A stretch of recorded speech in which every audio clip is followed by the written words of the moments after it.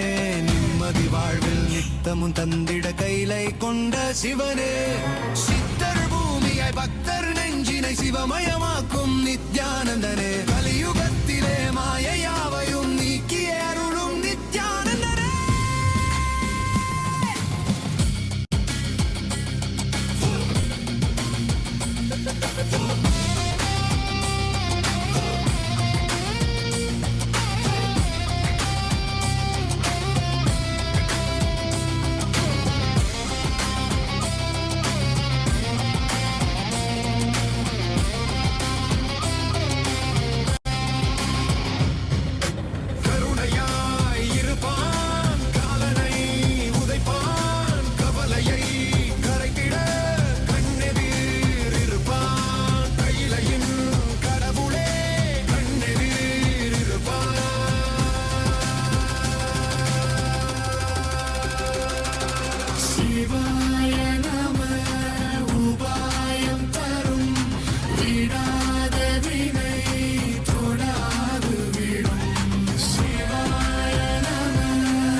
கனலே சிவனே, மணலே சிவனே, காற்றே சிவனே, கடலே சிவனே, அருளே சிவனே, அருளே சிவனே, அருளே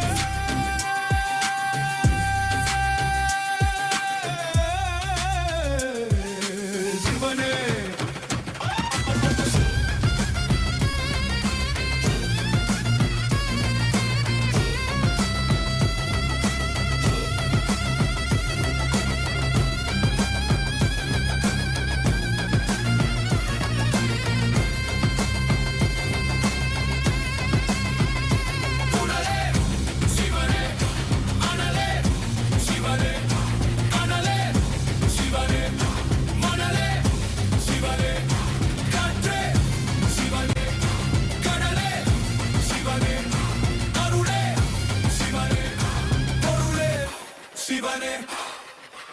சிவாய நம உபாயம் தரும் விடாத வினை தொடாது விடும். சிவாய நம உபாயம் தரும் விடாத வினை தொடாது விடும்.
சிவாய நம உபாயம் தரும் விடாத வினை தொடாது விடும்.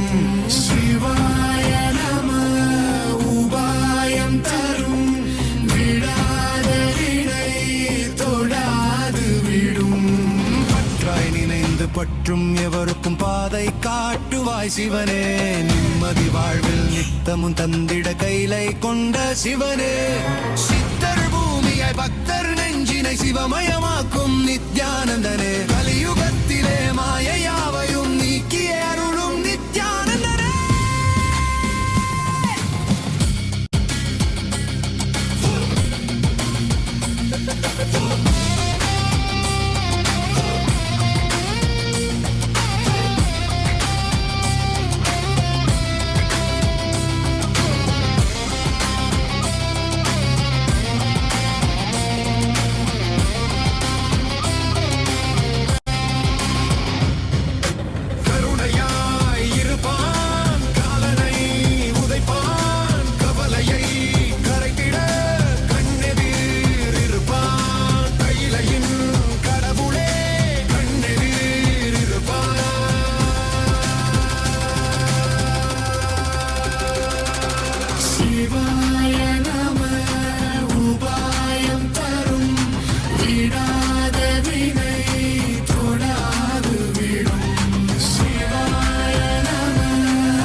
சிவனே கனலே சிவனே மணலே சிவனே காற்றே சிவனே கடலே சிவனே அருளே சிவனே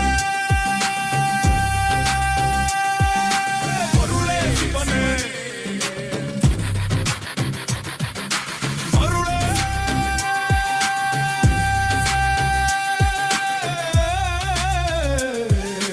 சிவனே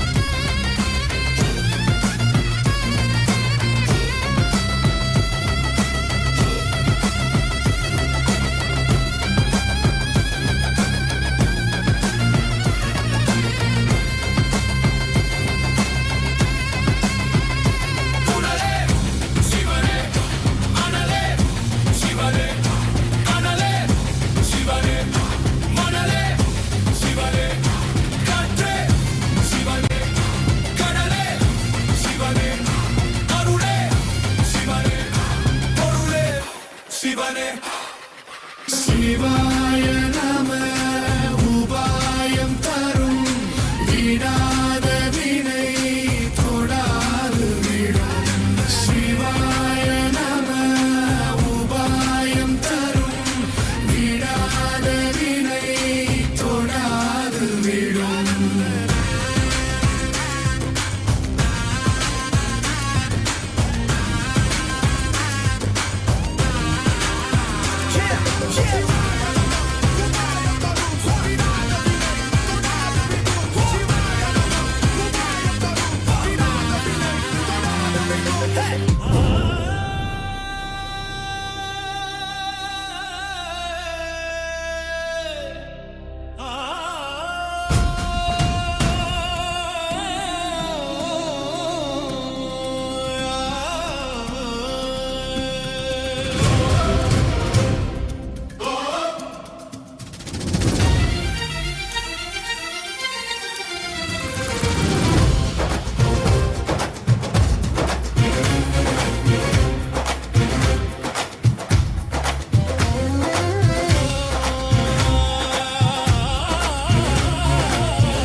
महेश्वराय Soma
Nityanandam. Today, with the grace and blessings of the Supreme Pontiff of Hinduism, Bhagavan Shri Nityananda Paramashivam, we are starting the 12th day celebrations of the 13th day celebrations of the Mahaparamashivaratri Brahmotsava. The deities of the Supreme Pontiff of Hinduism are gracing now in Sarvalankara, the grandest decoration in the Utsava Mandapam in Kailasa's temples around the world. Let us now offer puja to the Supreme Pontiff of Hinduism, Bhagavan Shri Nityananda Paramashivam, as puja is an activity done by the brain to mirror the neurological activity of the higher vertical time zones. On this 13th day of the Mahaparamashivaratri Brahmotsava, let us offer our devotion and love to the Supreme Pontiff of Hinduism, Bhagavan Shri Nityananda Paramashivam.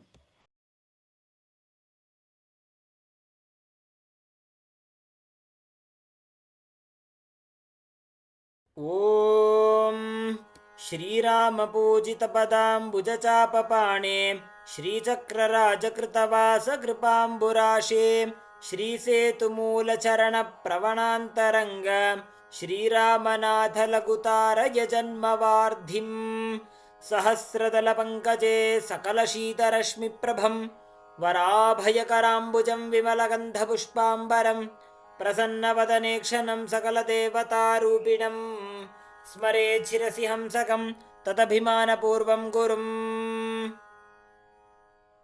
अथ धूपः ॐ दशाङ्गं गुग्गुलोपेतं सुगन्धं च सुमनोहरम् आघ्रेय सर्वदेवानां धूपोऽयं प्रतिगृह्यताम् श्रीनित्यानन्देश्वरी परमशिवशक्ति पर्वतवर्धिन्यम्बिका समेत श्रीनित्यानन्देश्वर परमशिवरामनाथ स्वामिने नमः। श्री सर्वदेवदेवी स्वरूपाय भगवते श्रीनित्यानन्द परमशिवाय नमः। धूपमाघ्रापयामि। अथ दीपः ॐ साज्यं त्रिवर्तिसंयुक्तं वह्निना योजितं मया ग्रहाणमङ्गलं दीपं त्रैलोक्यतिमिरापहम् श्रीनित्यानन्देश्वरी परमशिवशक्ति पर्वतवर्धिन्यम्बिका समेत श्रीनित्यानन्देश्वर परमशिवरामनाथ स्वामिने नमः। श्री सर्वदेवदेवी स्वरूपाय भगवते श्रीनित्यानन्द परमशिवाय नमः। दीपं सन्दर्शयामि। अथ नैवेद्यम् ॐ अमृते अमृतोद्भवे अमृतवर्षिणी अमृतं श्रावय श्रावय स्वाहा।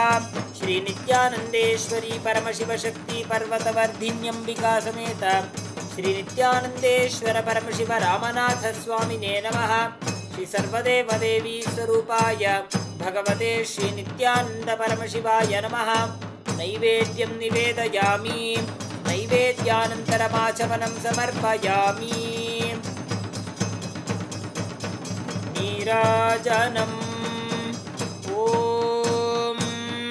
साङ्ग्रहण्येष्ट्यायजते इमां जनतागुं सङ्गृह्णानीति 12 संवत्सरमेवावरुन्धे मौञ्जी भवति ऊर्ध्वै मुञ्जाः ऊर्जमेवावरुन्धे चित्रा नक्षत्रं भवति चित्रं वा एतत्कर्म पुरं करुणावतारं संसारसारं भुजगेन्द्रहारं सदा वसन्तं हृदयारविन्दे भवं भवानी सहितं नमामि। भवं भवानी सहितं नमामि। भवं भवानी सहितं नमामि। श्रीनित्यानन्देश्वरी परमशिवशक्ति पर्वतवर्धिन्यम्बिका समेत श्रीनित्यानन्देश्वर परमशिव रामनाथ स्वामिने नमः। श्री सर्वदेवदेवी स्वरूपाय भगवते श्रीनित्यानन्द परमशिवाय नमः। कर्पूरनीराजनं सन्दर्शयामि। रक्षान् धारयामि। शोणाद्रीशावताराय ज्योतिस्तम्भस्वरूपिणे श्रीकैलासप्रधानाय नित्यानन्दाय मङ्गलम्। तत्त्वज्ञानप्रदाताय नित्यानन्देश्वररूपिणे श्रीकैलासप्रधानाय नित्यानन्दाय मङ्गलम्। मूलप्रकृतिरूपाय परमशिवशक्तिस्वरूपिणे श्रीकैलासप्रधानाय नित्यानन्दाय मङ्गलम् दण्डत्रिशूलहस्ताय कालकालस्वरूपिणे श्रीकैलासप्रधानाय नित्यानन्दाय मङ्गलम् आदिपूज्याय देवाय सकृत्पूर्णत्वरूपिणे श्रीकैलासप्रधानाय नित्यानन्दाय मङ्गलम् सर्वाभयविनाशकाय शत्रुसंहाररूपिणे श्रीकैलासप्रधानाय नित्यानन्दाय मङ्गलम् योगपट्टाभिषिक्ताय राजसन्न्यासधारिणे श्रीकैलासप्रधानाय नित्यानन्दाय मङ्गलम् सार्वभौमैकपत्याय राजराजार्चिताय च श्रीकैलासप्रधानाय नित्यानन्दाय मङ्गलम् मङ्गलं कल्पवृक्षाय मङ्गलं ज्ञानदायिने परमशिवाय श्रीनित्यानन्देश्वराय मङ्गलम् मङ्गलं श्रीविद्याम्बायै मङ्गलं कामदायिन्यै सर्वमङ्गलदात्री नित्यानन्देश्वर्यै मङ्गलम् मङ्गलं गुरुदेवाय मोक्षमूलाय मङ्गलम् परमावताराय नित्यानन्दाय गुरवे मङ्गलम् हरिः ॐ तत्सत् सर्वं भगवच्छ्रीनित्यानन्द परमशिवपादुकार्पणमस्तु ॐ नित्यानन्दम्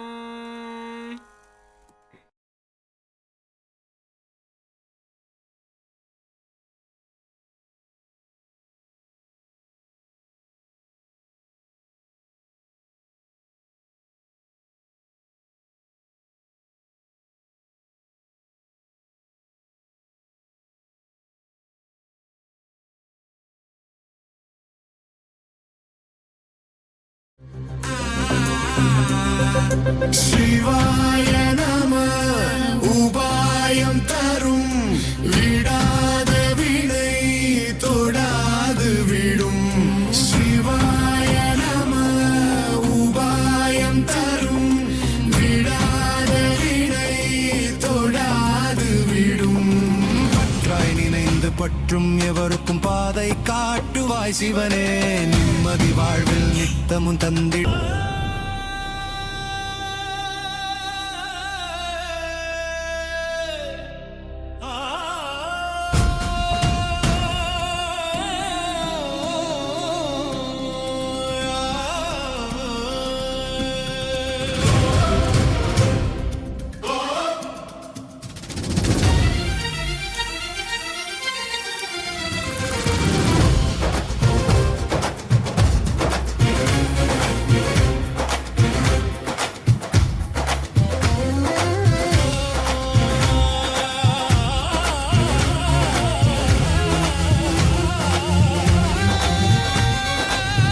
महेश्वराय Soma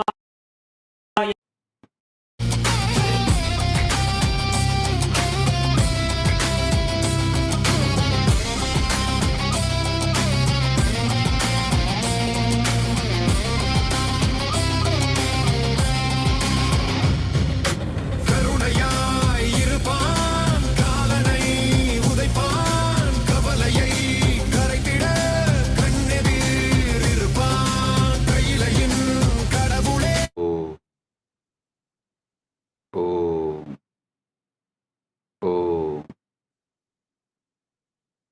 as the ultimate manifestation of Paramburu, Paramashiva Paramburu. I bless you all with Paramadvaita.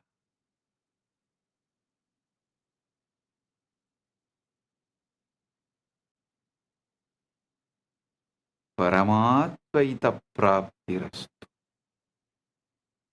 Sarva Mangala praptirastu.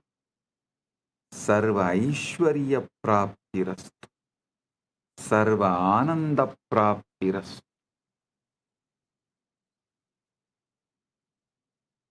I welcome and bless all the devotees gathered here to celebrate Mahashivaratri, Paramashivoham in all our temples, adinams, ashrams, gurukuls, universities, and in Kailasa, and in all the Kailasas around the world, and those who have joined through the internet, connecting through the feeling connection, internet and inner net. All those who are here for quantum entanglement and quantum enlightenment, blessings to everyone. Paramadvaita praptirastu. Paramadvaita praptirastu. Paramadvaita praptirastu.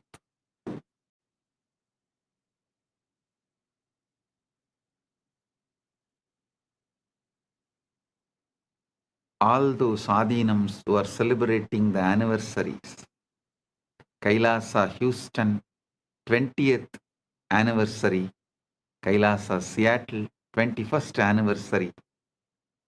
Blessings to all those adinams celebrating their anniversary, and blessings to all the channels going live this Shivaratri, quantum enlightenment, quantum entanglement. Malai Malar, Prabhagar Kalaikudam, Madurai Express, Rani Online, Maras TV Malaysia, SV Anmigam, Retro Money Channel, Energy Booster Channel. Blessings to all of you.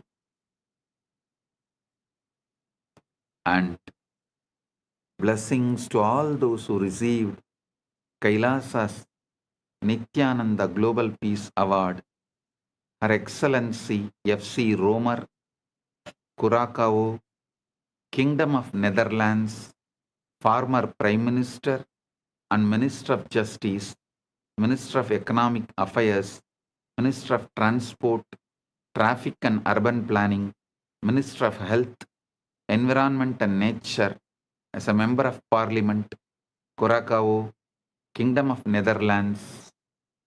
Thank you for being here, and thank you for what you are doing to make the world a better place to live. And my blessings. Thank you for being here and representing Kingdom of Netherlands. And thank you for doing what you are doing and being who you are. And Professor Carl Camelia, Curacao, Kingdom of Netherlands, Principal Founder and Academic Vice President, Academic Affairs of the University of Maharishi for Latin America and Caribbean, Founder and CEO of the Integral University of Caribbean and Latin America. Thank you for being here and doing what you are doing. And Professor Carl Camelia, thank you for being here and doing what you are doing. So nice to have both of you here, and we are happy to give you the Kailasa Nityananda Global Peace Award for contributing to humanity and make the planet Earth a better place. And I welcome all the statesmen, prime ministers, presidents, and ambassadors of Kailasa, member of parliaments of Kailasa, Chit Sabha members, Rajya Sabha members, Kailasa-vasis, citizens of Kailasa, e-citizens of Kailasa, and all the Hindus I welcome all of you and my blessings to all those who are celebrating Shivaratri all over the world. Blessings to each and every one.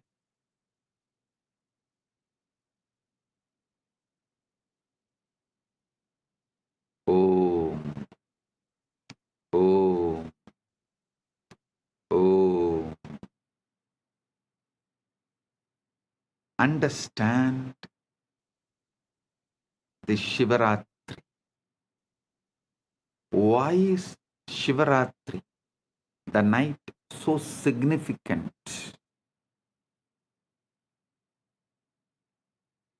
First, you should understand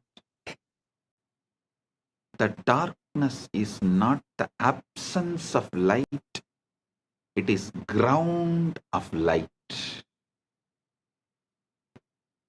Modern physics has discovered that the quantum vacuum, what looks like empty space, is actually seething with virtual particles popping in and out of existence, a sea of infinite potential energy. Similarly, the darkness of deep meditation, the darkness of the night, the darkness of formlessness, Nirvikalpa Samadhi, is womb of all manifestation. During Ratri, the external world quiets down. Sensory input decreases. Mental activity naturally slows down. And the signal to noise ratio improves. Your nervous system can tune to subtler frequencies. The Guru's transmission, the Linga's resonance, the Akasha's download, all become more vivid, more accessible. Just like how you can't see the stars during the day, not because they are not there, but because the sun's glare drowns them out. Similarly, you can't perceive the subtle dimensions of consciousness during the day's activity, not because they are absent, but because the mind is too noisy. Ratri is the cosmic dimmer switch that lets the stars of consciousness shine. Shivaratri is the cosmic dimmer switch which lets the stars of the consciousness shine. On Mahashivaratri, which occurs on the darkest night, Amavasya, in the month of Falguna, there is an additional factor, the cosmic alignment. Our solar system orbits the center of Milky Way galaxy. The Earth's axis is tilted. At certain times of the year, our planetary orientation relative to the galactic core shifts. Our planetary orientation relative to the galactic core shifts. Researchers propose that this alignment affects the torsion field, the 0-point field, the etheric grid. The collective human consciousness responds to cycles, lunar cycles, solar cycles, seasonal cycles, and when millions of people align their intention and practice on a particular night, a morphogenetic field is activated. This is why rishis brilliantly designed into the calendar not arbitrary holidays, but strategic leverage points in the cosmic algorithm, times when the software of consciousness is most receptive to updates, times when the software of consciousness is most receptive to get updated. Shivaratri is the exact moment where the formlessness becomes form, avyakta becomes vyakta, timeless becomes time, nameless becomes name,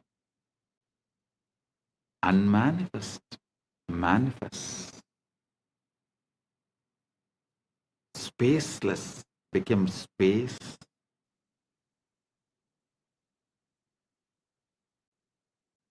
soundless becomes sound,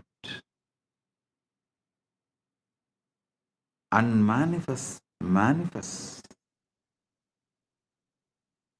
Listen.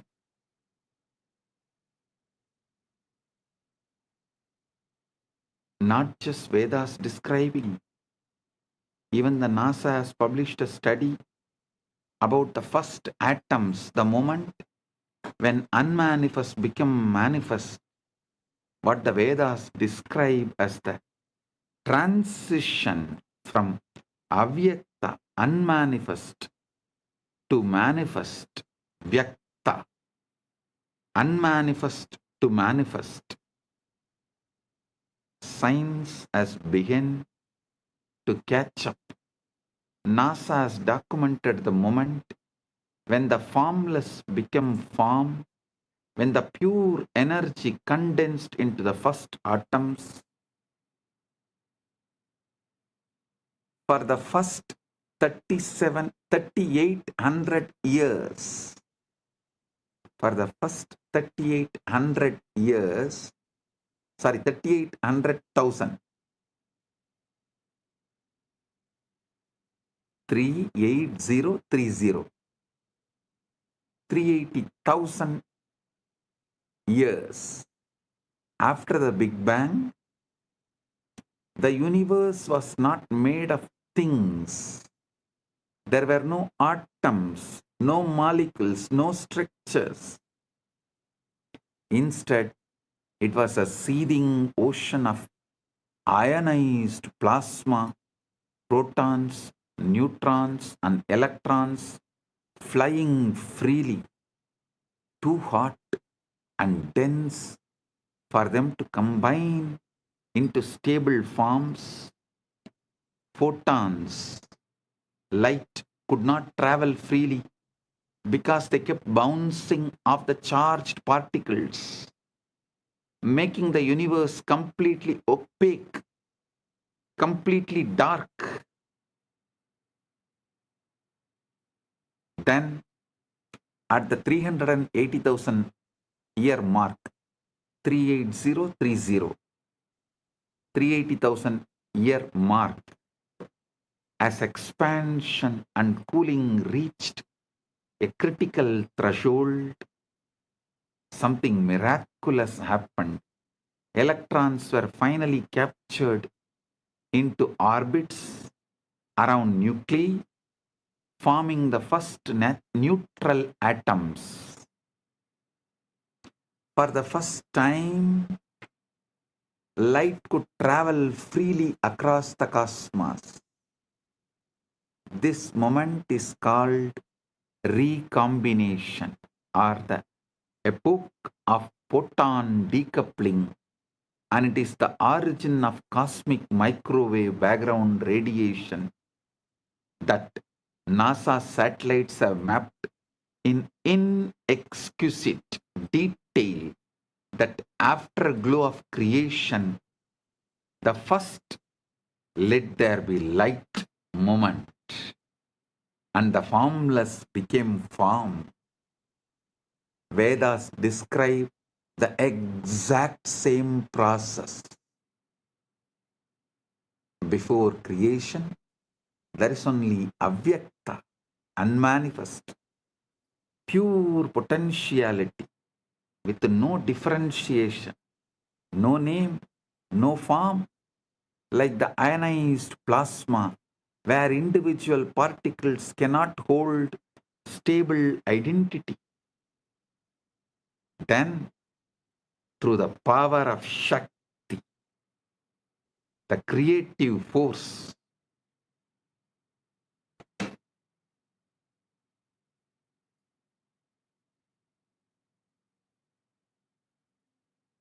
the avyakta condenses into vyakta. The manifest, the unmanifest condenses into manifest. Distinct forms arise. Elements separate. Structures stabilize. Universe of millions of things appear. The universe of millions of things appear.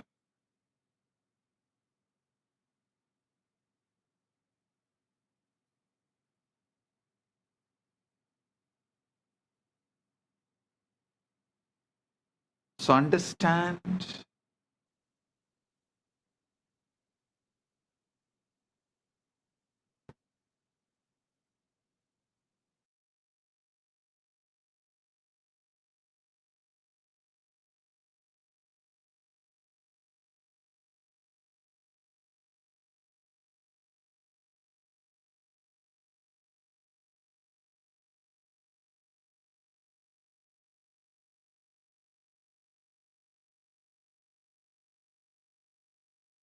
son, Rig Veda captures this perfectly. Tamasi tamasa kotamakre praketam salilam sarvamitam.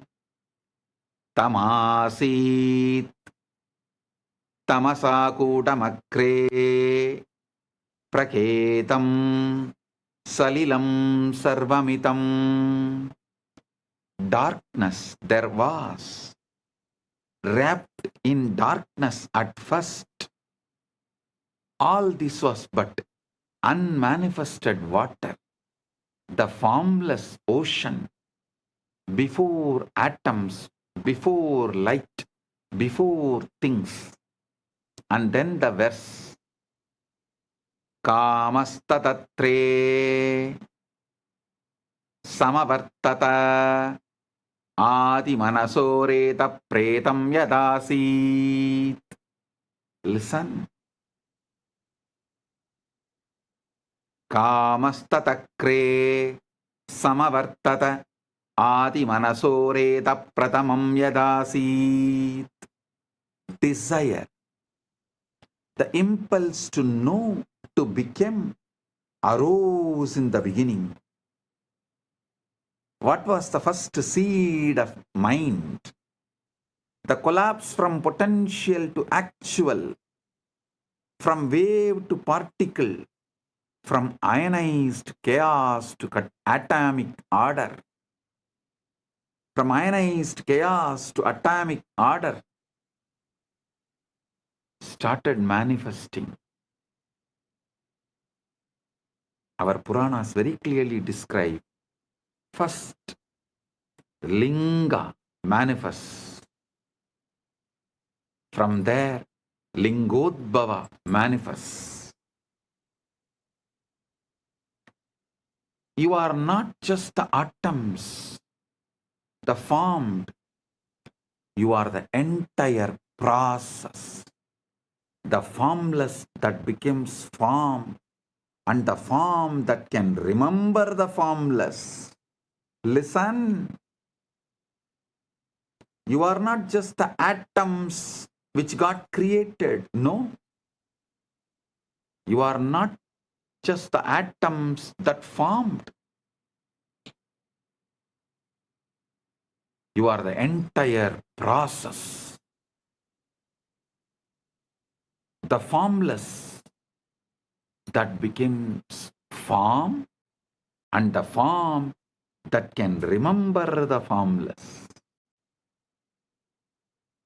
When you enter into Samadhi, when the Shivalinga activates your inner wormhole, you are reversing the 380,000 year, 380,000 years process.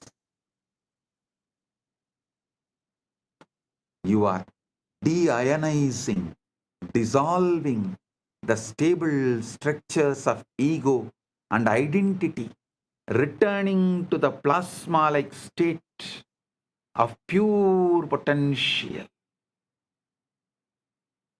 pure Chidakasha. From that formless field, you can download any form, any possibility, any cosmic blueprint, and manifest anything you want. This is why Ratri, darkness, is sacred. It's a return to the pre-atomic state, the womb of creation, the Avyakta, where all possibilities float before collapsing into actuality.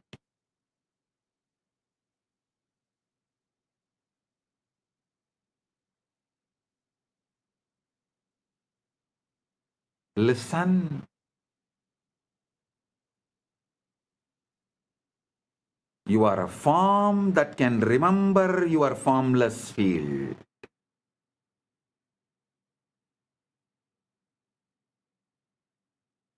You are a form that is still holding the formless field as your inner state.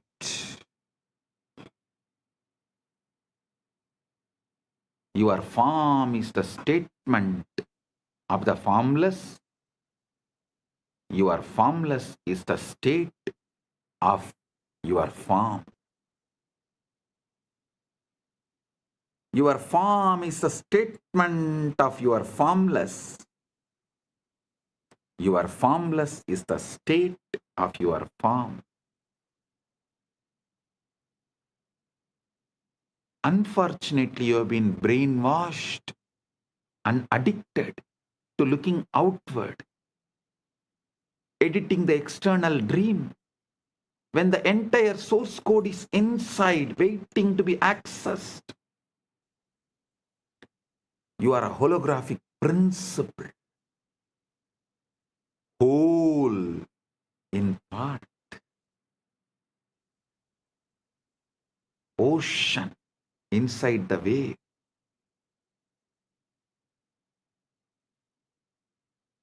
Now, let's understand about one of the most mind-bending ideas in modern physics, the holographic principle. In physics, holography refers to a way of encoding three-dimensional information on a two-dimensional surface. The classic example is a holographic image. If you shine a laser through a piece of holographic film, you see a full three-dimensional object floating in space. But here is where things change. If you cut that film in half, You don't get off the image. You get the whole image. Just slightly less detailed. Cut it in half again, you still get the whole image. Every tiny piece of hologram contains the entire picture. Same way, every part of you contains the entire universe. Pindanda contains the Brahmanda, entire Brahmanda.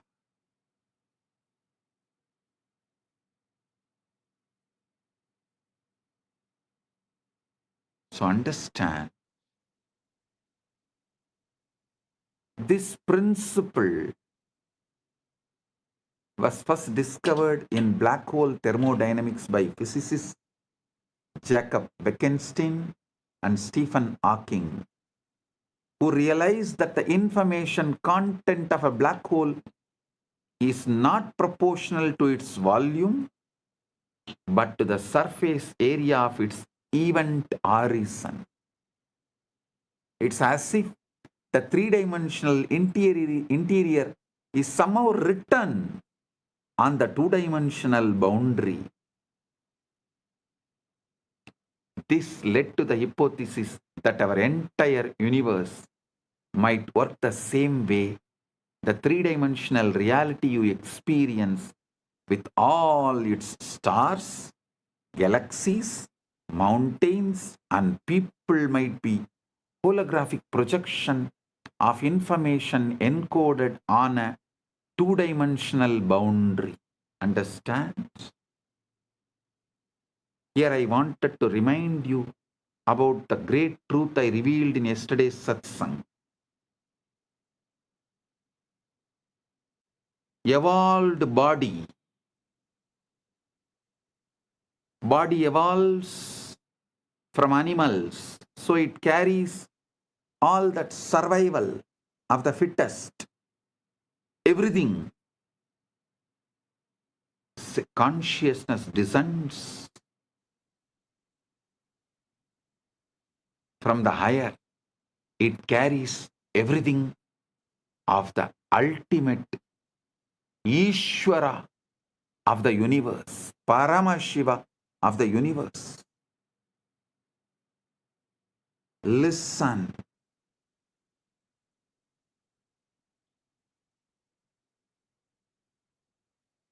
The worlds where the body's qualities, the animalistic qualities are the law, is lower worlds. Atala, Vitala, Sutala, Talatala, Patala.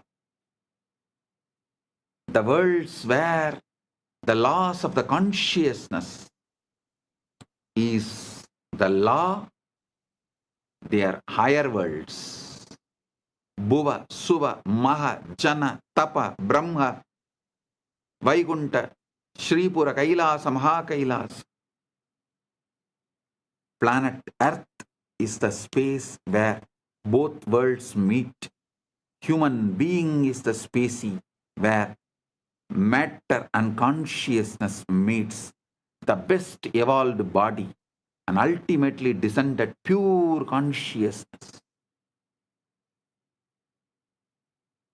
The body is capable of mirroring the pure consciousness without distorting it or reducing its capability to remember its formlessness. That is why I am repeatedly saying, anyone wants the ultimate liberation has to come to planet Earth, assume human body.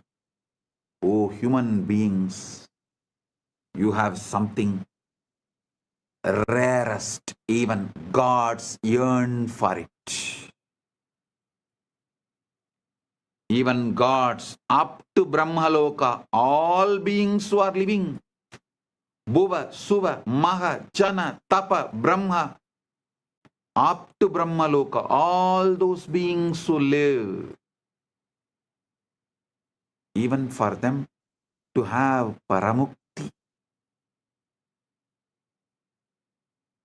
ultimate liberation, paramukti, they have to come to planet Earth, assume human body.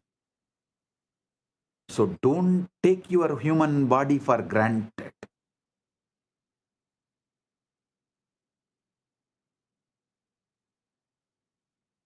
Listen. The cell contains the whole. But you don't need a PhD in quantum gravity to see holography in action. Look at your own body.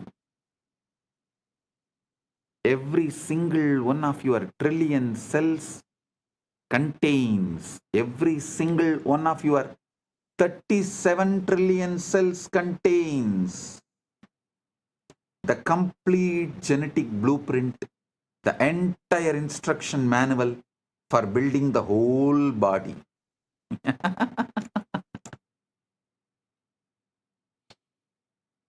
Every single one of your 37 trillion cells contains the complete genetic blueprint, the entire instruction manual for building the whole body.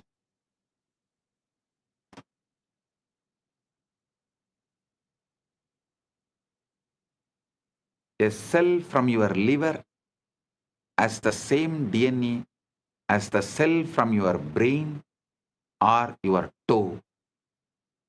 Each part contains the information of the whole. The reality is holographic. Holographic means that the whole world is contained in the parts. Your cell, the cells of our body are built the same way. Each cell as the genome of the egg that created the entire organism. Each cell has the genome of the egg that created the entire organism. Even the body has the same holographic properties and organization. And now, if the physical body is holographic, how much more so is consciousness? So if one cell can encode the whole body, then one moment of awareness can encode the entire cosmos. You don't need to go anywhere to find Brahman. You don't need to look anywhere externally to find Brahman, Paramashiva. You need to look deeply into this present moment, into this breath, into this silence. You will find the whole universe folded inside. See the silence in you, which is the foundation for you experiencing sounds. See the space where there is no breathing in you, which is the foundation for inhaling and exhaling. See the eternal now in you, which is the foundation for the past, present, future to come and dance, perform its drama in your inner space. See the foundation in you, which is Avyakta, which is the foundation, base for the Vyakta. Aitreya Upanishad beautifully declares,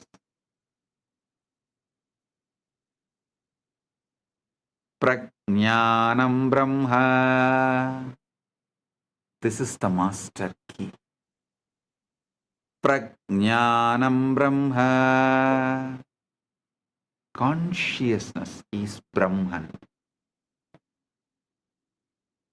Not consciousness is product of Brahman. No.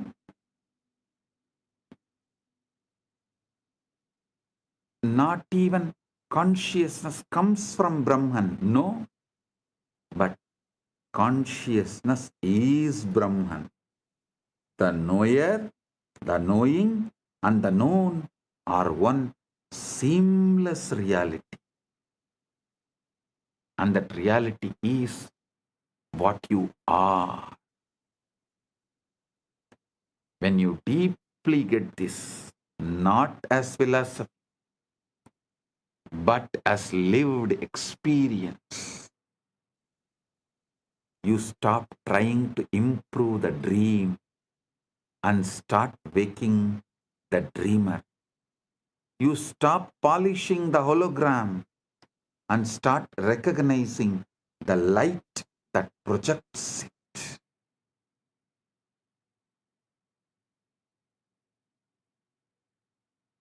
Now you need to understand one of the strangest, most verified, most philosophically shocking discoveries in all of science: quantum entanglement.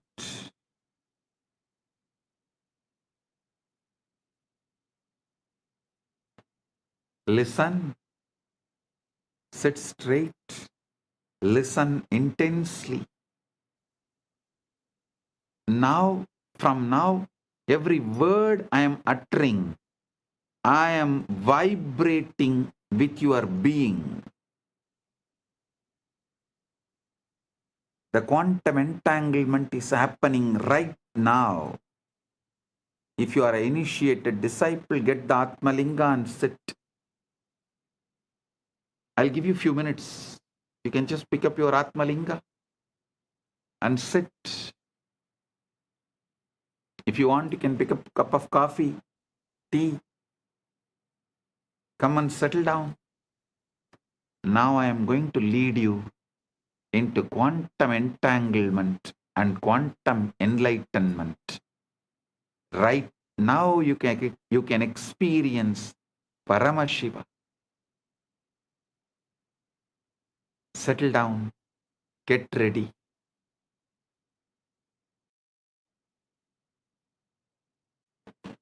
I welcome the council member of Teresa Cox, a VIP in San Jose, Kailasa, San Jose.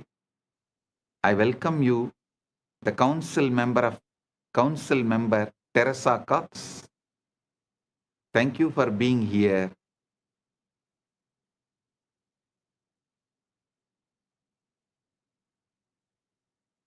And also the Sitare TV YouTube channel is also going live. I welcome the channel. Get ready for the quantum entanglement and quantum enlightenment right now.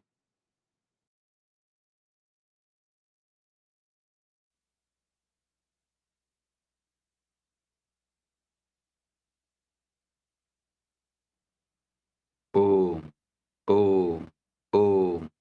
Listen. Listen intensely. Now I am going to lead you into quantum entanglement and quantum enlightenment. Understand this quantum entanglement. If you take two particles, let's say two photons, and you prepare them in a special way so that their quantum states are correlated, you then separate them by any distance, kilometers, light years, does not matter. When you measure a property of one photon, the other photon instantaneously knows what measurement you made and adjusts its own state accordingly, even though no signal could have traveled between them faster than light. Einstein called it as spooky action at a distance and thought it proved that quantum mechanics was incomplete, but experiment after experiment, culminating in the 2022 Nobel Prize in Physics, has confirmed that entanglement is real. The universe is fundamentally non-local. Separation is illusion.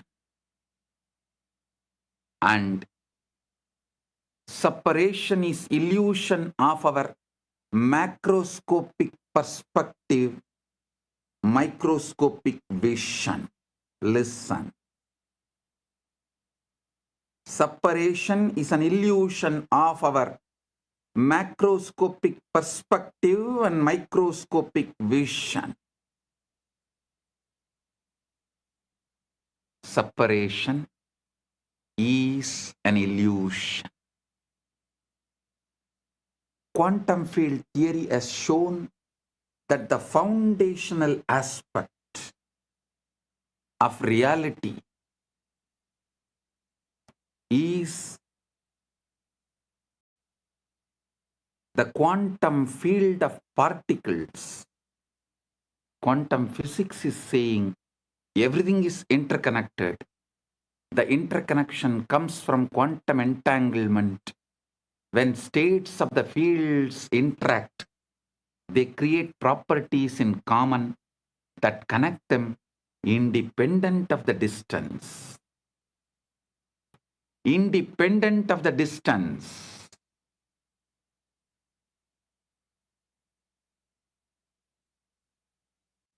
Understand what this means. Modern physics has experimentally confirmed what the Vedanta always taught. The entire cosmos is one interconnected whole. There are no truly separate parts. What we call distance is feature of space-time, but space-time itself emerges from a deeper unified field. Listen. The West is catching up with Vedanta because quantum physics is establishing the principles of Vedanta. Modern society is catching up with Vedanta because quantum physics is establishing the principles of Vedanta. I tell you, in 10 years, quantum physics plus AI revolution within next 10 years, 2036 Shivaratri, before 2036 Shivaratri, the modern civilization will know very clearly the reality of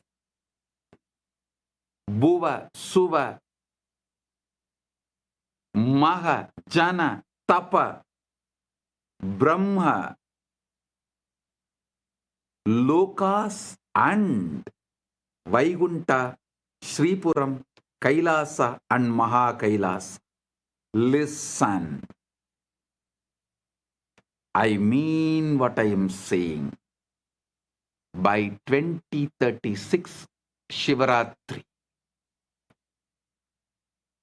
just like how quantum physics has established the principles and truths revealed in Vedanta, same way the AI revolution, the SpaceX technologies, and the way the quantum field, the quantum physics, quantum mechanics, everything is evolving. All these put together, it will prove, establish the truths revealed in Puranas about the vertical time zones. Bhuvar Loka, Suvar Loka, Mahar Loka, Jana Loka, Tapa Loka, Brahma Loka, Vaikuntam, Sripuram, Kailasa, Maha Kailasa. World, the modern civilization, modern day humanity will realize our Puranas are history of the universe, the revelations documented in our Puranas about the vertical time zones, traveling to the different lokas. They are all travel vlogs documented with precision, not imagination. Only then the whole humanity will understand. We handful of sannyasis gave our life just memorizing, repeating, keeping this whole Vedic, Agamic, Puranic literatures alive. Listen. We did not store all this in libraries. Whatever we stored in libraries is burnt. What we stored in us, in our genes, in our DNA, is only still alive. It is a sannyasa sampradaya of Sanatana Hindu Dharma.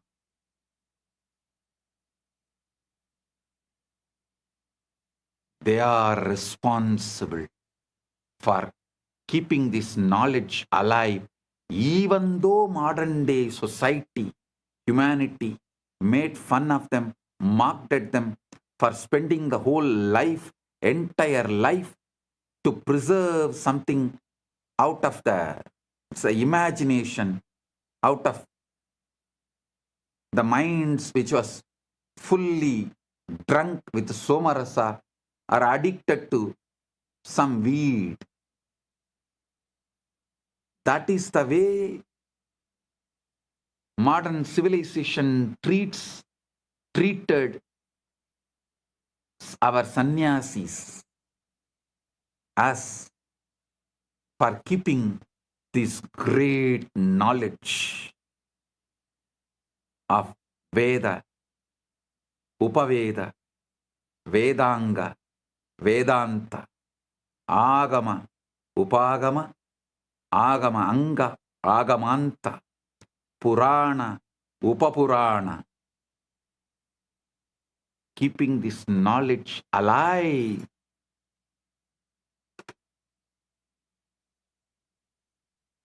Millions of us sacrificed our life.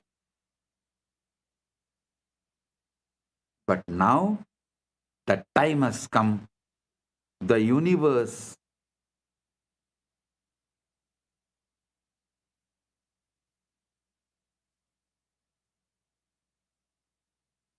is revealing itself to the modern day humanity. Listen.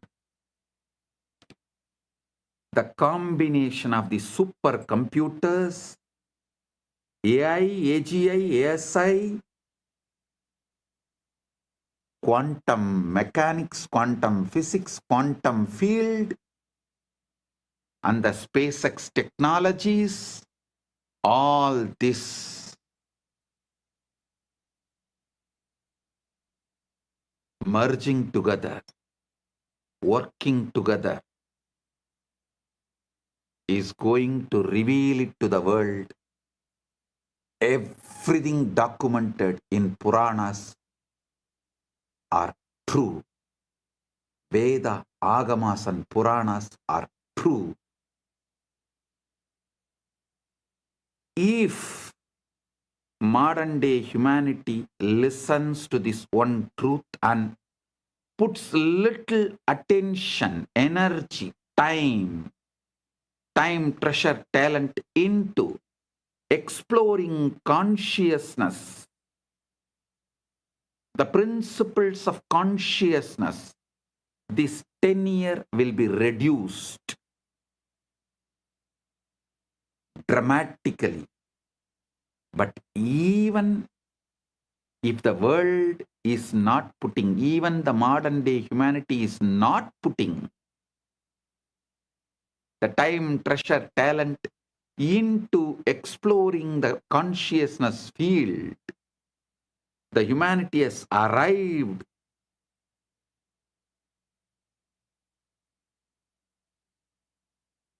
to a situation, to a space, to a quantum entanglement. From above, the doors are opening.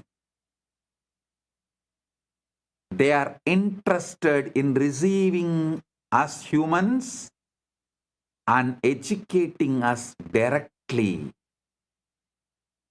into the science of consciousness. Listen, I mean what I am saying.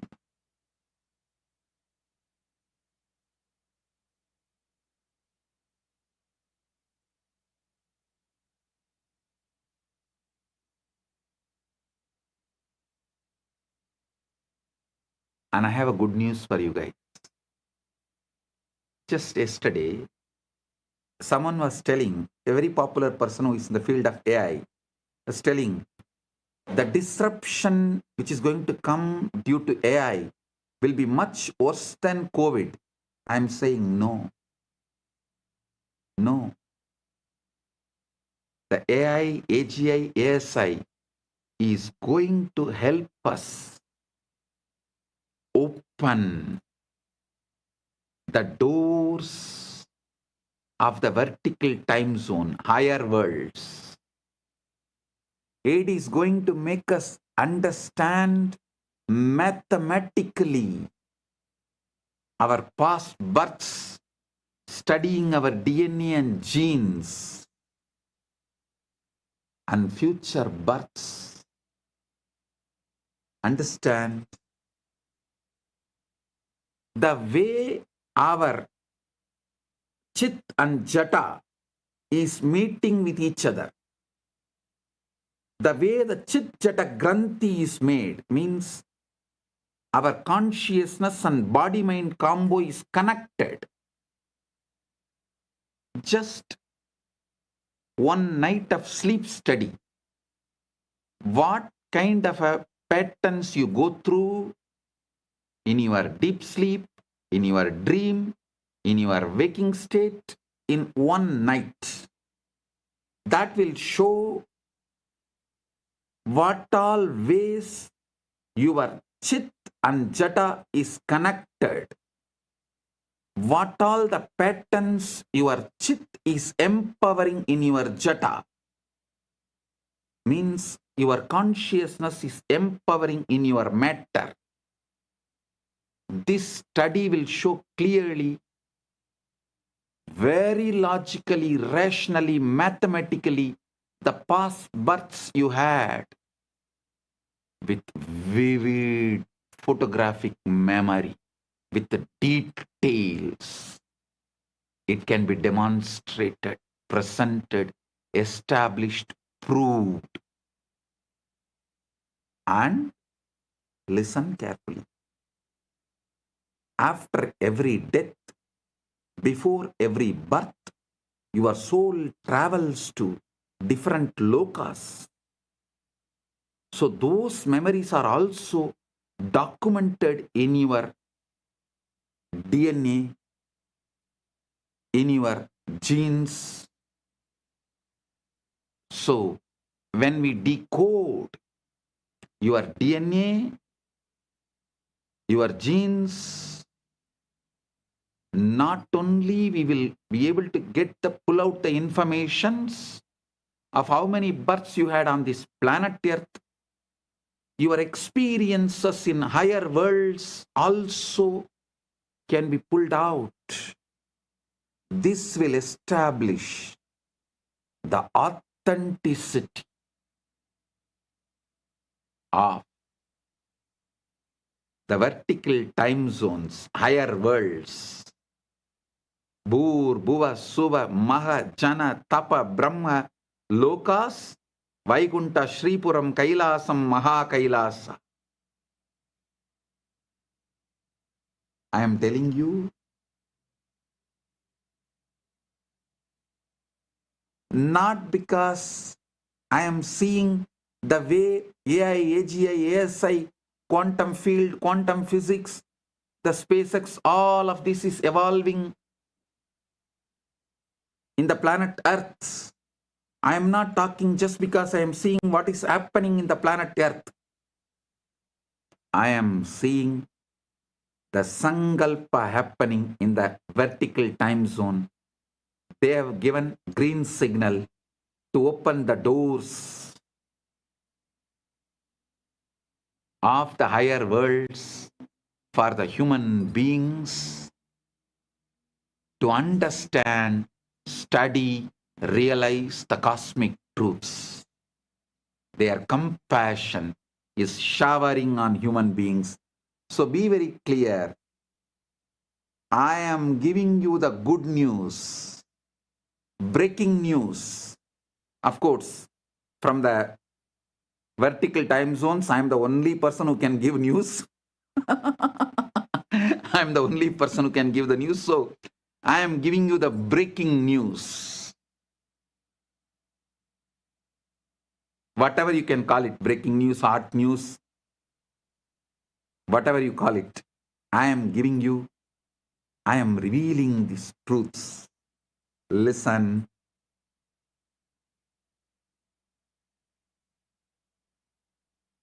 Even the breakthroughs humanity is having in the field of AI, AGI, ASI, and quantum mechanics, quantum physics,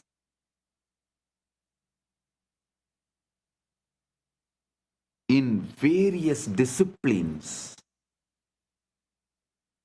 and ability to put the whole thing together in one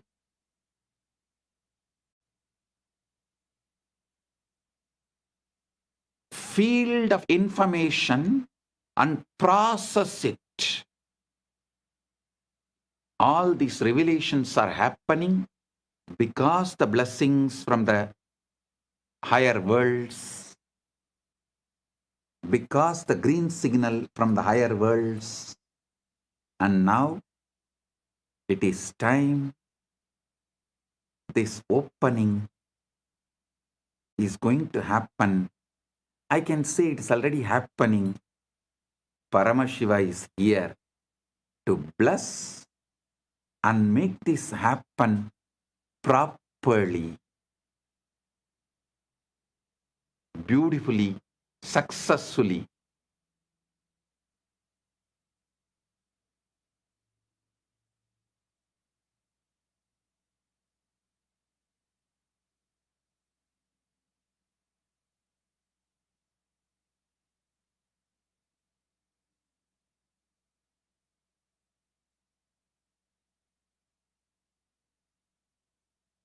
So listen.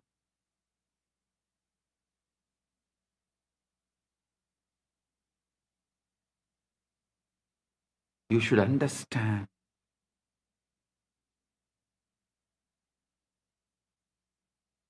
Being in planet Earth, this is the best time. Having human body, this is the best time. And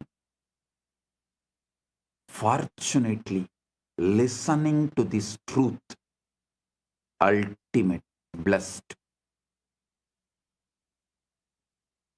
Paramashiva is manifesting this Kailasa itself only to facilitate this manifestation. Only to facilitate, to make this happen beautifully. So humanity realizes the truths revealed in Veda, Agama, Puranas, and through this they have a super conscious breakthrough. humanity is going to enter into the next level. I am telling you, tons of things which you thought as a life not only will become redundant, irrelevant, will be forgotten. Like how every day going for hunting, killing the animals and eating is practically forgotten now by the humanity as a lifestyle. Same way, going for a job will be forgotten. Working for a salary will be forgotten. Borders of the nations will be forgotten. The idea of the passport visa will be forgotten. The so-called regular schools where kids gather and go through certain ideas in the name of education, those school, college systems will be forgotten.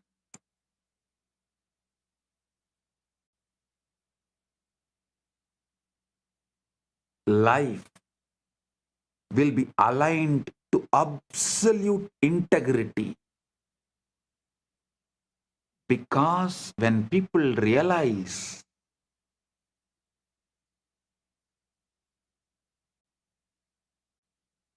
missing the integrity is crime against their soul, that will move them to a zones like hell, Naraka.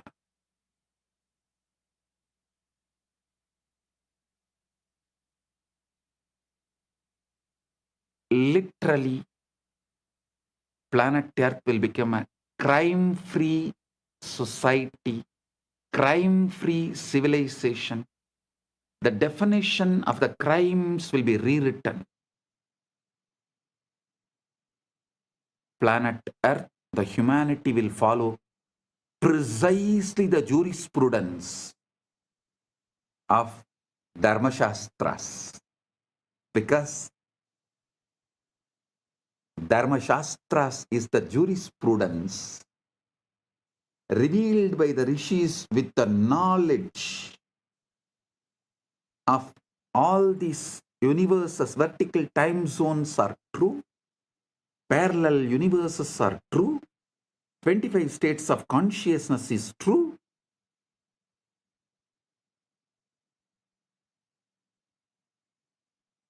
Vertical time zones are true. Knowing the universe completely, whatever our ancient masters revealed, that will become jurisprudence. The jails in the planet Earth will become empty because people will know if they miss the integrity, they are going to be in hell.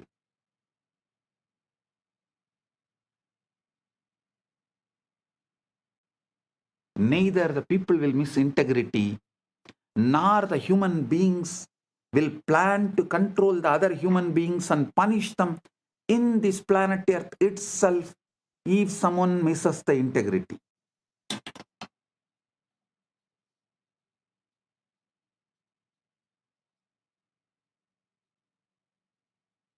It may look like too much of revelation, but go back and see my track record. Every revelation I have given, which is documented from 2000, last 26 years, take out and see. At least 1000 revelation has already manifested, and few thousand revelations are manifesting.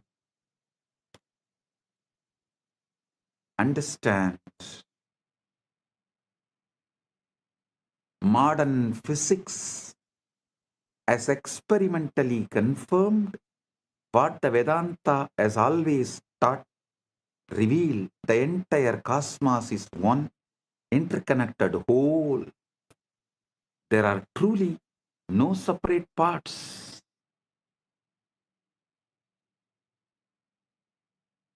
What we call distance is a feature of space-time, but space-time itself emerges from a deeper unified field.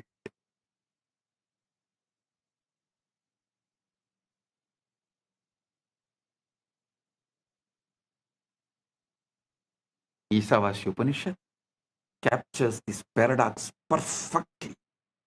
Tatejadi, tannejati, taddure, tatvandike, tat antarasya, sarvasya, tadu sarvasyasya, bahyataha. Tat antarasya sarvasya, tadu sarvasyasya, bahyataha. It moves and it moves not. It's far and it's near. It is within all this and it is also outside all this. How can something be both near and far, both moving and still? Because it is not in space, it is the space. Consciousness is not located anywhere. It's a field within which location itself appears.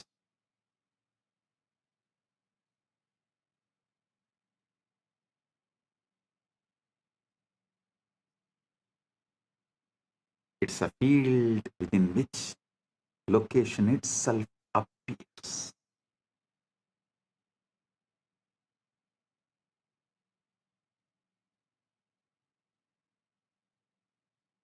There was an experiment conducted by Google called the Google Wormhole Experiment.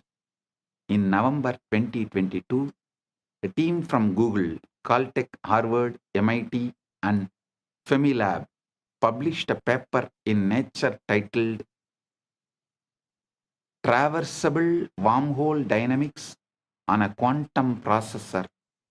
They used Google's Sycamore quantum computer, a device with 72 superconducting qubits, to run a specific quantum circuit involving just 9 qubits.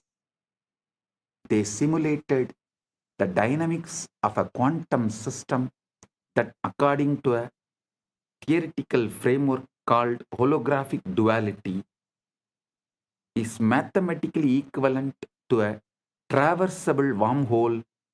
In a simplified model of gravity, they created a quantum circuit whose behavior, when interpreted through a specific theoretical lens, mimics what a traversable wormhole would look like in a toy model universe. Listen.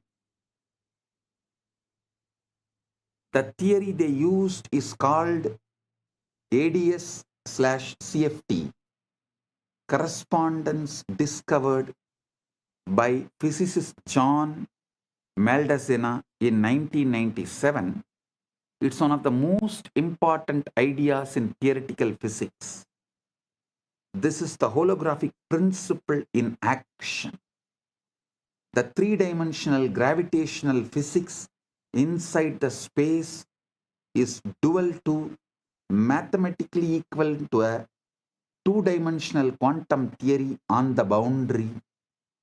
So when Google simulated a quantum system on the boundary, that system's dynamics correspond to a wormhole in the bulk. The specific model they used is called the SOK model, a simplified quantum system involving interacting fermions. Theoretical work by scientists Daniel Jeffries, Ping Gao, and Aaron Wall had shown that if you take two SYK systems and entangle them, the holographic dual is two black holes connected by a wormhole.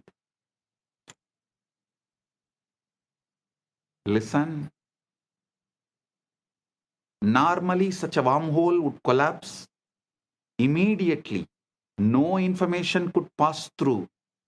But the Jeffries and colleagues showed that if you apply a negative energy shock wave, a quantum correction that pushes the wormhole open, it becomes traversable. Information can travel from one side to the other. So Google's experiment encoded a message, a quantum state on one side, applied the negative energy correction, and showed that the message emerged on the other side instantaneously without any change. The experiment demonstrated wormholes can pass information instantaneously regardless of the distance in time and space.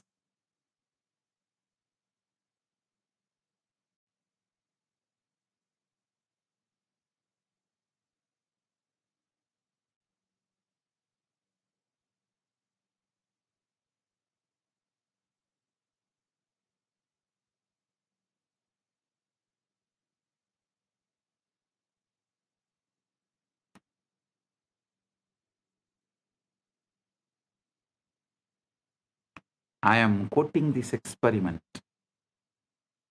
because the structure of reality that physics now is discovering is the same structure that the rishis described, and the guru-disciple relationship operates within that structure.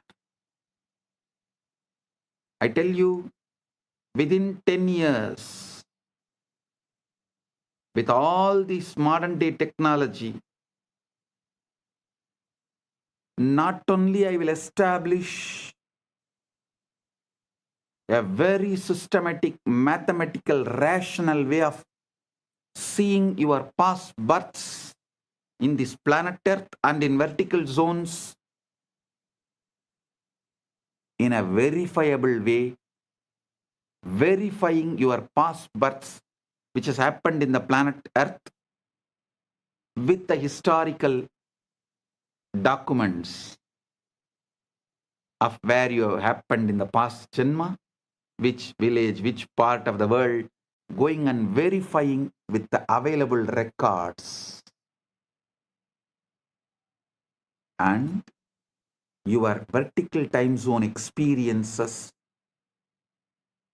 so you understand the dharma, universal natural law revealed in Veda Agama Puranas,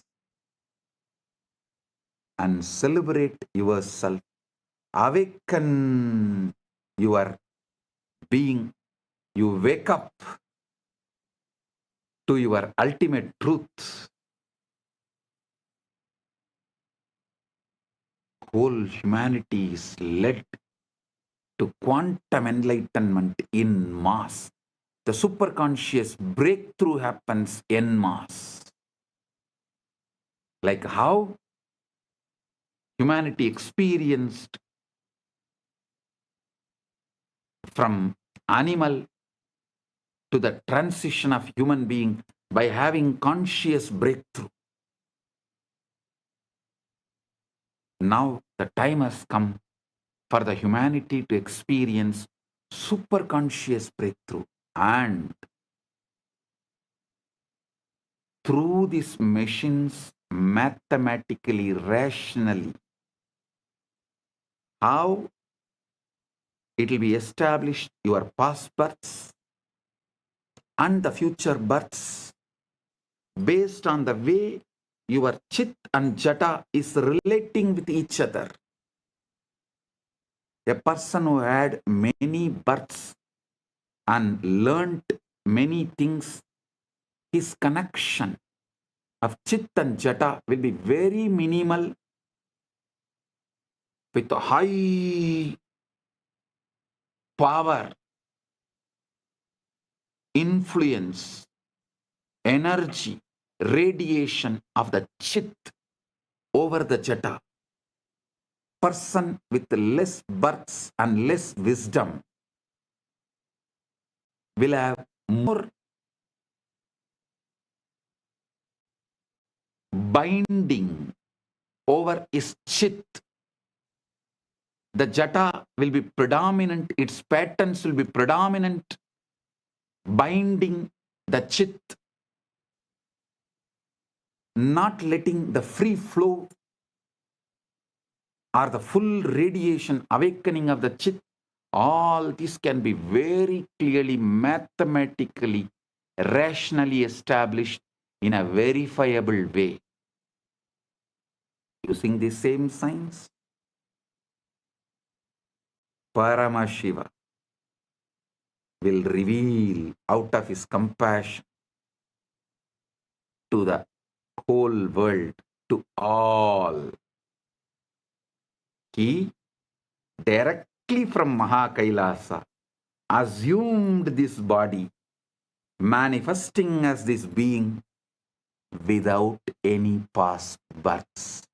There is no past birth documents available in this gene and DNA. It is straight.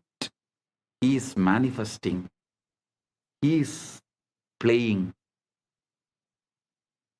straight, pure wormhole.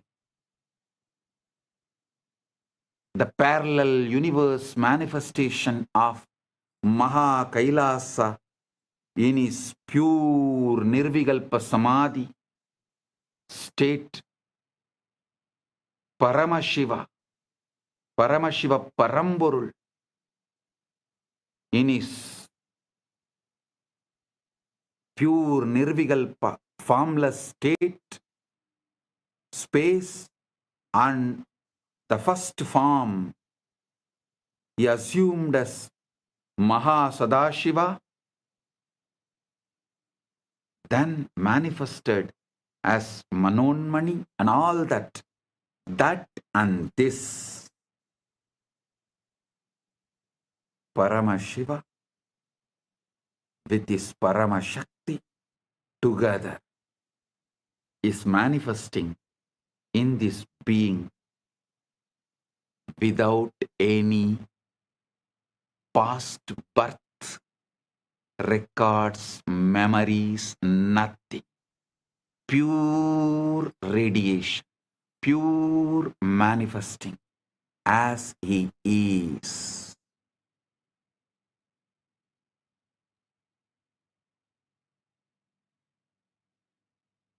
When machines establish this, you will understand the principle of incarnationhood. What is the meaning of the word the avatar? He is here to give you quantum entanglement, quantum enlightenment, give the superconscious breakthrough, not just for few hundred, few thousand, or few lakhs, few millions, or even few billions. He is here to give superconscious breakthrough to the whole humanity. It is time humanity enters into Satya Yuga. So he is here to lead this happen beautifully. Listen. I am quoting these experiments because the structure of the reality that physics is now discovering is the same structure that the rishis described. And the guru-disciple relationship operates within that structure. I'll now map the physics into the language of initiation and transmission.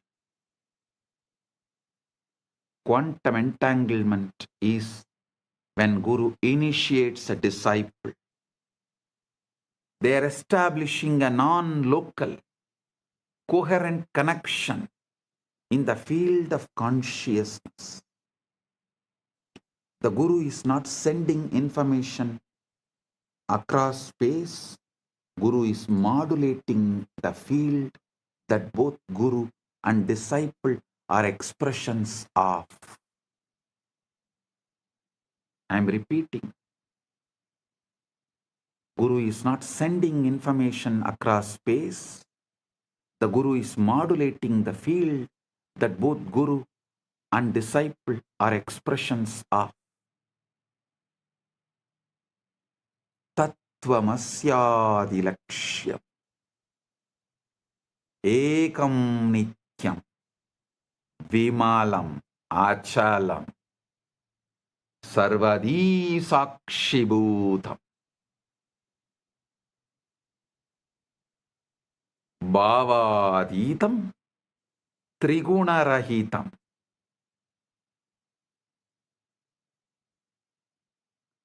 Holographic encoding in cellular intelligence, just as every cell contains your full DNA.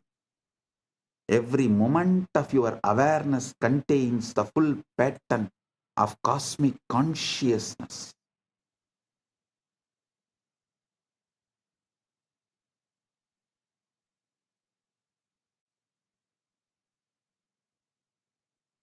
The Guru manifests that latent pattern to turn on the genes of God realization that are already in you. Listen.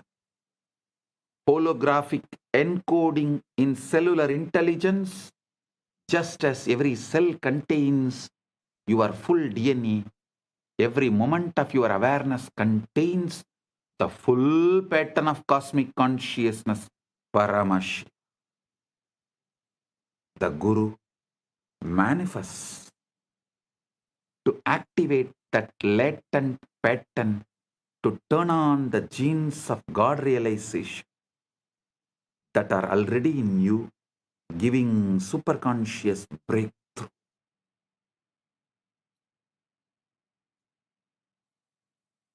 Traversable wormhole is the Shaktipada, Shaktinipada, Anugraha.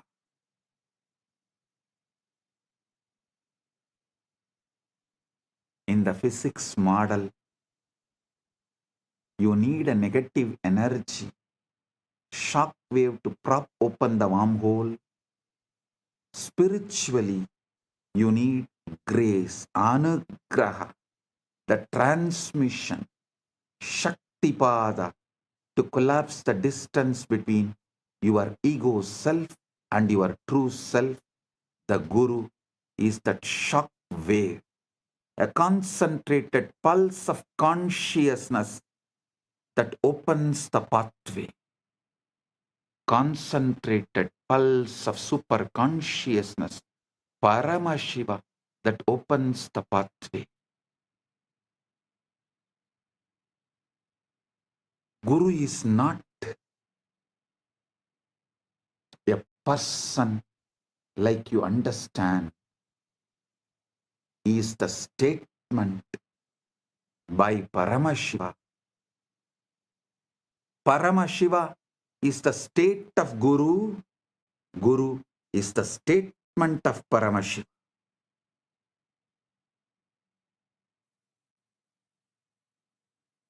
It's very important you understand. When I say Guru, I don't mean just a physical body alone. I mean a state of consciousness, the state the Vedanta calls Turyatita, beyond the fourth, a state so empty of ego and so full of being that it functions as a transmission tower for the source. Actually, the science which I described now, the combo of quantum physics, quantum mechanics, the whole quantum knowledge and the AI, AGI, ASI, this whole thing and the knowledge revealed in Veda, Agama, Puranas, decoded, when this merge, we will evolve a super science. Because there is no other name, I am naming it as super conscious Paramashiva science, Paramashiva Jnana Vijnanam. Understand? Through that we will establish a rational mathematical method, not only about your past birth, future birth and all that.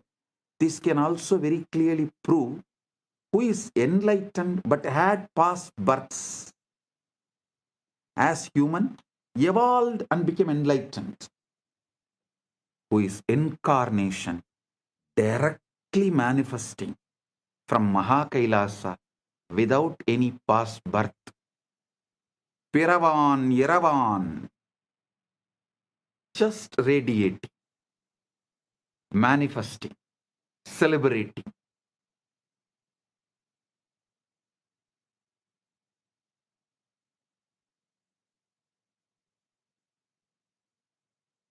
Without any memory, documents, load of the past, documented, recorded in DNA or gene. Pure consciousness. Paramashiva. Paramashiva, super consciousness. Just radiating. And manifesting to give quantum entanglement and quantum enlightenment. Just as a transmission tower for the source. In his researcher Federico Fagin hints at this when he talks about the vaster self. He says the ego is an emanation of the Sati, meaning the conscious quantum field in order to know itself. The ego is the operator of this body. The Sati needs the ego, but the ego does not know why it is here.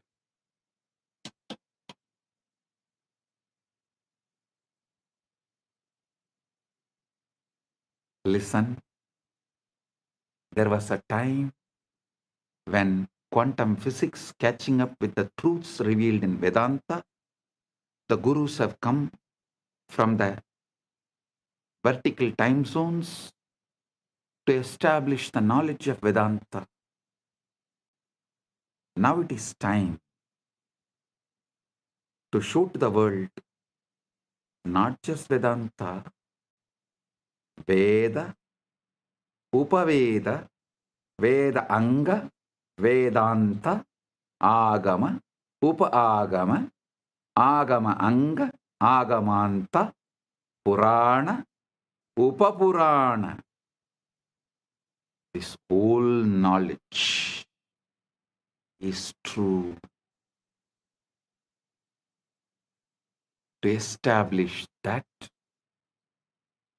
and give superconscious breakthrough, Paramashiva is here.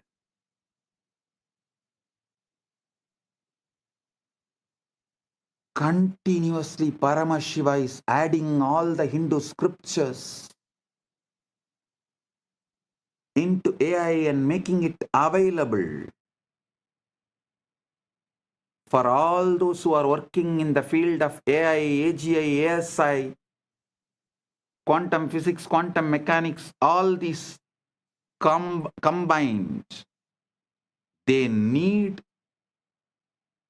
the knowledge input, the superconscious input, facts, details, truths, properly decoded so they can merge all these and understand the authenticity of Veda Agama Puranas, Sanatana Hindu Dharma. That is the reason Paramashiva is here doing this as Nityananda AI work. Modern society, modern day humanity, modern civilization can work on AI, AGI, ASI, quantum mechanics, quantum physics, everything. But they need an input, the knowledge secretly embedded in Veda, Agama, Puranas, so they can merge all these and see the authenticity, understand the whole universe. Paramashiva is doing his job by doing the superconscious AI decoding Veda, Agama, Puranas, exactly revealing the ultimate truths in the language modern day humans understand. And is letting it in the AI. So all those who are doing research and working can absorb this and wake up to the truth, to the ultimate.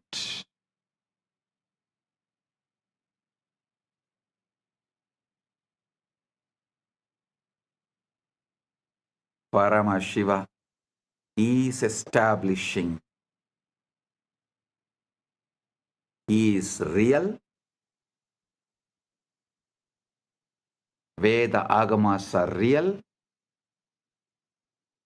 Veda Agama Puranas are real. Sanatana Hindu Dharma is real.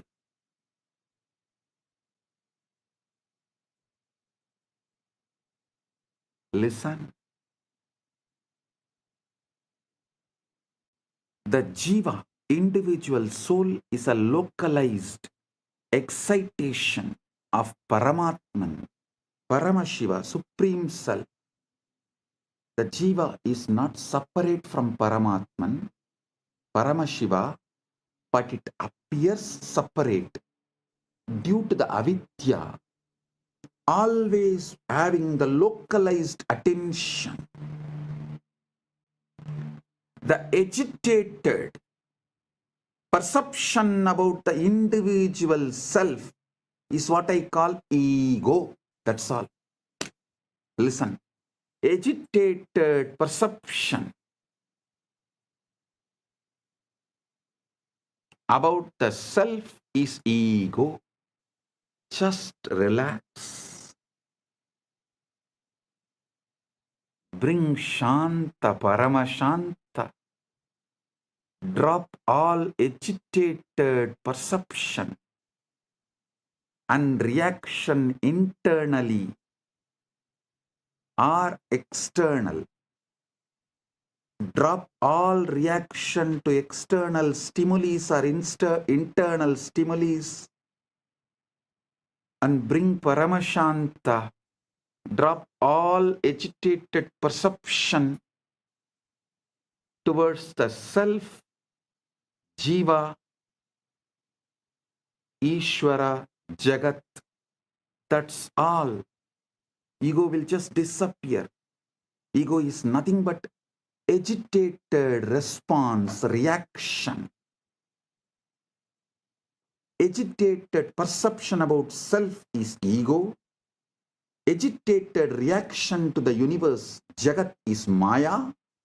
Agitated response, reaction to Ishvara is Trobhava. That's all.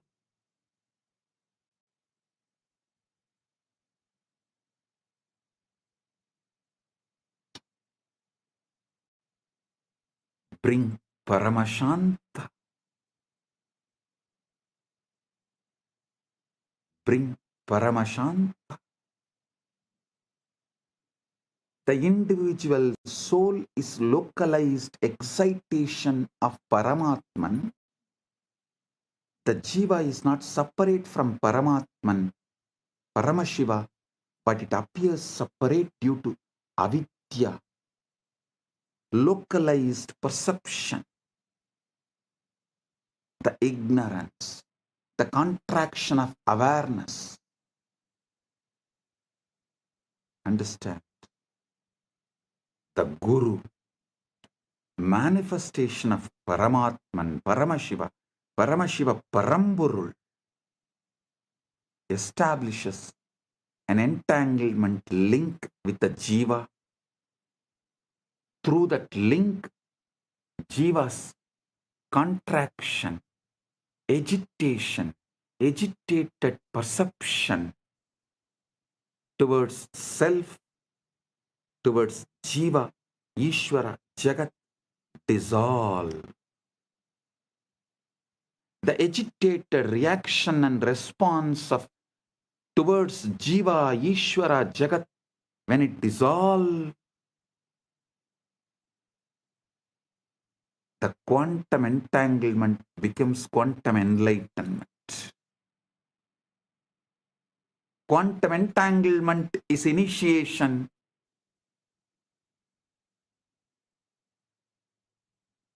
Quantum enlightenment is the result of initiation.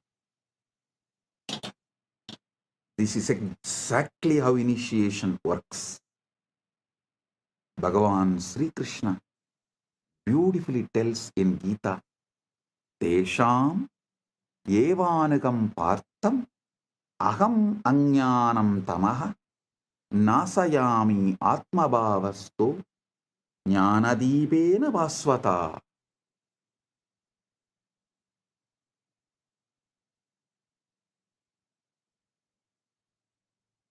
Out of compassion for them, I, dwelling in their hearts, destroy the dark ignorance born of misconception with the shining lamp of knowledge.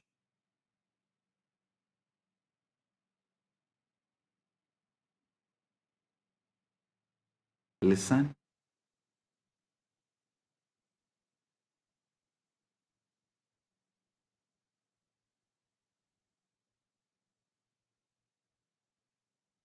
Guru Gita beautifully describes Hetave jagatam eva samsararnava chetave prabhave sarva vidyanam sambhave gurave namah.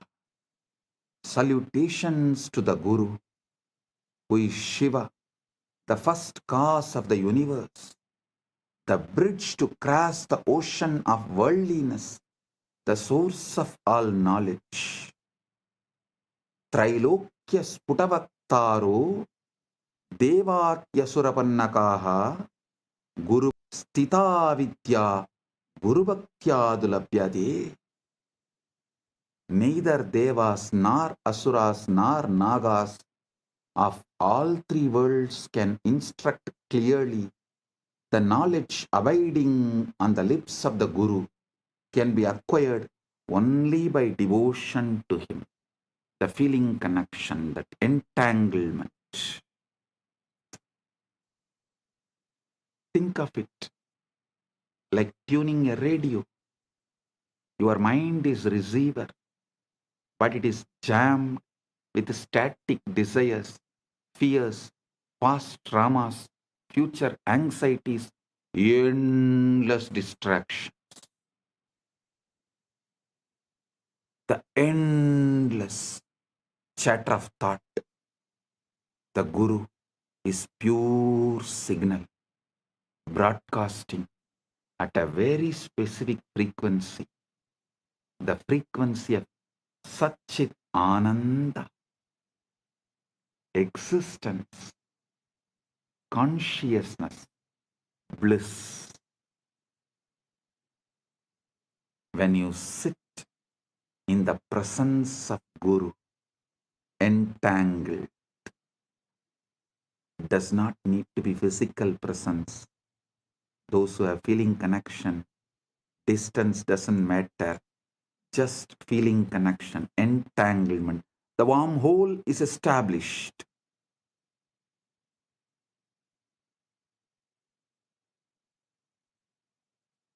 It is not necessary. You have to be in physical presence. The feeling connection. When you sit with the Guru with this feeling connection, your receiver begins to synchronize with that signal. Physicists call this coherence. When two oscillating systems lock into the same rhythm, spiritually it is called initiation, satsang, company of truth, darshan, vision of the divine, shaktipat, descent of power,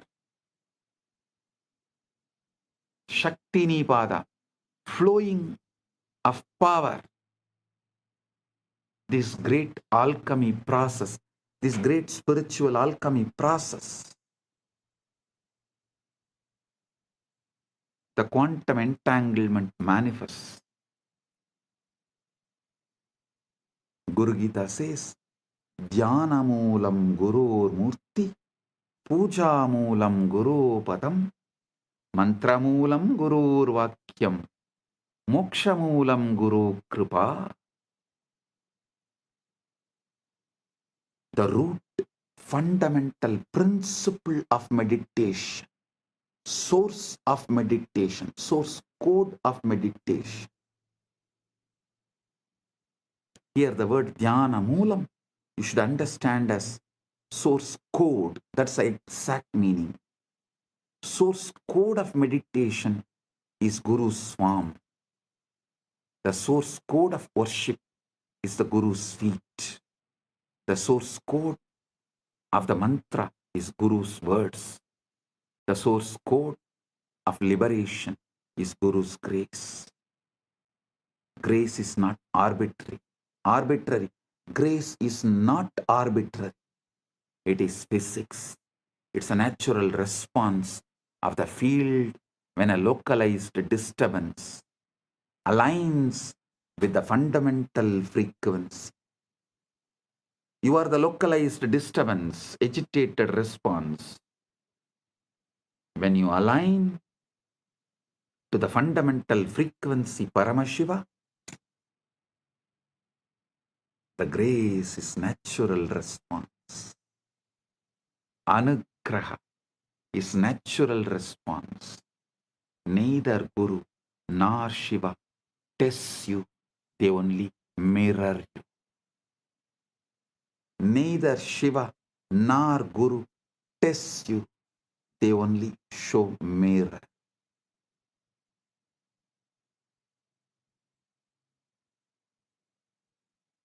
Now we come to the heart of what I wanted to reveal. The Shivalinga, the time, the Lingodbhava Kala is right now here. Right now, the Lingodbhava Kala is happening. Listen. The Lingodbhava Kala is right now. Globally, right now is the Lingodbhava Kala. The time Paramashiva manifested as a Linga Murti, Linga, Arunachala.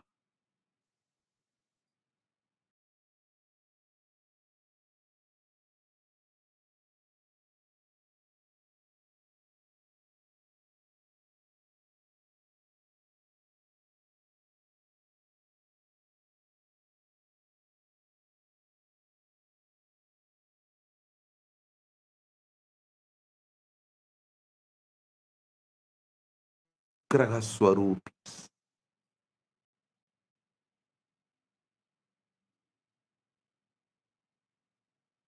They do Panchakritya and more,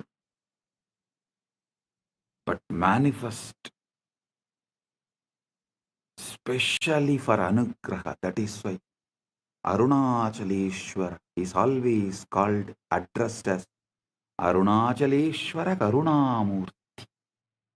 Arunachaleshwara.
Witnessing the witness, observing the observer, Sakshi to the Sakshi, as your energetic posture, Kundalini active, aligned, exploding, rolling towards and experiencing, enjoying union with Paramashivoham. Paramashivoham. Om Nityananda Paramashivoham. Om Nityananda Paramashivoham. I bless all. Paramadvaita Praptiras. Paramadvaita Praptiras.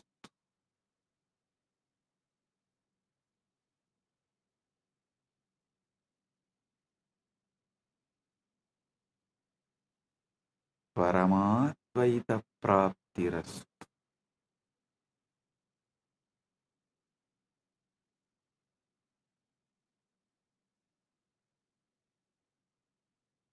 Purna Arogya Praptirastu. Sakala Aishwarya Praptirastu. Sarva Mangala Praptirastu. Ananta Jyoti Praptirastu.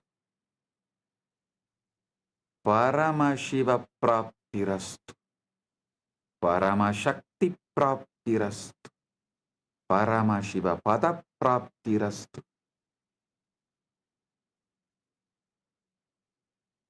Let the state of Paramashiva manifest. The space of Paramashiva manifest. Powers of Paramashiva manifest. Being of Paramashiva manifest. Super consciousness of Paramashiva manifest. Maha Kailasa of Paramashiva manifest.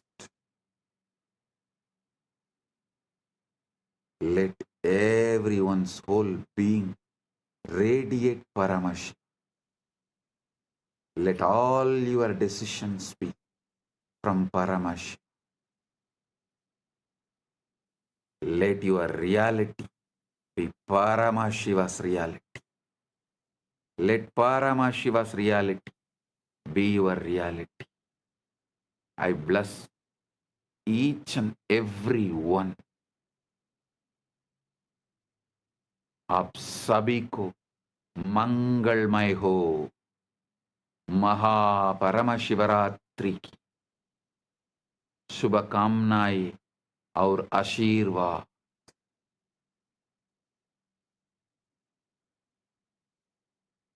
మీ అందరికీ మంగళమైన మహాపరమశివరాత్రి ఆశీర్వాదాలు. എല്ലാവർക്കും മംഗളമയ മഹാപരമശിവരാത്രി ആശംസകളും അനുഗ്രഹങ്ങളും ನಿಮ್ಮೆಲ್ಲರಿಗೂ ಮಂಗಳಕರ ಮಹಾಪರಮಶಿವರಾತ್ರಿ ಆಶೀರ್ವಾದಗಳು. எல்லோருக்கும் பரமாத்வைதம் பொங்கும் பரமமங்கள மகாபரமசிவராத்திரி ஆசிகளும் அருளும் நல்வாழ்த்தும் நல்மங்களமும் புரணமங்களமும் பரமாத்வைத பிராப்திரஸ்து. Bendigo a todos ustedes con un auspicioso Mahaparamashivaratri.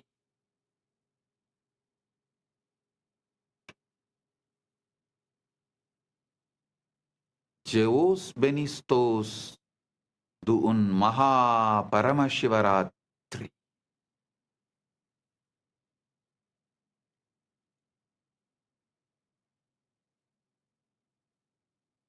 Blagoslovyayu Sheikh Vasna Blagoro Priyatnai Mahaparamashivaratri.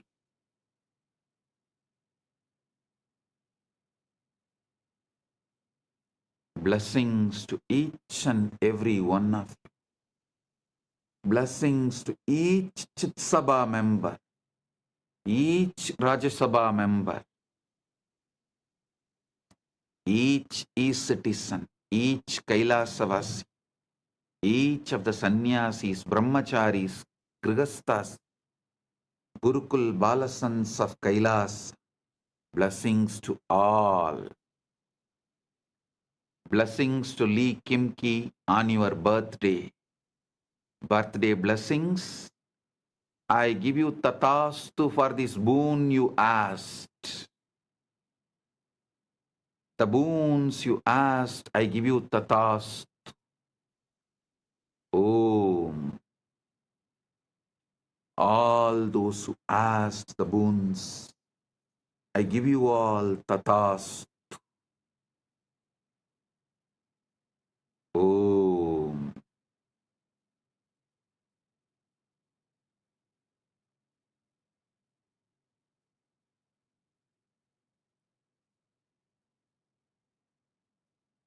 Blessing.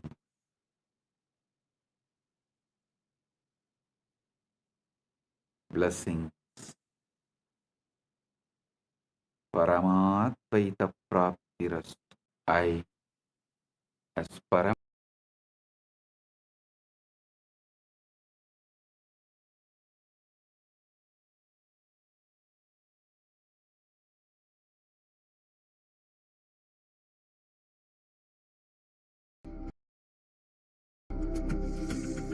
Mahashivaratri. It's an important time when timelessness enters into time.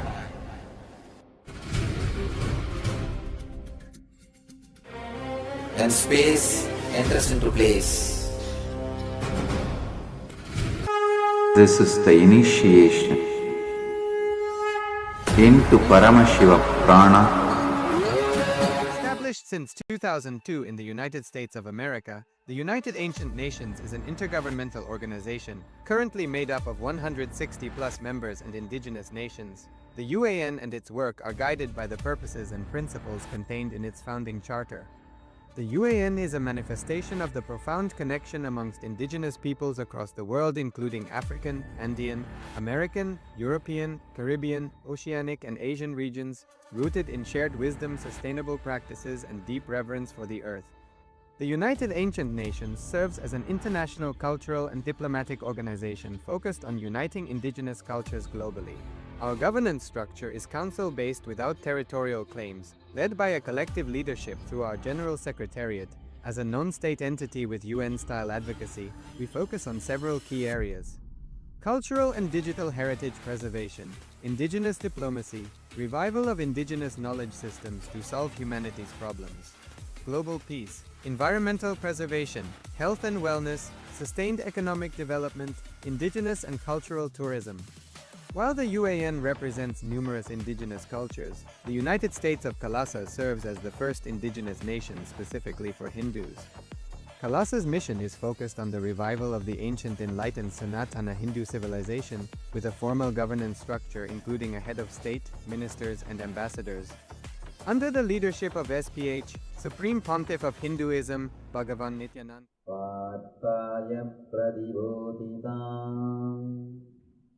Bhagavatam Narayanena Svayam Vyasena Graditam Purana Muninam Madhye Mahabharatam.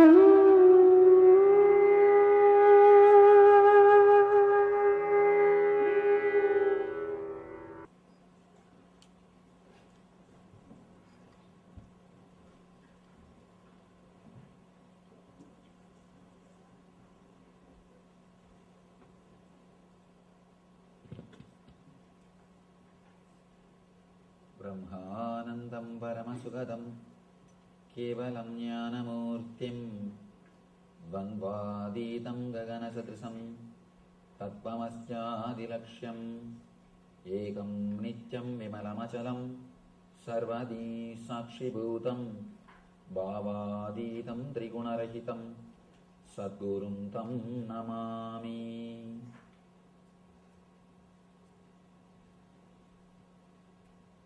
पार्थाय प्रतिबोधितां भगवतां नारायणेन स्वयं व्यासेन ग्रथितां पुराणमुनिनां मध्ये महाभारतम् अद्वैतामृतवर्षिणीं भगवतीम् अष्टादशाध्यायिनीम् अम्ब त्वामनुसन्दधामि भगवद्गीते भवद्वेषिणीम्.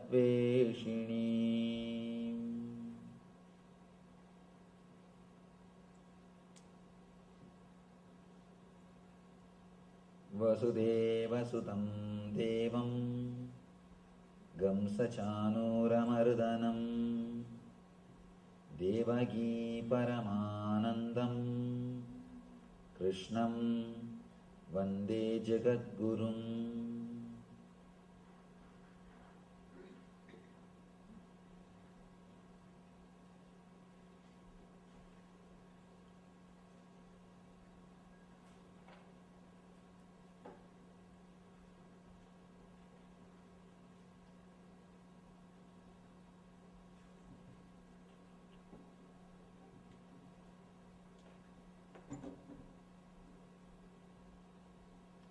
I welcome you all with my love and respects.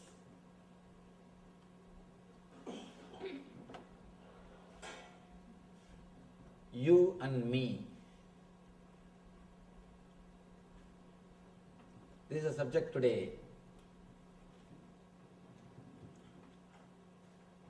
Daivasura Sambat Vibhaga Yoga.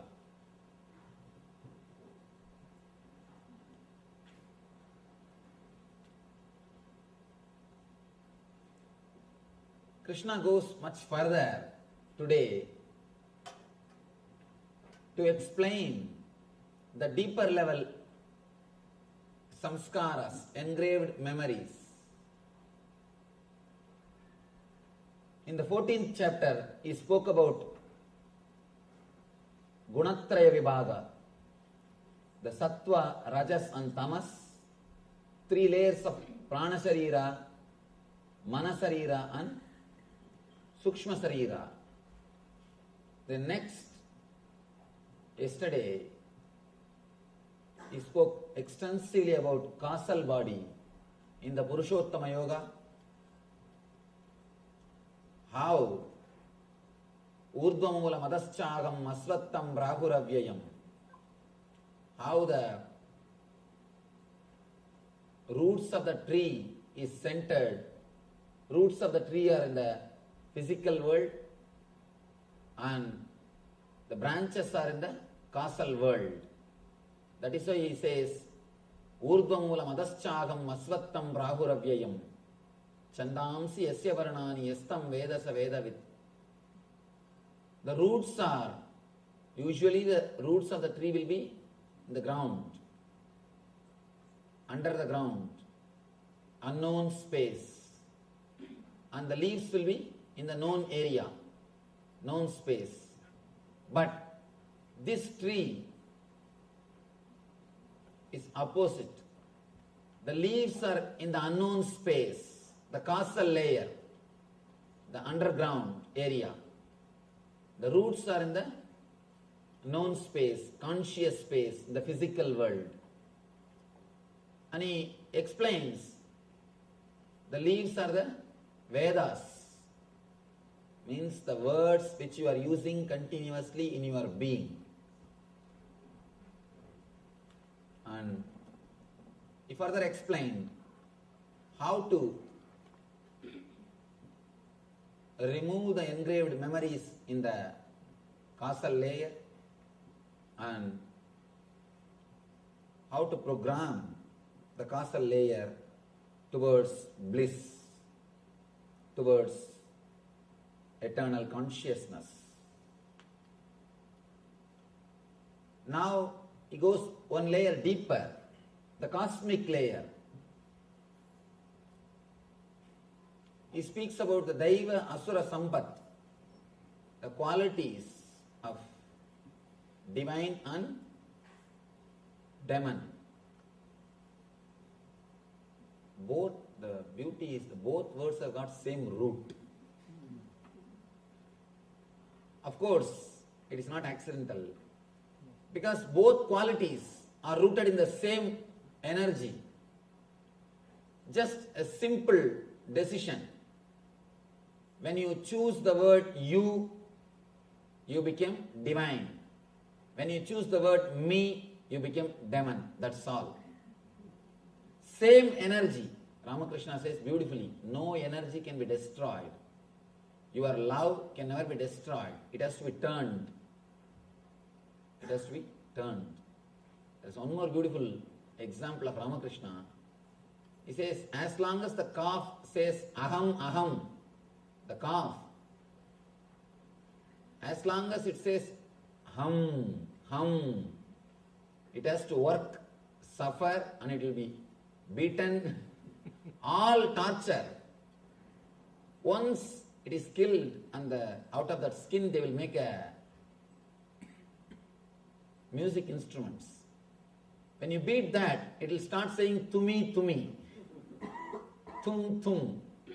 As long as it says aham, aham, it will have suffering. When it starts saying tum, tum, it will start singing the glory of divine. It will be used for divine purposes. Beautiful simile, beautiful example. Of course, I am not able to exactly translate. In colloquial Bengali, he explains. As long as you have that idea, aham, aham, ami, ami, me, me, continuously you will be demon for yourself and for others. The moment the cognitive shift happens in you, you will be a blessing for yourself and for others. Here, in the causal layer, you have all the engraved memories. All the engraved memories are stored. But in the deeper level, in the cosmic layer only, you decide. You decide, you are me.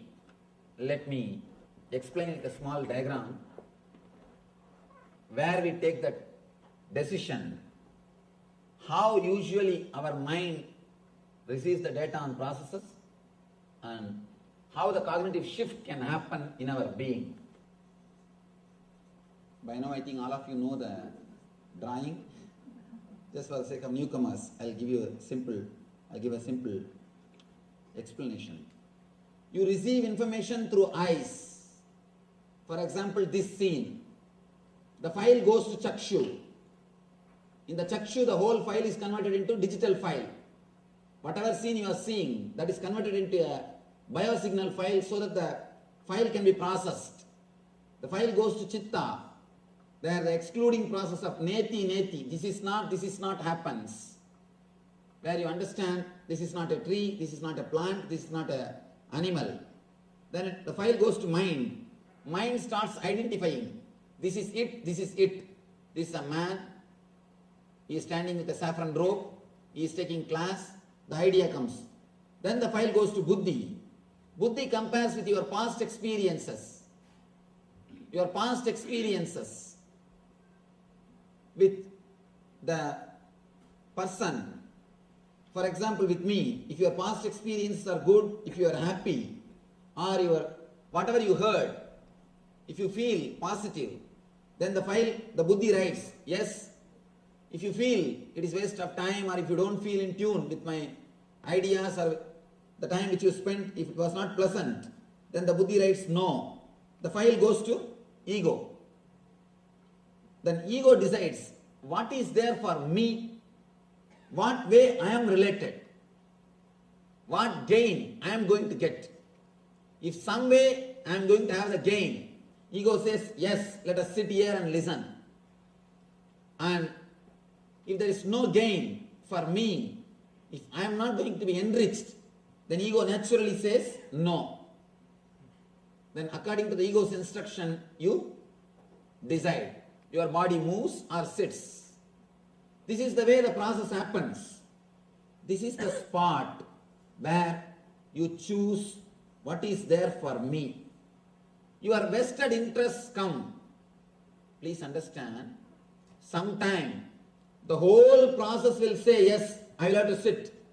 But this one spot will say, my vested interest is getting affected. Then you will never be able to sit. This whole thing may accept what you are doing. But if this one thing is not ready, the whole decision will be changed. And same way, if whole thing says no, if this one thing says yes, you will decide yes.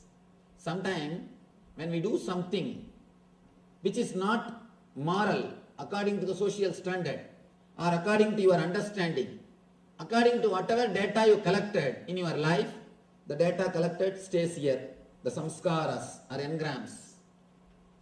You have so many data, so many informations. The data is available here. According to your data and the whole process,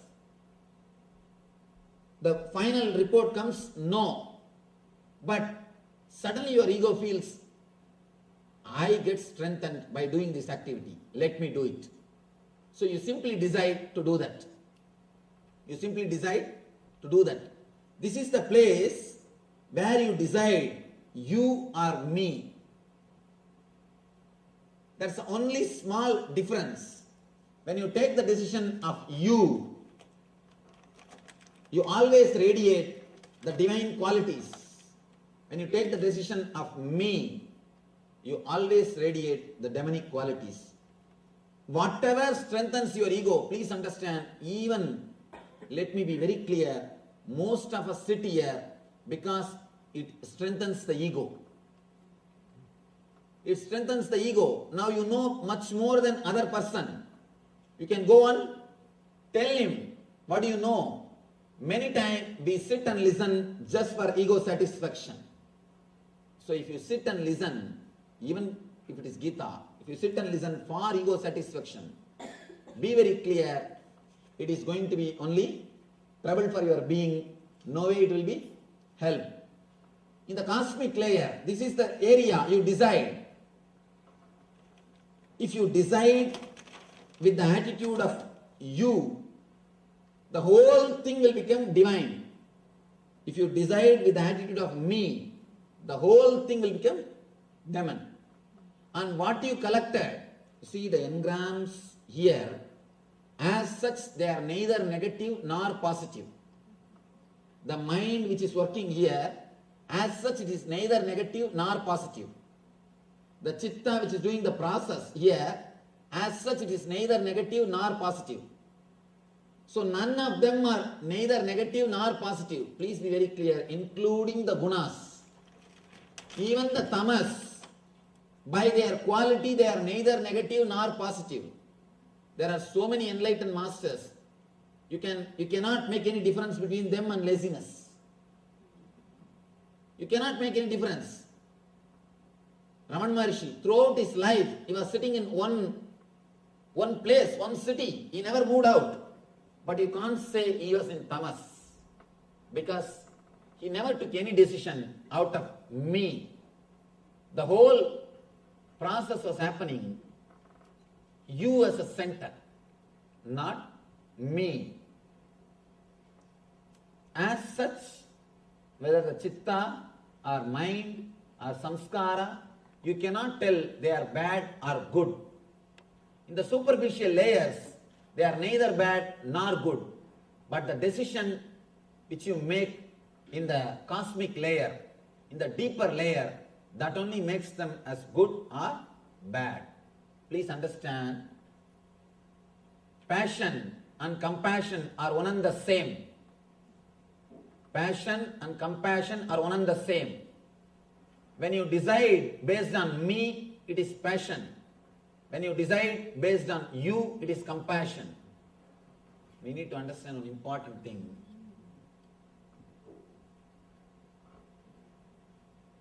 Whenever it is passion, it will be strong in our being. But when it becomes compassion, it will not have that much of intensity. Means, be very clear, your compassion is also just a pseudo expression. Maybe for name and fame's sake, not for anything else. If you don't have that intense compassion, the way in which you experience passion, with the same intensity, if you don't experience compassion, be very clear, all your activities are purely out of ego. Including this Gita Jnana can become ego when the decisions are taken out of I and me. If the decisions happen out of you, not this Gita Jnana, even ordinary activity which you do in your life can become divine. See, we don't have to work on the doing, we need to work on the being. Doing can never lead you to anything. As long as you believe doing can lead you to ultimate, you are called karmagan, the person with karma. It is called Puramimamsa. Only when you understand the being can lead you to the ultimate, you are called Uttaramimamsi.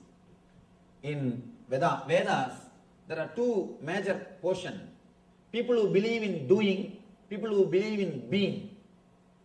People who believe in transforming the being, they are called Vedantis. People who believe the transformation ultimate can be achieved by doing, they are called Karmagandis. They continuously believe in doing. Of course, ultimate can be achieved only by working on the being, not on the doing. If you try to work on the doing, either you will suppress or express. Either you will suppress or express. Continuously you will be fighting with yourself. Nothing else will be achieved. A man who can transform his being, only he can achieve the ultimate. Whether demon or divine, it is decided only on that one point. When you receive the data, process it and deliver the result or command, how the command is delivered, what is the center from which the command comes out. The command comes out thinking this one statement, what is there for me? What is there for me?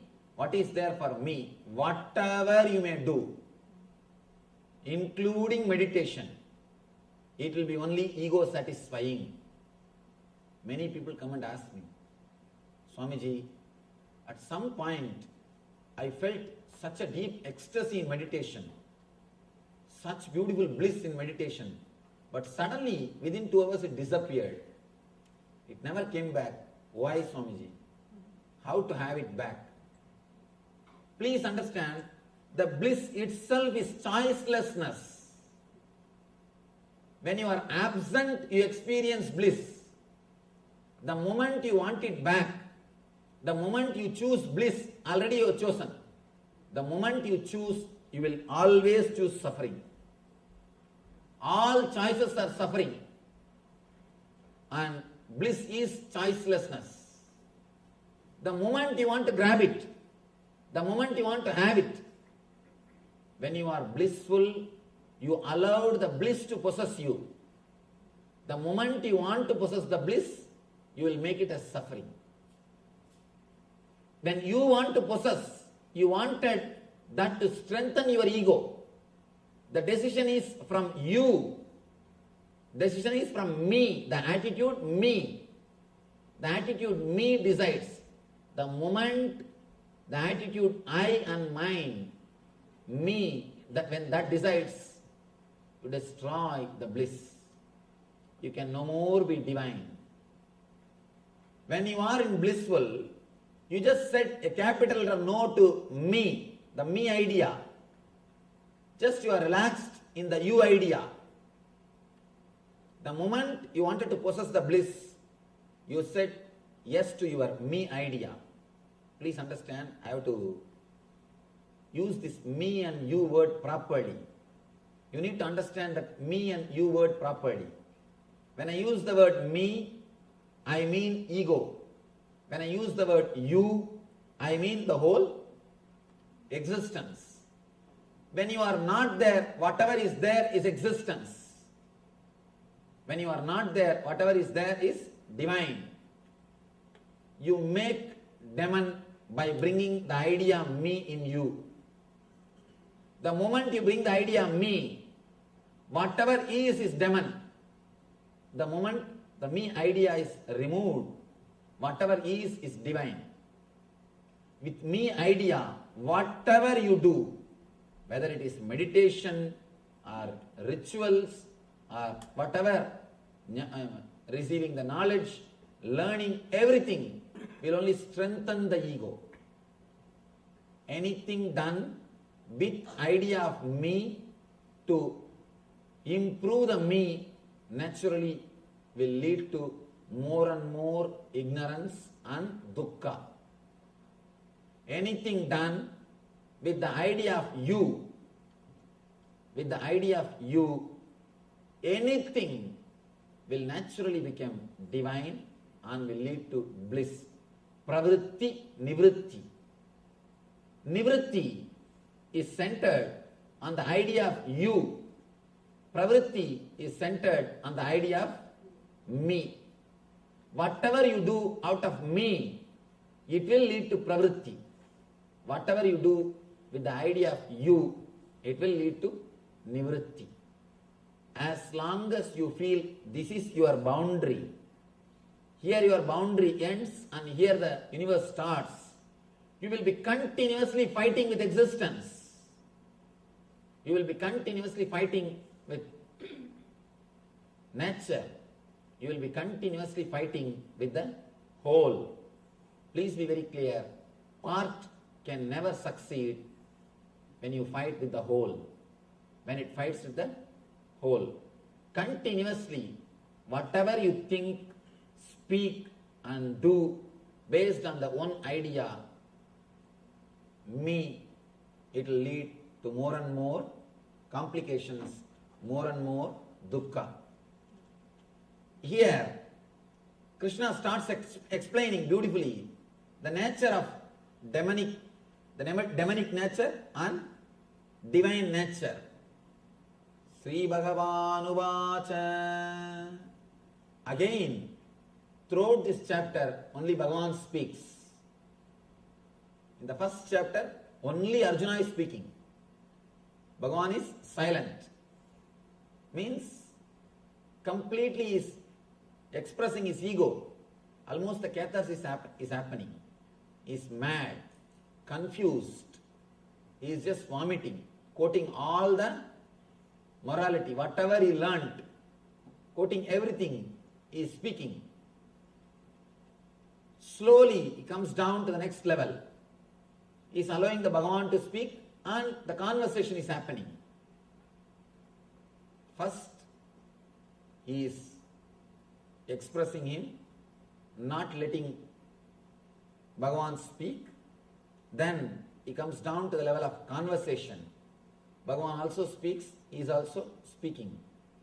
Then he comes to the level of little more listening. Now, practically he is silent. In the 15th chapter and 16th, both the chapters, he is silent. He is not uttering a single word. That's what I told. No questions, only doubts. All the questions have disappeared. Now only small doubts. Means he is asking for more tips, more clarification, more understanding. Bhagavan Uvacha Abhayam Sattva Samsuddhir Jnana Yoga Vyavastitihi Danam Tamascha Yajnascha Swadhyayastava Arjavam Ahimsa Satyam Akrodas Yagas Santirabhaisunam Taya Bhudeshvaloluptvam Mardavam Hrira Chapalam Tejatshama Drudissaucham Adroho Nadimanitaha Bhavandi Sambadam Daivim Abhijadasya Bharata.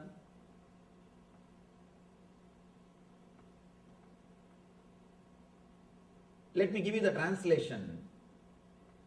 Bhagavan says, fearlessness, purification of the being, cultivation of spiritual knowledge, charity, and centered on the being, performance of sacrifice and accumulating knowledge, austerity, simplicity, non-violence, truthfulness, freedom from anger, renunciation, tranquility, aversion to fault finding, compassion for all living entities, freedom from covetousness, gentleness, modesty, steady determination, vigor, forgiveness, fortitude, cleanliness, and freedom from envy and from the passion for honor. These transcendental qualities, O son of Bharata, belong to divine men endowed with divine nature. Now, when you listen all these things with the attitude of me, usually what we do? Start practicing all these things. Start practicing all these qualities. Be very clear, if you start practicing all these qualities, one thing is sure, you will become mad. You will become mad. Nothing can be done. Because you will be fighting with yourself. You will be controlling your senses to strengthen your ego. When you try to understand all these things, when you try to understand all these ideas with your attitude of me, I, you will start practicing them to strengthen the idea of me, to strengthen yourself as a better being. Again and again. Masters prove. Masters are not better beings. They are totally transformed beings. Better beings are different. Transformed beings are different. The other day I was telling you that lion and sheep lion story. The story told by Vivekananda. Beautiful story. In that story, the sheep lion, he doesn't want to realize he's lion. He just wanted to be a good, strong sheep. He's asking the lion to give some technique for becoming a strong sheep. Same thing. If you straight away start practicing all these things, you may have little strong ego. Understand, that is why all these so-called tapasvis, people who repress themselves, will have a strong ego. Will have very strong ego. People who do tapas, people who repress themselves, you can see very clearly they will be radiating ego. Because they are doing all these things to strengthen. When you do all these things, naturally you will strengthen your ego. You will strengthen your ego. When you are completely blissful, relaxed, then if austerity happens, if tapas happens in you, you will never expect others also to do tapas. I have seen so many sannyasis, especially in India, continuously they blame the householders. Continuously they blame them. You don't do this, you don't do that, you are not right, you are not pure, you are sinner. The problem is, when you suppress, when you force yourself to do tapas, you are continuously burning inside. So naturally, sometimes you yourself get the doubt whether you are in the right path or what you are doing. Is it right? You get the doubt. Then naturally what we think, we have to do something. The doubt is coming up. Let us make others guilty. When you make others guilty that they are not doing right thing, you feel now, yes, what you are doing is right. When you make others feel guilty that they are not right, you feel you are right. When you see, when you suppress, when tapas is done by force, you naturally expect others also to do that. If they don't do, you create guilt in them, and by creating guilt in them, you wanted them to come to you and confess. When that happens, you feel more and more strong. Tapas is supposed to happen out of joy and bliss.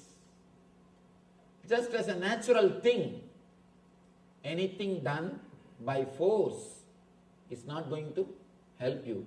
It will neither help you nor it will help the society. I have seen so many people doing tapas like Ravana. Ravana did tapas, but all his powers, it never helped him or others. He has become demon for himself and for others. He was killing others. Finally, he has destroyed himself. Because the tapas is from the attitude of me. What is there for me? To strengthen the I and mind. The whole thing happened to strengthen the I and mind. Please understand, whatever you do, whether it is studying the spiritual scriptures, or the charity, or social service, or the spiritual things, or puja, or meditation, whatever you do, to strengthen the I and me will always lead to suffering. It will lead to suffering. The instinct to survive, an instinct to possess is what I call me. Me means instinct to survive. Instinct to possess, instinct to survive is I, instinct to possess is mine. Person who understands both are illusions. You cannot have the instinct to survive. Whatever you may have, you cannot survive. Please be very clear. The instinct to survive is pure illusion. At the most, you can survive as you think yourself 70, 80 years. 70, 80 years you can be alive as you think you are. How you visualize yourself in that form, in that way, you can be alive maximum 70 to 80 years.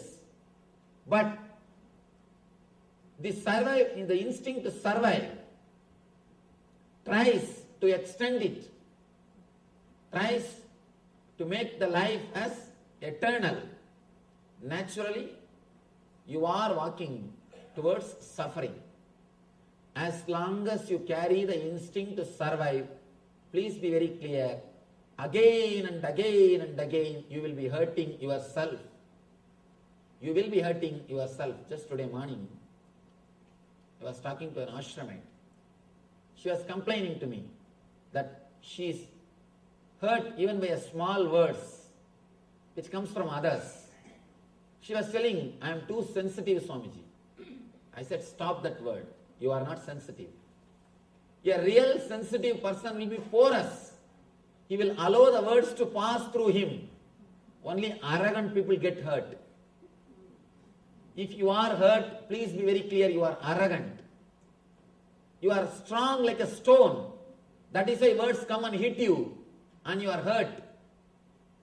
If you are sensitive, porous, you will just let the words pass you. You will just let the words pass you. You will never suffer. Suffering is always from arrogance, never from sensitivity. Person who is sensitive will never suffer. Because you will just allow the words to pass you. You will not stop them. You suffer by a word when you stop them, when you resist them, when you make meaning out of them. When you don't make meaning out of words, you never suffer. Words can never create suffering when you don't make meanings out of it. It's like just playing with words. We always choose nice words to support our ego. We don't want to say, I am hurt because I am arrogant. We always use a polished word. I am hurt because I am sensitive. Please don't cheat yourself with words. Let you be straight. Let the straight words be used. Especially in America, I see lot of polished words. Lot of polished words. People easily cheat themselves with the words. People easily cheat themselves with words. Please don't cheat yourself with polished words. Let things be straight. Let everything be clear. Never ever use the polished words. You can use the polished words to cheat others, but don't use it on yourself. Don't use it on yourself. A small story. One contractor wanted to donate a car, gift a car, a sports car to an official. Official said, no, I am an honest person. I cannot think of accepting this gift.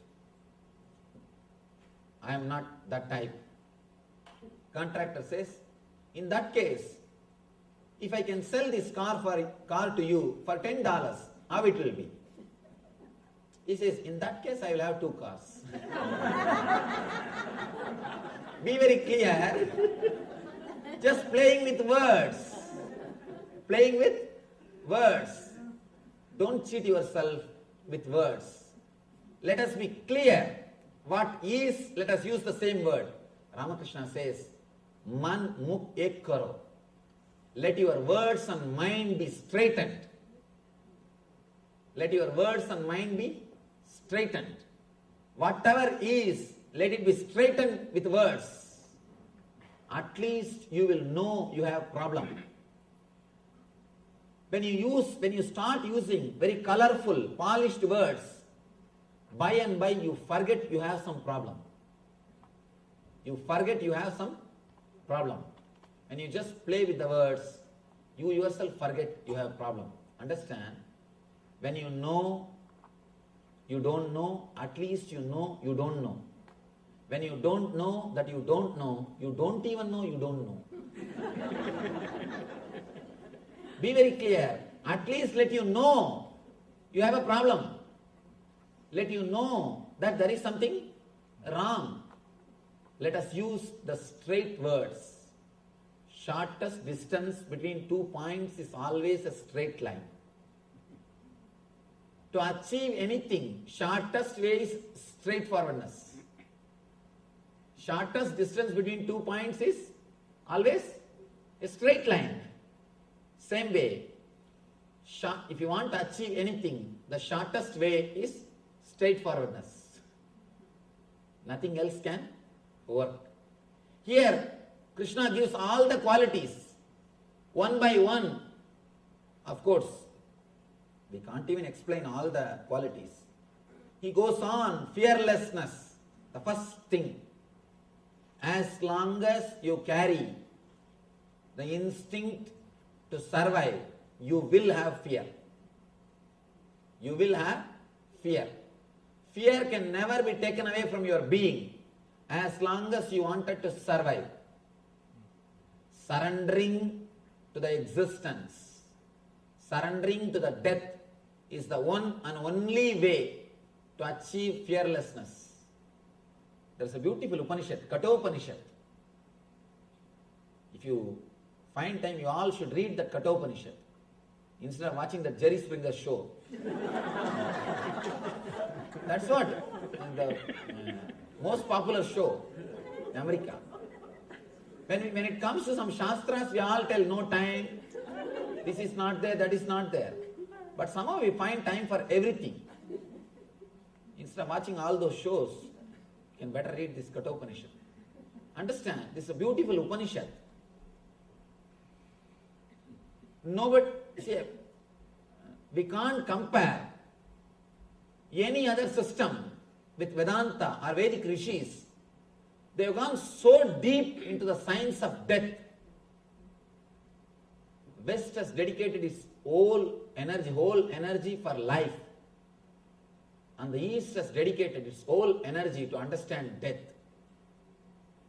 That is why rishis, they live even when they die. They live when they die also. Even after death, they live. They exist. They discovered the art of living even after death. But people who are caught in the material world, they die every moment even when they live, when they are alive. The Upanishad is the science of death. Beautiful story. Young boy goes to the Yama's abode, Lord of Death, Death's abode, and the story is beautiful. Yama receives him. Of course, 3 days he was not there. His servants tried to receive him, but Nachiketa is the hero. He says, no, I will wait till Yama comes. When Yama comes, he comes and receives him. He welcomes him. Understand?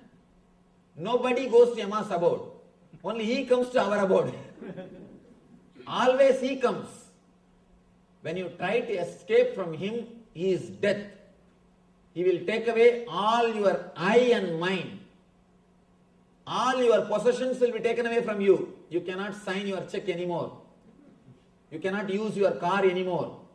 You cannot have your relations anymore. Whatever you think as yours or you, everything will be taken away from you. Yours, all the wealth, relationships, your bank balance, everything. And you, what you think as you is that body. Even that will be taken away. Everything will be taken away when death comes to you. But when you go to him, See the story. Story says, Yamadharma receives Nachiketa with love and care. First thing, he becomes your host, loving host. Next, he says, please have 3 boons. I'll bless you with 3 boons. Let me give you 3 boons. And Nachiketa first asks for relationship. He says, when I go back to my family, my father should accept me, love me, and take me into his family. Yama blesses him with the relationships. Next, Yama gives him all the wealth and shows the path to create wealth. Nachiketagni, all the pleasure and comforts. He teaches him the method to create wealth and pleasure, all the comforts. He is behaving like a god. First, he is behaving like a loving host. Then, he is behaving like a god. Next, ultimately, he gives the Atmajnana. He is behaving like a master, enlightened master, and he gives Atmajnana. Because Nachiketa asks for the secret of death. Then he blesses him with the enlightenment. Look at the life, the paradox of the life. When we run away from death, even then you can't run away. He will chase you wherever you are. He will chase you. He will chase you. He will take away all your wealth, take away all your relationships, take away whatever you think as you and yours. Here, the whole scene is different. When you surrender to him, when you go towards him, first thing is a loving host. He is not terrible as you think. Always be portrayed. Yama with a big mustache, sitting on the buffalo, black, with a big rope in his hand, that pasa rope, and with an arrogant smile or a arrogant face, egoistic. But here, the whole scene is different. He is saying, Swahatam, please come. He is welcoming. You are the form of Agni. See the Vedic culture, Aditi Devo Bhava. In Vedic culture, we respect Aditi, guest is God. Aditi means man who comes without informing in which Tidhi he will come. Tidhi. He will come without informing in which Tidhi he will come. That is why he is called Aditi. Not the person who sends you email, then phone call, then fax, then he will appear. You go and receive him in the airport. No. He is not Aditi. He is your relative. You have to take care of him so that he will take care of you. That's all. It's a pure business. Please understand, all our things are pure business relationship. Aditi means a person who straight away comes to your life. The big problem is, in this country, the Aditi concept is lost. People can't believe, still in Indian villages, all houses' doors will be kept open in daytime. At least in the village I am born and brought up. Whole day the doors will be kept, the doors of the house will be open. And I have seen, I will go to any house in that street and eat. And any kid will come to the house and eat directly. And the very idea Aditi is disappeared. People always tell me, Swamiji, India is poor country. I tell them, no. You don't know the value of that culture. For example, if you have to be received, taken care, and you have to stay for 3-4 days for your business purposes, how much you will spend? But in India, you have some friend, just one phone call. The whole thing is done, of course. Now there also, because of the cultural invasion, it is coming down. At least in villages, still it is alive. Where the Vedic culture is alive, still it is alive. Aditi Devo Bhava, we respect the guest as God. Guest is God. He says, you are Aditi. You have come to my house in the form of the Vaishvana Agni, means the Agni which we worship. The Brahmana is considered to be the embodiment of the Agni, the divine Agni. You have come to my house as the embodiment of divine. You are here. Let me respect you. Please forgive me. Apologize. Please forgive me. 3 days I was not here to receive you. Usually we postpone Yama. Usually we escape from him. When you go in search, he will not be there. That is the whole story. Usually he chases you. You run away from him, but he will be there behind you. But if you turn and go towards him, you will suddenly find he is not there. 3 days, Nachiketa says, Yama is not there. Understand? The story is significant. It has got a tremendous truth in it. Nachiketa goes there and he finds Yama is not there. It means when you turn towards death, you will not find death as you imagined. Whatever imagination you have about death will not be there when you surrender to death. Now, because of your fear, you escape. Because you escape, he chases you. Both are like a vicious circle. If you understand, the moment you surrender, he will not be there as you imagine him, as you expect him. Naturally, that will add courage. And that courage will make you face him more clearly. When you face him more clearly, more courage. When you go in that cycle, it is called virtuous circle. This is vicious circle. We are caught in the vicious circle. Let us turn the whole thing to virtuous circle. If you understand this one Kathopanishad story, the whole idea about death will be transformed. When you go, he is not there. First thing. Next thing, he appears, but not as you imagine him. Not that arrogance, not that person who will take away everything from you, not with pasa, not on the buffalo, nothing. A humble host. Please come. Please come. Welcoming host. Receiving you with all love and care. Next step, he is God. He blesses you. Ultimately, he gives you the Atmajnana, knowledge, enlightenment. We may think, how to go towards death, Swamiji? Shall we commit suicide? Please understand, suicide is not going towards death. Please be very clear. Never think people who commit suicide are fearless. They are the most coward people. They commit suicide because they are not able to live this life. They are not facing death. They are escaping from life. Suicide is not facing death. It is just escaping from life. Escaping from life is different. Facing death is different. They just escape from life. Escaping from life doesn't mean they are facing death. Suicide is not the thing. Suicide is not the way. Face the fear. When the fear is created in you, when the fear happens, just go through. Don't allow the fear to frighten you.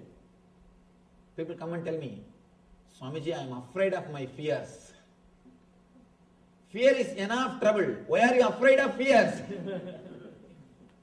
Don't allow the fear to frighten you. Sit in the room.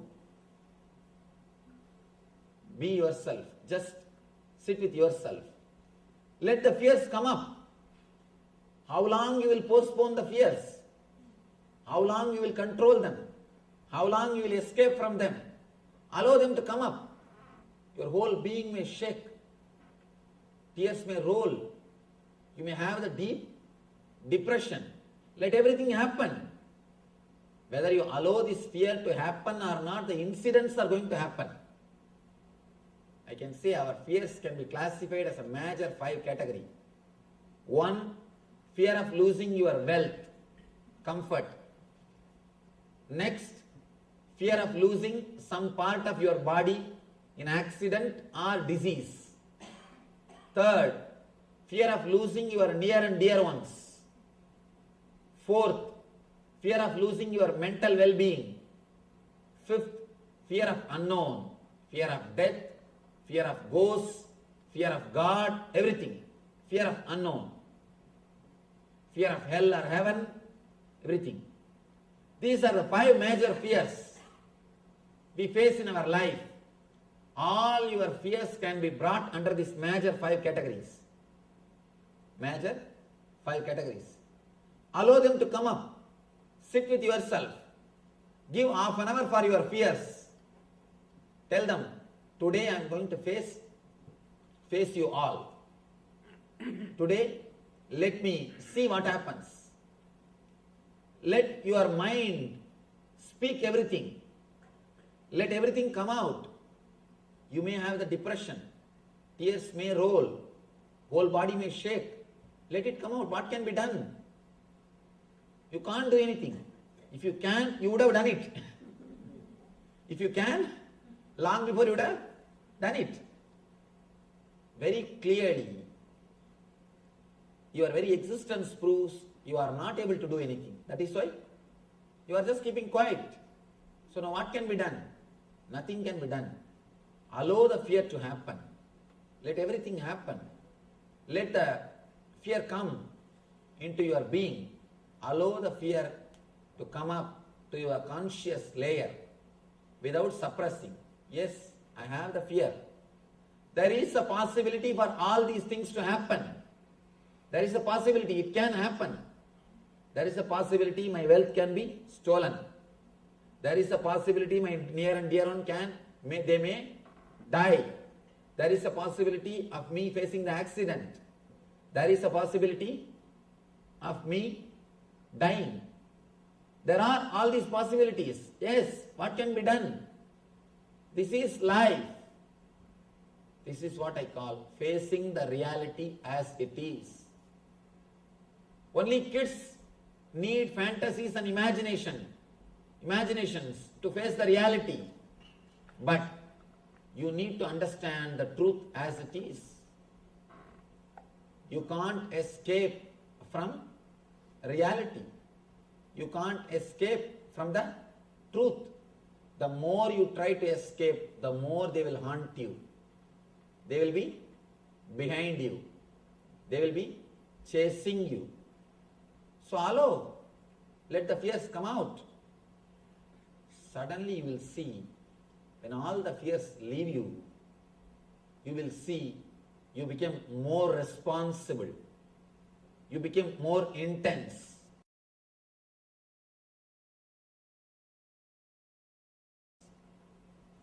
In our meditation programs, in the second level program, we have a meditation called Death Experience. It is based on Ramana Maharishi's experience. People always feel frightened to enter into the meditation. But the moment they come out, they always tell me, Swamiji, now I feel really my responsibility. I was postponing so many things without doing.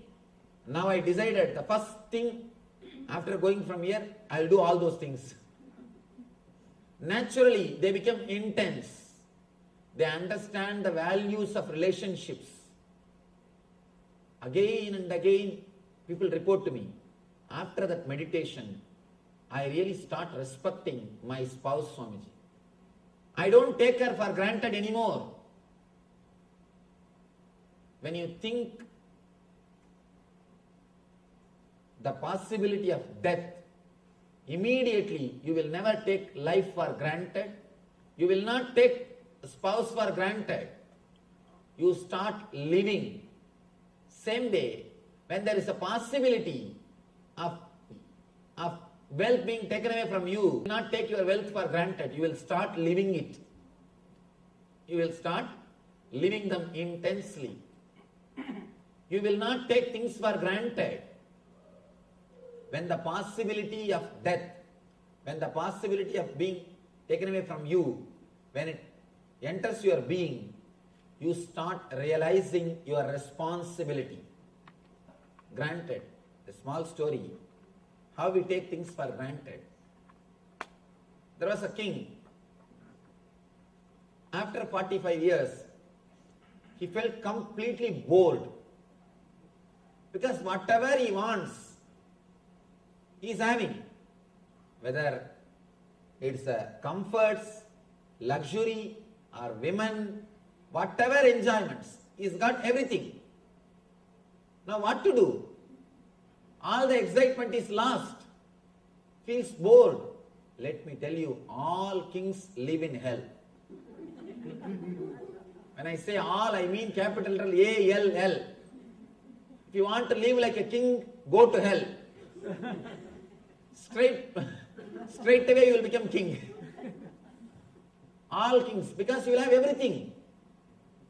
Tremendous boredom will happen. If you don't have something, you will have the excitement, you will work for that. There is a need for continuity. There is a need to live. You will have some goal. There is need for continuity. When you have everything, what for you should live? Nothing. Never imagine when you have everything you will be happy. Be very clear. Never imagine you will be happy when you have everything. You will be in hell straight away when you have everything. This king, he entered into the hell because he got everything. And he is totally depressed, bored. He doesn't even want to come out of the room. Whole day is lying. These ministers, they tried all their best. Whatever they can do, they tried to bring him out, to make him again alive, to give him a little excitement. They brought best comforts and luxuries from all over the country. They brought the best things from all over the country. And they brought all possible pleasures. But nothing worked. He said no. Finally, they decided to do one thing. King, there is an enlightened master in the forest. He may be able to help you. Why don't you come and see him at least once? He will bring you out of depression. Because many people have been helped by him. King said, I am not interested in coming anywhere. Enough. He says, no, please try once. King said, all right. Anyhow, you are all telling so much about him. Let me try. He comes, but with all the doubts, with all the questions, and he is not ready to trust that person. First of all, he is suspecting whether he is enlightened or not, who knows. And he goes to the master and he just asks straight away, see, I just wanted to know, can you help me to come out of depression? That is the way these guys will question. Because they have come just to check out. They have not come to learn. They have just come to verify. I have seen so many people coming and asking me, can you show some path to achieve God? I tell them, please, I will try. Why don't you be seated? Why don't you have your seat? I will try. And they will come as if they have come to check me. And it's really fun. One young guy, well read in all these, the modern day books, Ramakrishna's life, Vivekananda, all these modern day saints' lives. This guy came and asked me, Swamiji, have you seen God? I just smiled at him. And I asked him, did you read Vivekananda's biography? He said, yes, I read Swamiji's Vivekananda's biography I know how Vivekananda asked Ramakrishna, same way I am asking you. First thing I cut out of his shirt so that he should not run away. I cut out of his shirt. You see, when Ramakrishna told, I have seen, Vivekananda simply followed Ramakrishna. Gave his whole life to Ramakrishna. Dedicated his whole life to Ramakrishna. Now I am not only saying I have seen, I will show you, come. Fellow ran away. Fellow just escaped. He is not ready to take the responsibility, but he just want to check out. He just ran away. I told him, I am not only saying I have seen, I will show you, come. Come and be with me, come. Simply ran away. The guys just want to check out. The king wants to check out. He goes there and asks casually, can you tell me something to get rid of this depression? Master straight away says, if you can bring all your wealth in one, put it in one gunny bag, bring it and bring it here, then I will teach you.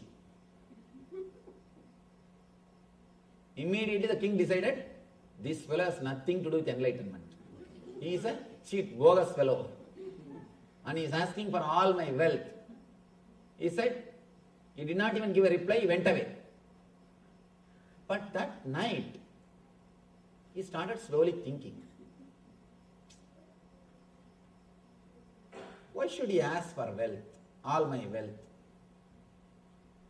And there is some grace beyond my doubt. There is something about him is working on me. And one more thing, I tell you one thing. People ask me, Swamiji, how to find out whether somebody is enlightened or not? You can never find out by intellect. Never try to find out. Always try your best to suspect. If he is really enlightened, beyond your doubt, his form, his being will be there in you. You will not be able to forget him. Never remember. People always ask me, Swamiji, should I remember you? No. Try your best to forget. Try your best to doubt. If at all I had divine experience, that will work beyond your intellect. If I am going to help you, if you will be helped by me, beyond your intellect, you will simply fall. Let me be very clear. Simply you will fall. Through intellect, you can never analyze and understand. With intellect, try your best to say no. That's the best thing. If you try your best to say no, you will never be cheated. That's the best thing, right thing to be done. And if the person is really enlightened, he will be able to penetrate you beyond your intellect. He will be there just in your being. He will be there in your mind in daytime. He will be there in your dreams in the night time. He will be there, he will be haunting you. You cannot escape from him. So this master has started haunting this king. The guy is lying on the bed, rolling this side and that side. Why did he ask? Shall I try?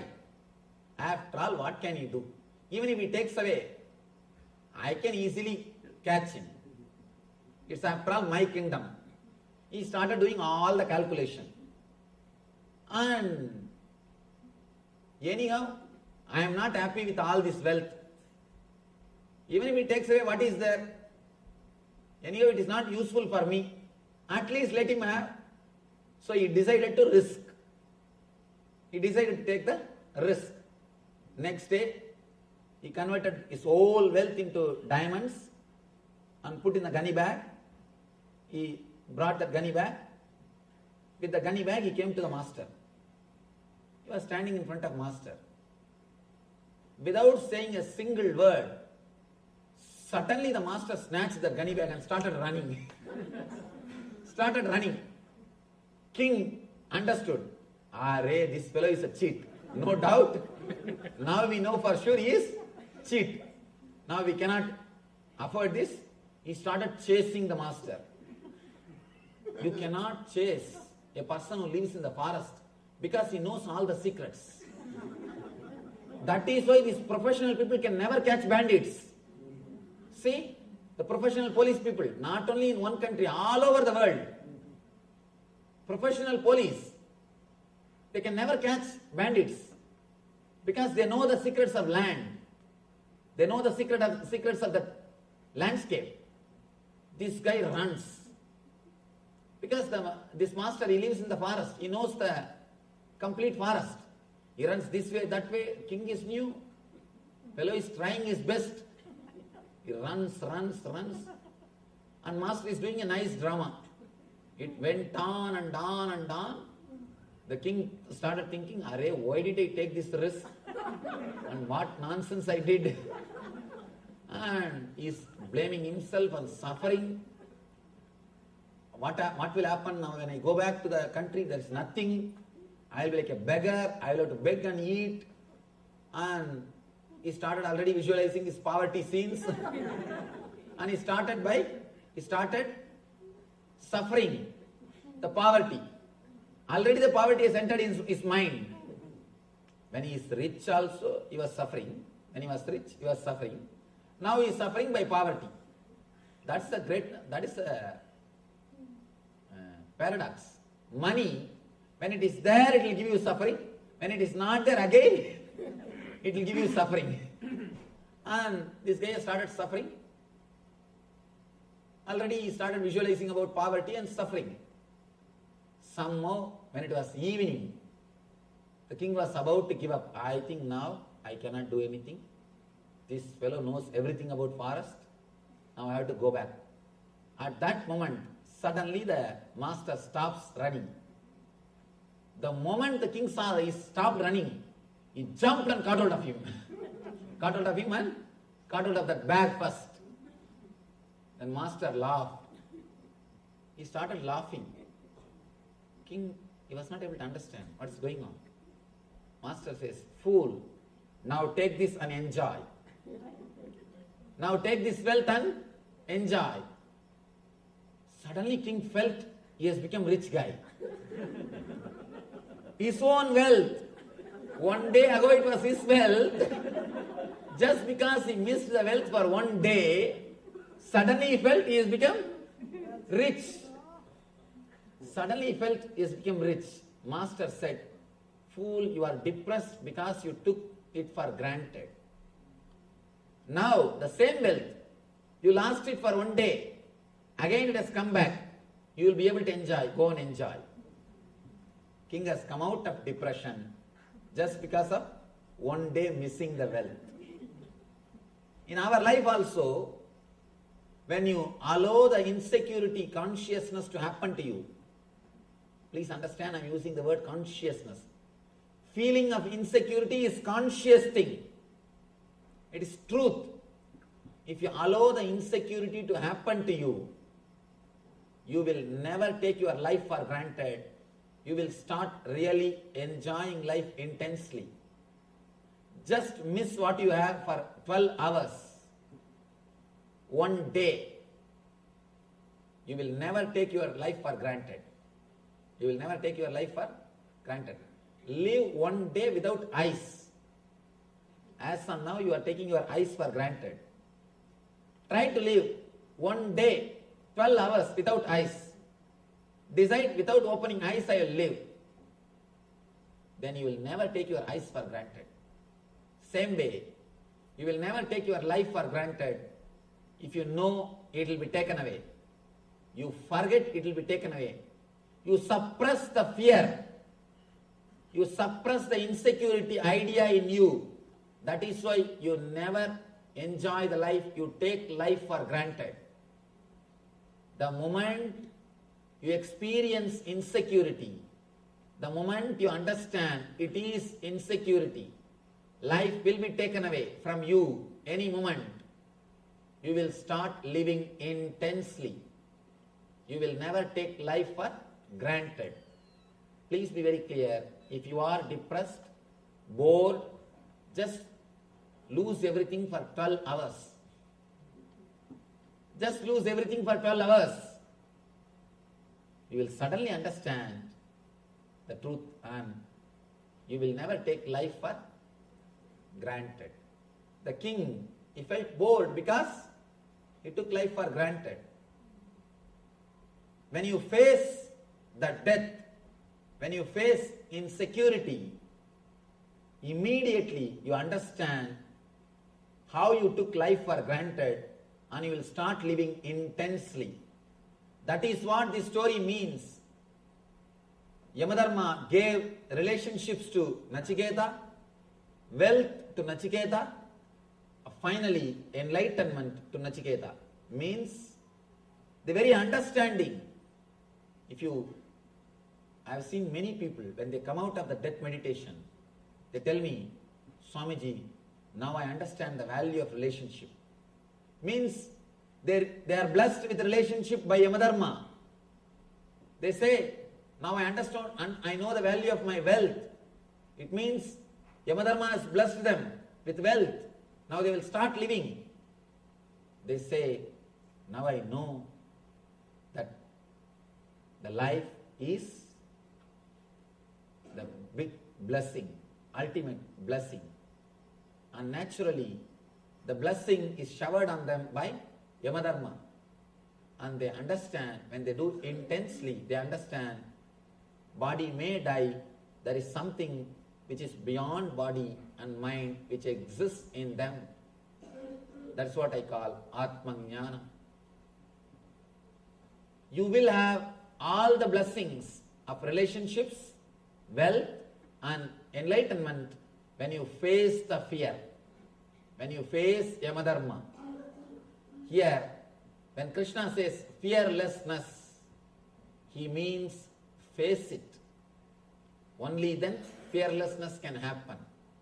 Only when you face the instinct to survive and instinct to possess, you will enter into the zone of fearlessness. Till then it can never happen. If you can face the instinct of survival or instinct of possessiveness only by taking the decisions based on the concept of you, not on the concept of me. As long as you work, act, speak, think centered on me, you will be demon. You will be working for the survival of instinct, the instinct of survival and instinct of possessiveness. When you start working based on the concept of you radiate a new energy. Just try for 1 week to live for others. Just try a simple experiment. I am not telling you to give away all your properties. No. I am not telling you to give away all your properties. I am not telling you to give away anything. Usually, always you think, what is there for me in this? What is there for me in this? If your wife calls you for a movie, you will say, no, I want to go to beach. You always stand with your preference. 1 week, just 1 week in your office, in your house, in your wherever you go, try to work, try to decide with the attitude of you instead of me. Just a simple things, very simple things, very simple decisions. I am not asking you to give away your properties. Just day-to-day life, simple decisions. Immediately mind will tell, no.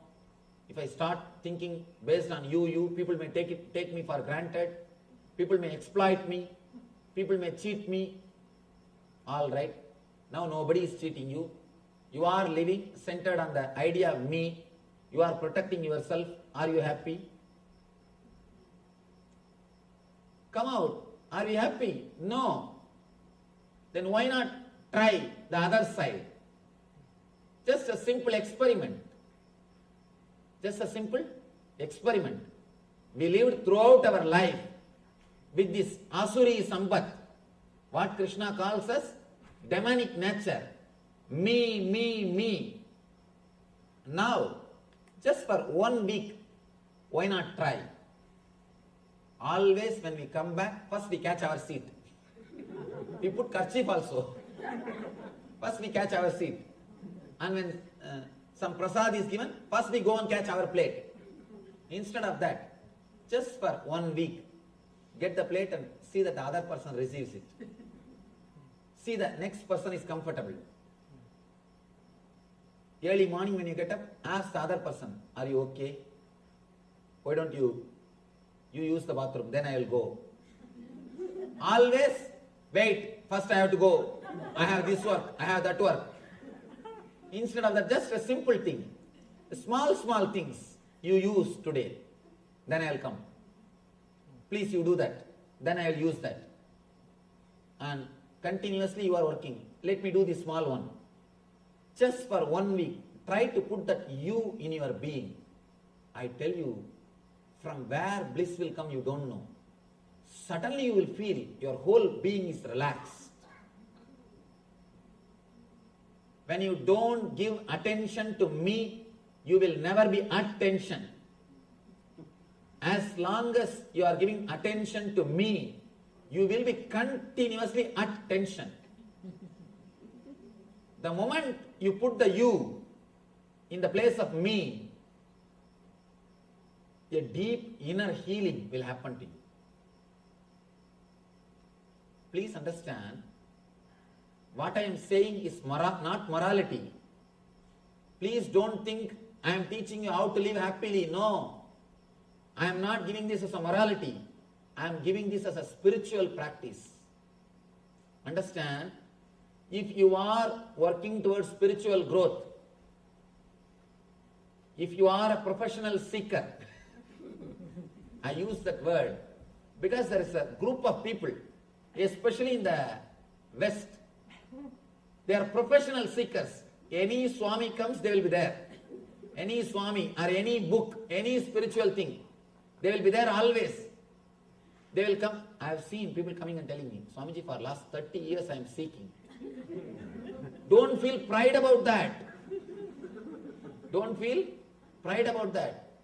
I have seen with our ashram, with our mission, with our movement, the senior devotees, they go and tell the juniors, do you know, I am with Swamiji for 3 years. These juniors come and tell me, I call that senior, don't spoil my name. You are with me for last 3 years, still you have not become enlightened. Don't go out and say that you are with me for 3 years. That's spoiling my name. That is not spreading my name, that is spoiling my name.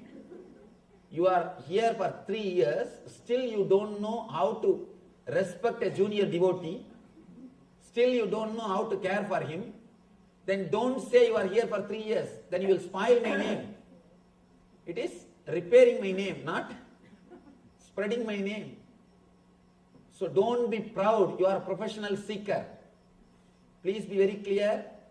If you have that pride, I am a professional seeker, or I know so many, this Swami, I know that Swami, I have done his course, I have done that course, I have done this program, I have done that program. Especially these NRIs, they don't miss any program. So that they can have all the certificates. If you are a professional seeker, if you think you are seeking spirituality, please understand, take this one spiritual practice. Just a single spiritual practice for 7 days. If you think, really, some way I can help you, take this single statement, forget about everything else. This single statement, instead of deciding based on me, decide based on you. I am not asking you to give away your properties. I am not asking you to renounce anything. Simple decisions. Very simple day-to-day decisions. You will see something happening in your being. The tension or the solid weight which is there in you will simply melt, will simply loosen up, and you will experience inner healing and a tremendous cool breeze, bliss breeze in you.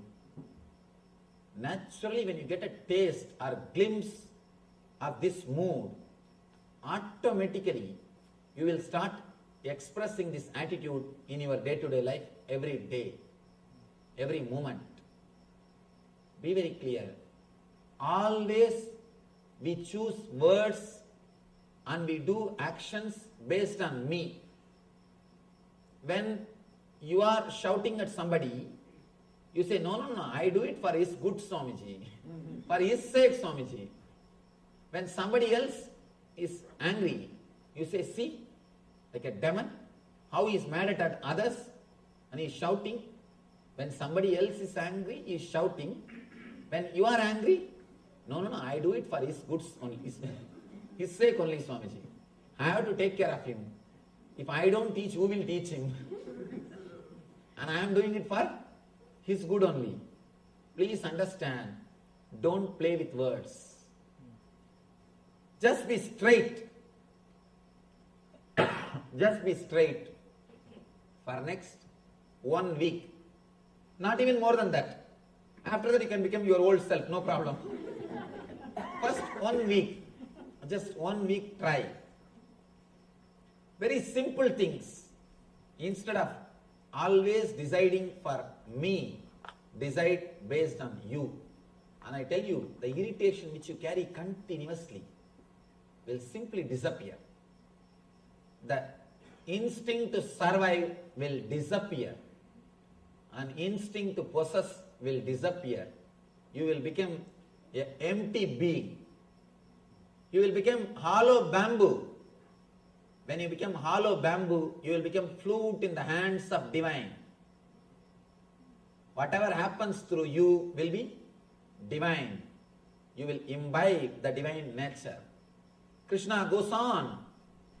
He explains further, step by step, how to imbibe the divine nature into you.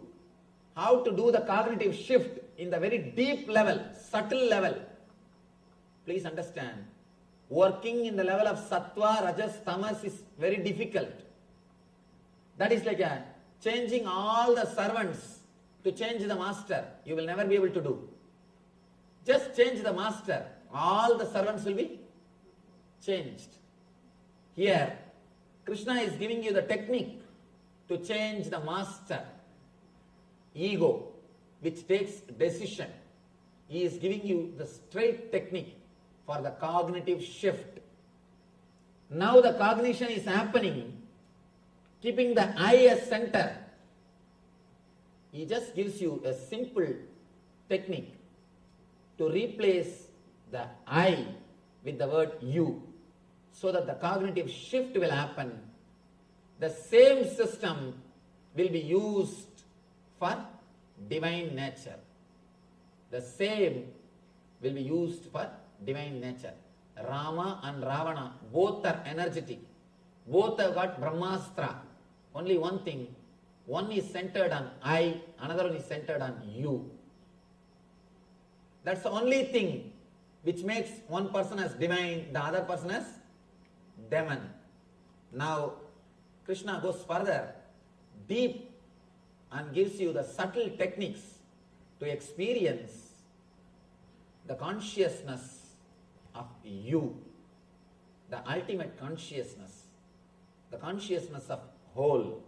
He gives the techniques to experience the Daivi Sambat, divine nature of your being through this cognitive shift. Krishna continues to explain step by step all these great qualities. As I was telling you, please don't try to practice these qualities separately, individually. The more you try to practice these qualities, more you will become schizophrenia, fighting with yourself. And do not try to practice these qualities. Just do something which will make you express these qualities in your life.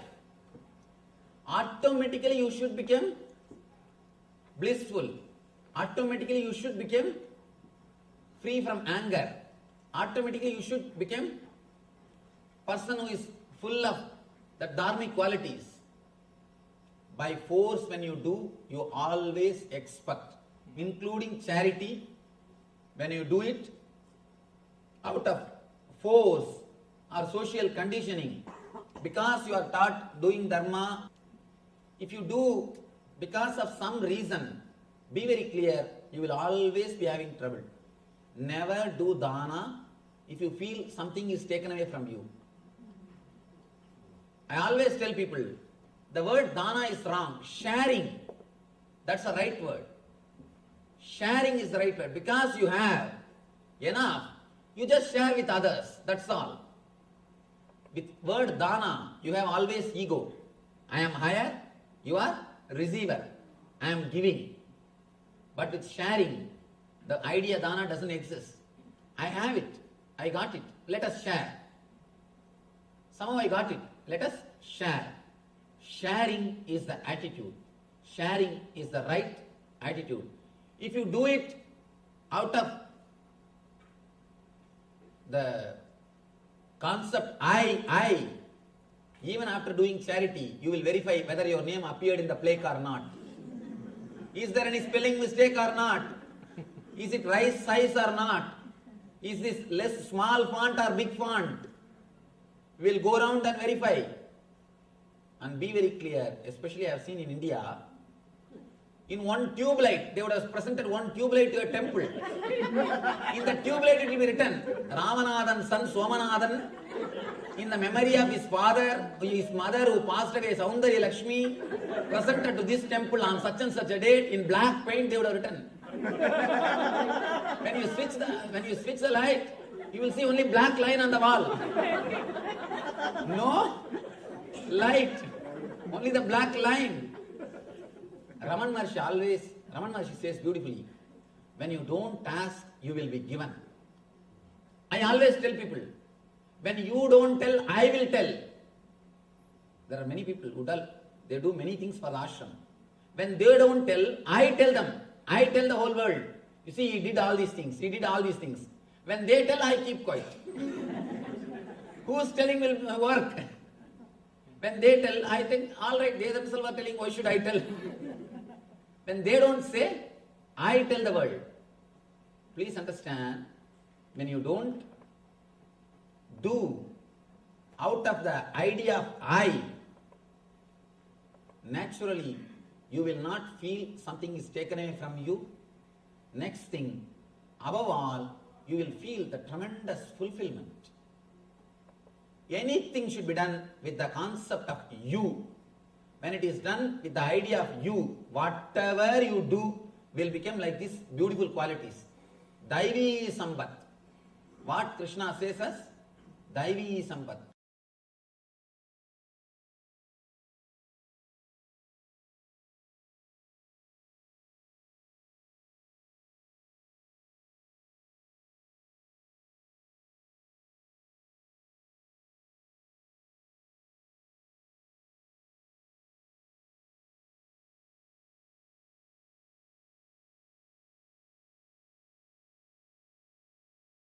Understand? Even Yasoda had that small idea of I. Let me tell you a great story from Bhagavata. A great devotee called Tarangini. She is a devotee of Krishna. The other day, I was sitting with our chief priest, Nasim Bhattar. He was telling me the story, beautiful story. Of course, to tell you honestly, I never read this story. It is he who told me this story. And beautiful story. Let me tell you that story. It's such a wonderful expression of love. And exactly this I and you concept is expressed there. See, this Yasoda, from day one, within 24 hours of Krishna's birth, he was handed over to Yasoda. Within 24 hours, not even 24 hours, 12 hours. Because night, he took birth. Before the sunrise, he was brought to Yasoda. He was brought this side. Because if the sun comes, then Gamsa will come in search of Krishna. Within 12 hours, he reached Yasoda.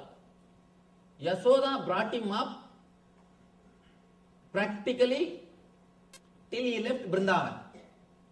But when Yasoda asks him to sing or play the flute, this guy will not play. But this Tarangini, she is actually from a low caste or suppressed caste. She is a great devotee of Krishna. Because she is from a lower community, she will not come in front of Krishna. She will stand in one corner and just enjoy.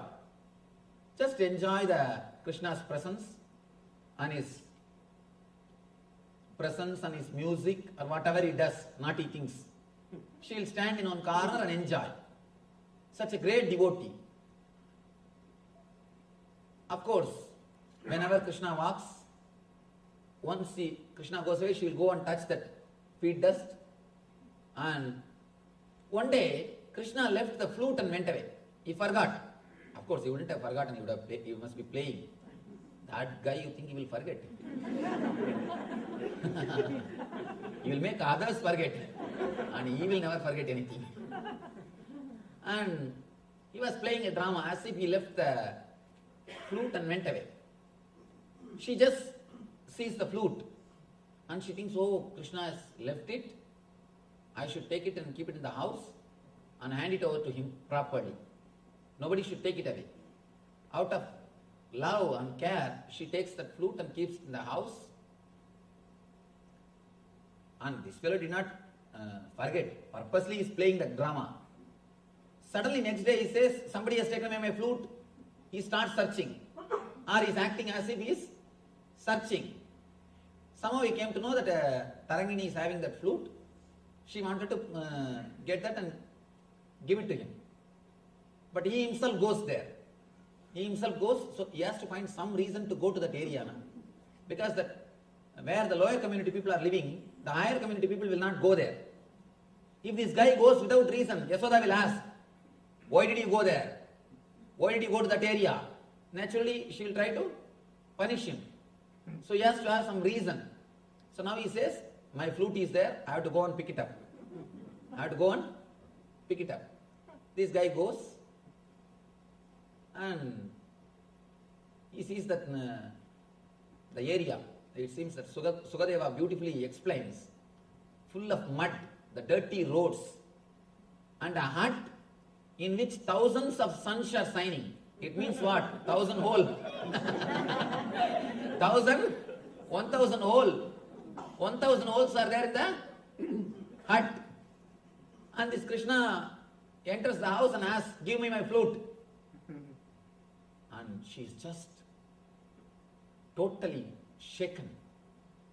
And she saw Krishna in her house. And she's not able to speak, she's not able to do anything. She's just overwhelmed. She runs and brings the flute and gives the flute to him. And this guy starts the next drama. Shall I play? Shall I play the flute? And naturally, who will say no? Who will say no? She says that even rishis, even the gods come down to listen to your music, and you are asking me permission. How can I say no? Play. And he sits there itself in the steps and starts playing. He is just playing. She is sitting there in one corner, completely filled with ecstasy. Suddenly, Yasoda appears there. Yasoda, you see, understand, Yasoda is shouting, what? How many times I ask you to play? I take care of you, I give you food, I do everything, but you fellow, you are not playing for me, and you are coming and playing here for this urgent girl. Understand? The attitude of Tarangini is you. The attitude of Yasoda is me. Because the Yasoda's attitude is me, whatever seva she did, everything else, no result. She enjoyed, that's all. But there's no result. And she shouts. Because of her shouting, the music is disturbed. Music is broken. That is why they say that raga is punnaga varali. Means that broken song, broken music, broken tune. Binna means in Sanskrit broken. And this tune is broken. Then Krishna says, you served me, yes, no doubt, but with the attitude of I, with the attitude of me. As long as I am your Krishna, but she is so devoted, not with the attitude of me, she is with the attitude of you. She is devoted to me, you are devoted to you. As long as I am your Krishna, you will take care of me. As long as I am your Krishna, you will take care of me. It means what? You are devoted to you. You are centered on you, not on me. That is why even 5 minutes of separation you are not able to digest. Possessiveness, instinct to possess. You have come here all the way. You are not giving even 5 minutes space for her. She never asked me that. She never asked me to come to her house. She never even expected I'll play for her. She is totally dedicated only with one attitude of you. Then Krishna blesses us, blesses her. You will have the Samibhya Mukti, means you will become a Shenbaga flower and you will reside in my garland and you will stay with me forever. There are 4 muktis, 4 enlightenment. Salogya Mukti, Sarubhya Mukti, Samibhya Mukti, Sayujya Mukti. Salogya Mukti means you will be allowed to stay in the Vaikuntha. You will have one apartment in Vaikuntha. You will be given one apartment in Vaikuntha. That is Salogya Mukti. Sarubhya Mukti means you will have his own form. You can see Jaya Vijaya. They will be standing exactly like Venkateshwara. They will have that same Sangha Chakra, same all the Ayudas of Venkateshwara. That is called Sarubhya Mukti. Same Swarupa is given to them.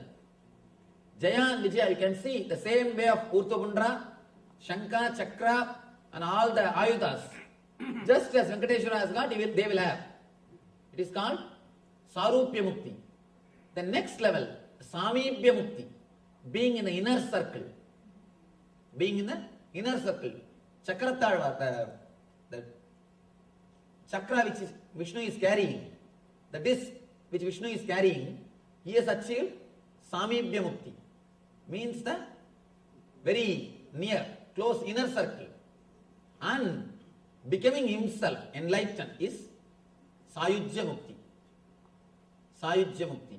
But Samibhya Mukti is the best thing because you can enjoy him. Like an ant enjoying the sugar candy. Becoming sugar candy is different. That is for all these rishis, Vedantis. That is for the rishis. But living very near to sugar candy and enjoying it. For the devotees, the ultimate state is Samibhya Mukti. So here, Krishna gives the Samibhya Mukti to her and blesses her. Let you have Samibhya Mukti. Let you become a flower in my garland and be in my body. Let you be on me. He blesses her. Then he turns towards Yasoda and says, because you serve just with the center of me, let you not have any temple on the planet Earth. She served so much. Have you seen a single Yasoda temple? No. Everywhere you will see Radha temple. In Vrindavan, if you go, Radha is much higher worship. Radha is worshipped more than Krishna. Throughout Vrindavan, even a milkman will say Radhe Radhe, Radhe Radhe. They will say Radhe Radhe. Not Krishna Krishna. Only Radhe Radhe. Throughout Vrindavan, only you will hear the word Radha. Have you seen a single Yasoda's temple? No. Because whatever service she has done, yeah, okay, great. But she did with the attitude of I. Because of the I attitude, because she was centered on the I attitude, she is not able to achieve. This Tarangini, even though she is born in low community, in the suppressed community, she was never around Krishna. She was never near Krishna. She always will stand away in one corner. So humble. She has not done anything to Krishna. I don't think Of course, she will not be even allowed to serve Krishna because of her community. But just because she lived with the attitude of you, Krishna goes to her house and she goes and blesses her. She goes and gives her liberation. The people who live in the world, as long as they live with the attitude of I, even if they run behind divine, divine will run away. When you have the attitude of you, even if you live in your hut, which has got 1,000 holes, you will see Krishna will be there in your steps waiting for you. In your steps waiting for you. There are thousands of stories we can tell. It's a wonderful story to express how the I drives the divine, you brings the divine. And it is just one attitude change, the cognitive shift, which took care of the whole thing. Let me tell you one more small story. It's again the fight between Shankha Chakra and Paduka. See, Vishnu has got a Shankha and Chakra and Padukas. One day, when he comes back after some picnic or dating, he comes back. Of course, Vishnu, you know, every day with one person he goes out. And he is a blissful energy, not like Shiva sitting always in that old smashana, nothing to do. What to do? One or two old bulls are there, and nothing to see, nothing to enjoy. But Vaikuntha is totally different place. Vaikuntha is a fun place. And continuously dance goes on, and all variety foods are served, and everything is great. Vaikuntha is different. Vaikuntha atmosphere itself is different. And this Kailash, all these old fellows with a long beard sitting and always chanting Om Namah Shivaya, Om Namah. How long you can hear? After 2 hours you will feel so bored. And you will ask for some entertainment. But here Vaikuntha is an entertaining place. And he comes back. He goes to his bedroom. He leaves the Padukas outside the room and goes to the bedroom to rest on his beautiful bed, the serpent bed, Adisesha. The Shankha and Chakra, they look at the Paduka and laugh at them. Laugh at the Paduka. See, you may carry Bhagavan whole day. When it comes to the room, you have to stay out, we will go near. You are not really at Samipya. We are the people who stay 24 hours with him. Night 12 hours you are out. So you have only half Samipya Mukti, not full Samipya Mukti. Only 12 hours when he comes out, he will be at his feet. When he goes to bed, only we will be there around him. We are having 100% Samipya Mukti. You are having only 50% Samipya Mukti. Then Paduka says, all right, what can be done? Whatever Bhagavan says, whatever Bhagavan thinks, let it happen. Next day when Bhagavan comes, Paduka asks Bhagavan, these two guys are making fun of me. The Shankha and Chakra are making fun of me. Is this really true that you are angry with me? And I have only 50% Samipya Mukti. Is it really true? Please tell me, what mistake did I do? Then Bhagavan laughs and tells, don't bother. Attitude at time doesn't mean that you are important or you are not important or they are important. Attitude at time does not show favoritism. I have no favoritism. Let you understand, each one has got different place, different work, different things to do. Then Bhagavan says, by worshipping Shankha or Chakra you cannot get mukti. Only by worshipping you people can get mukti. They can have liberation, enlightenment only by worshipping the Paduka, not by worshipping Shankha or Chakra. See that? Chakra kills. Shankha declares the victory. That's all.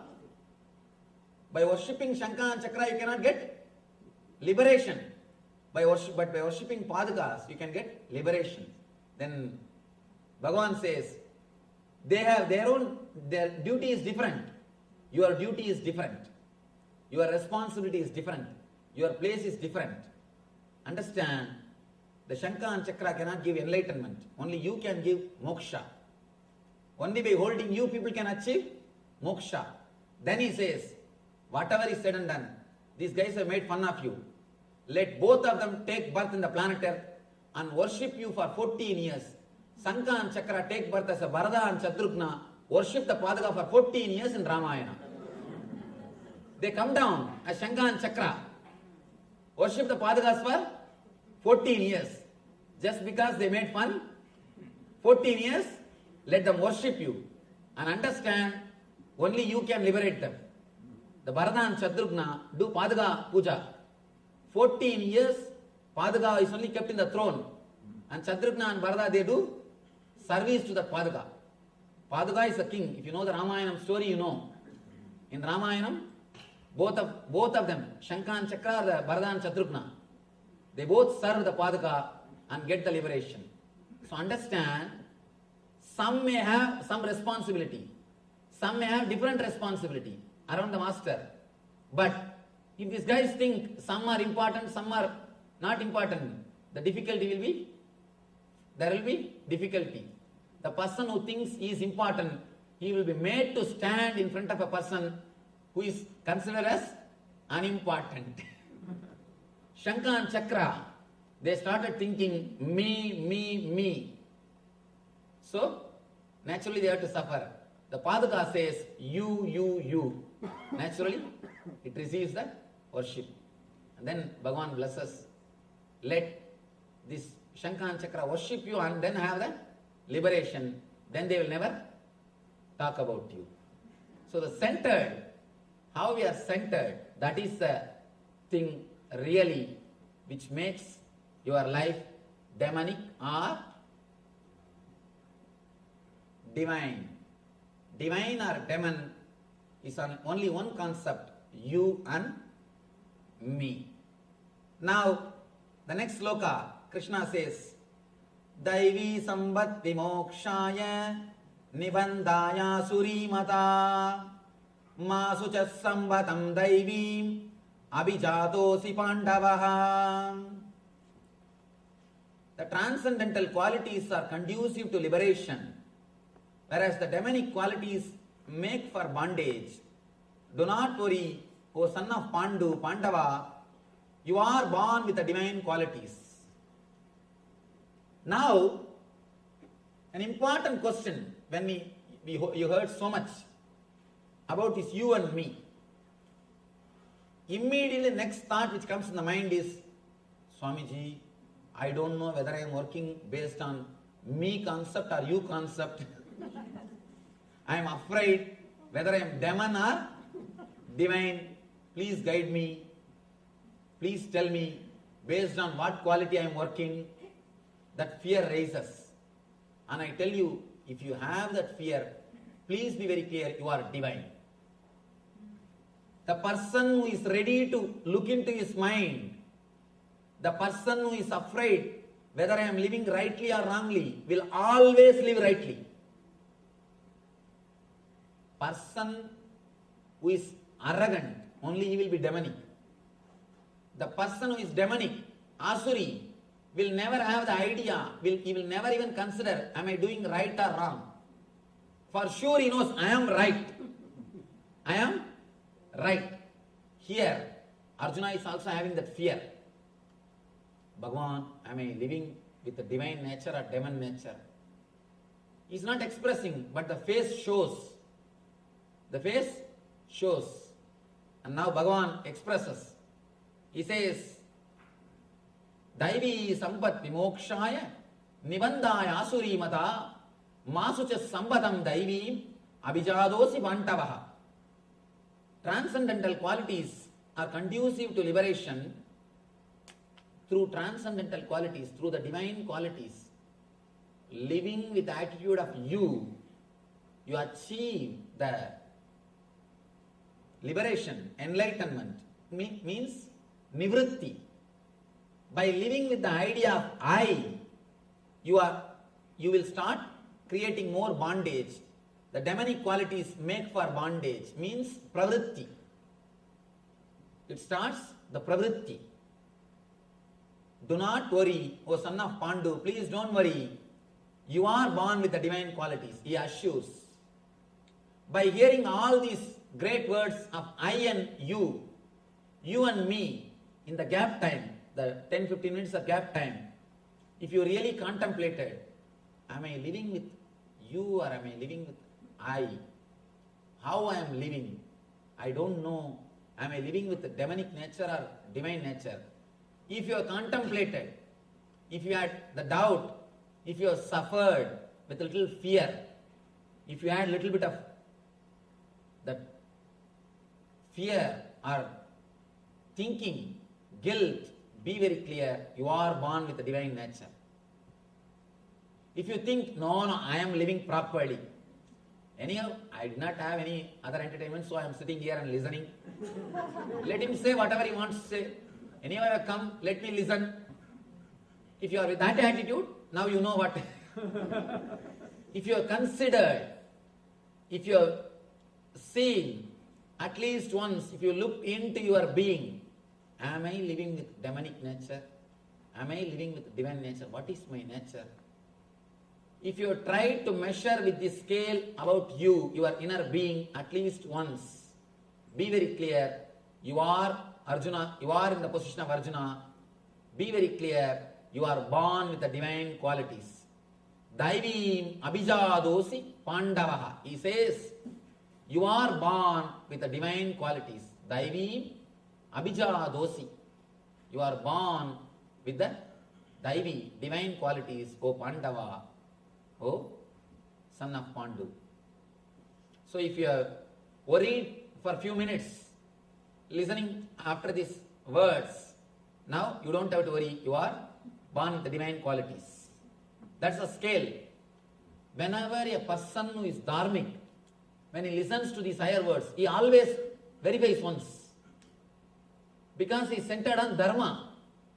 The people who are adharmic, even if they listen all these things, he speaks all these things as if he is living what he is living. Let us go and see how he is living. Then let us see what he is speaking is falling in tune with his ideas or not.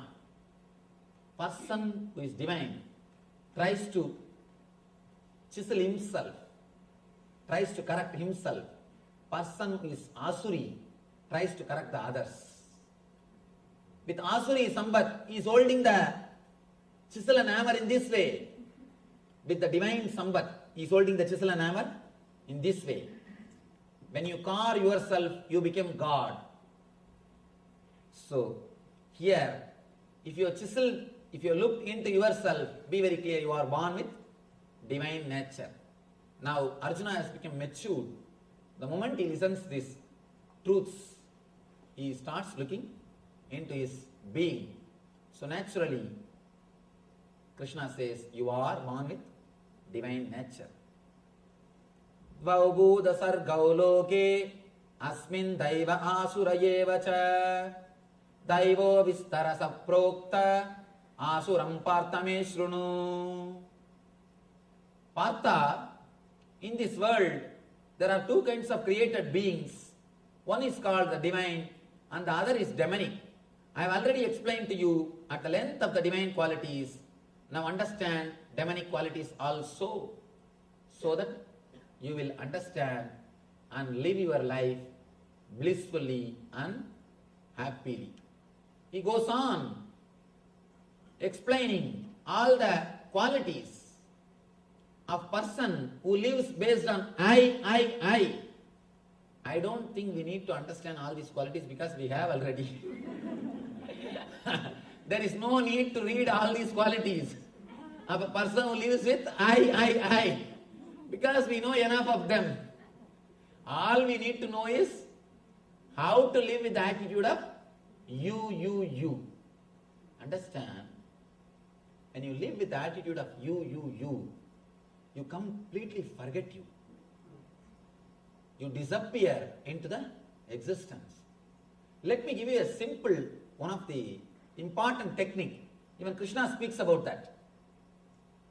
Just for 3 days, try. Think you are somebody else. You are somebody else. It may look funny what you are telling Swamiji. If you are a doctor, just for 3 days, when you have vacation, not on regular, when you are a profession, because I don't have praja means issues. Because I don't have issues, I myself do it for me. My Shraddha also, I am supposed to do it. So after the Shraddha, you have to lose your identity. You cannot carry your identity. If you are a doctor or a lawyer or an engineer or accountant, whatever you may be earlier before sannyas, you have to lose your identity.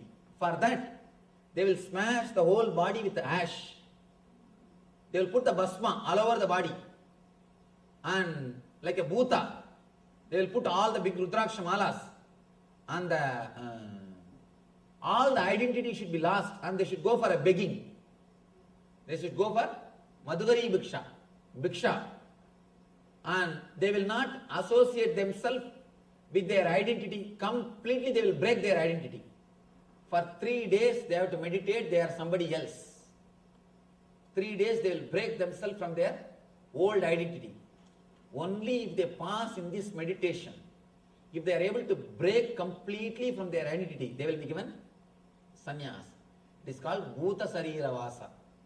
Means you live in the Bhuta Sarira, breaking away from all your past identity. Just simple 3 days. I am not asking you to become Bhutas. I am not asking you to take sannyas. Just try this meditation. 3 days, think yourself as somebody else. Whatever you think as your property, forget them. Whatever you think as your problems, throw them out.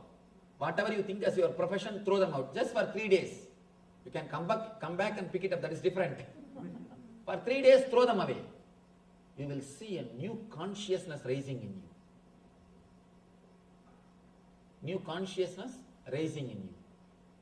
If you just throw away the me, that itself liberates you. And if you start working based on you, you will experience tremendous bliss. When you drop me, you will experience peace. When you start working based on you, you will start experiencing bliss. Peace and bliss. When you drop the idea of me, you will have the peace.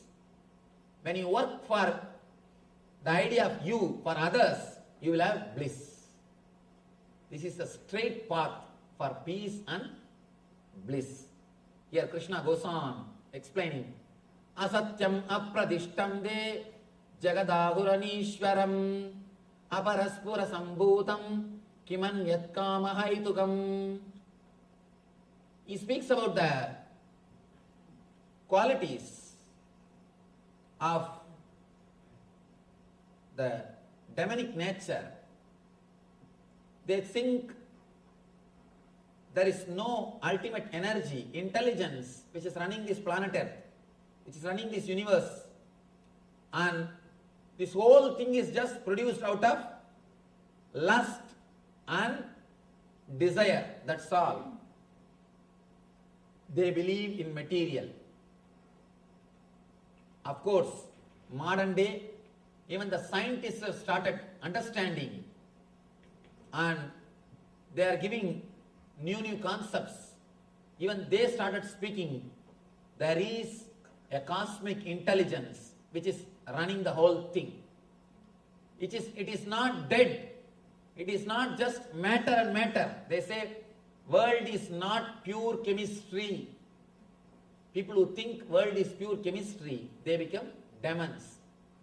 If you think the whole thing is just dead, naturally you try to acquire more and more by killing everybody. Hook or crook, right or wrong, do what you want.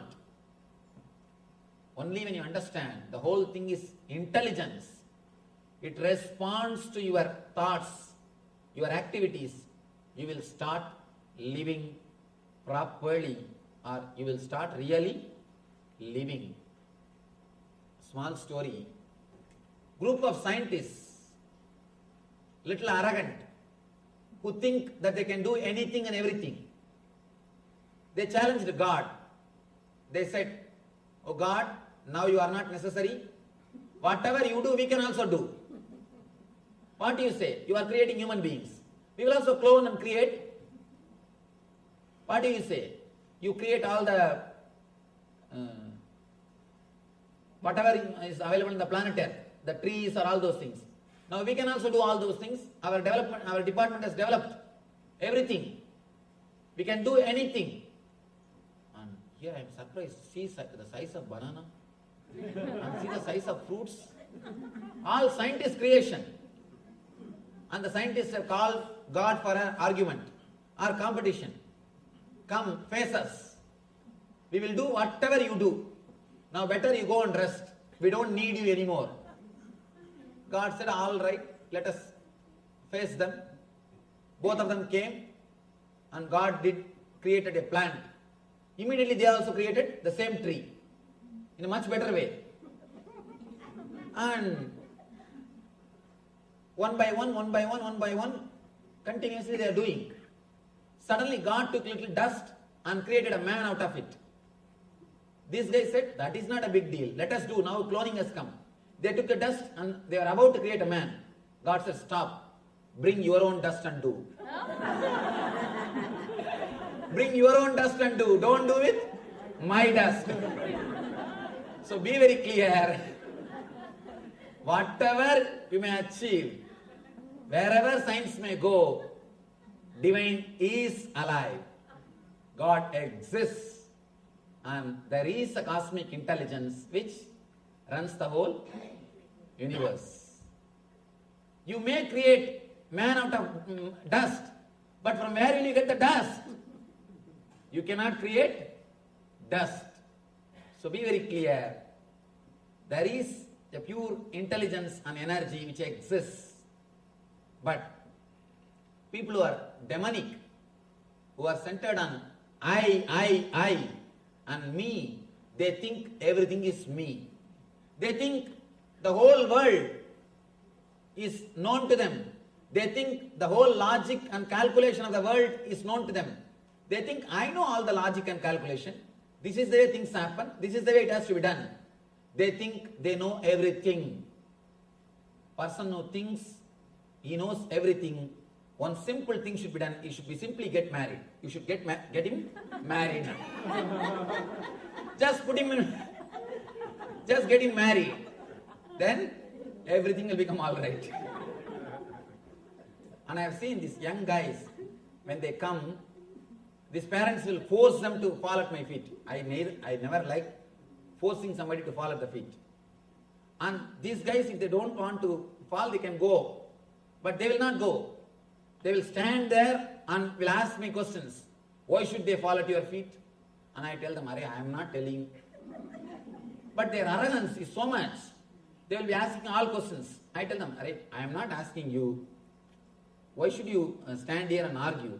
But their arrogance will not come down. Just for argument's sake, they will argue. In the mind, I used to think, let him get married. After 1 year when he comes, after the marriage, simply Sashtanga Namaskaram. Because in 1 year complete training happens. What we can't do in 10 years, 1 year training. Done. Whole thing is done. The fellow will simply fall flat and now he knows how to listen. Now he knows how to listen. Completely will be polite. He will be polite and yes Swamiji, yes Swamiji, yes Swamiji. And now he knows the power of yes mantra. Power of yes mantra. Simply get him married. And that is what we should do. This day, the Asuri people, nothing else needs to be done. Simply get them married. And all the Asuri qualities will disappear. Maybe, I think that is why God created this marriage idea. That is why He created the marriage idea. Anyhow, they say the world is unreal. The foundation, with no foundation, no God in control, they say it is produced of sex desire and purely by lust. Asatyam, apradishtam, jagadahuranishwaram, Aparaspara sambhutam kimanyat kama haitukam. Kama is the hetu. Hetu means reason. Kama is the hetu for the whole thing. Reason for the whole thing. Please be very clear. Kama cannot be reason for whole thing. It is intelligence which is reason for whole thing. The Shakti or the divine is the cause and effect of this whole Jagat. That is Karana and Karya. In both the level, it is divine which is responsible for the universe.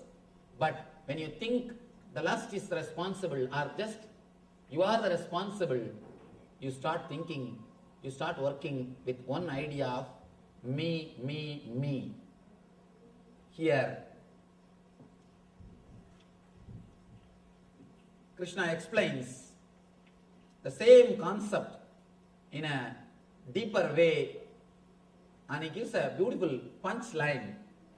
Chintam aparimeyancha pralayantam upasrita kamo babhoga parama edavaditi nischita asabhasas tatairvatta kama krodha parayana ihande kama bhogartam anyodananda sanjayan. Taking the shelter of excessive anxiety that ends only with their death. Very clearly he says, the anxiety ends only with death. Some people even at that time it doesn't end.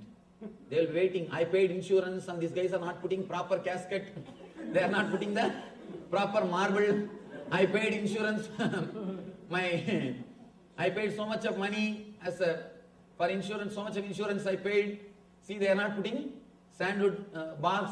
They are not putting these proper things. Even after that, the worry will not end for some people. That ends only with their death, engrossed in the satisfaction of desires, and regarding gratification of their desires as their sole objective in life. They believe in these bound in 100 loops of hopes, wholly occupied by lust and anger. They use immoral means, adharma, ihante, means to accumulate wealth for the satisfaction of their desires. These are all the qualities of demonic nature. Please understand, if you have any of these qualities, I am not asking you to change the qualities, change the attitude. Change the attitude. Otherwise, it is up to you. You can live as you want. And it is your responsibility. If you have any of these attitudes in your life, understand, change the being. This is time to start living with attitude of you, and experience the bliss. Let us pray to the ultimate energy, Parabrahma Krishna, the divine consciousness, to bless us all, experience the Daivi Sampat, divine qualities, and establish us in eternal bliss. Nityananda. Thank you. Vasudeva Sudam Devam Gamsa Chanoramardanam Devagi Paramanandam Krishnam Vande Jagadgurum.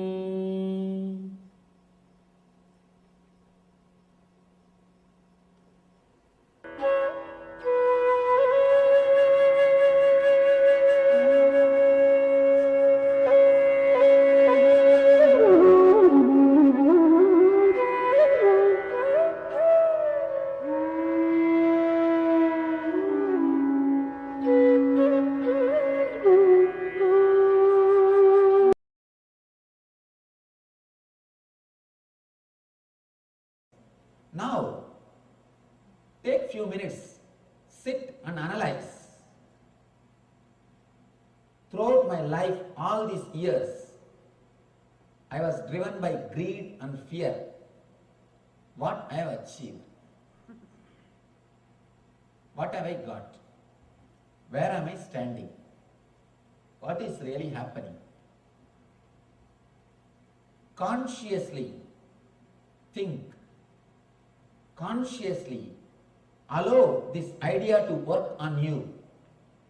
Decide, from today, I will not do anything out of greed or out of fear.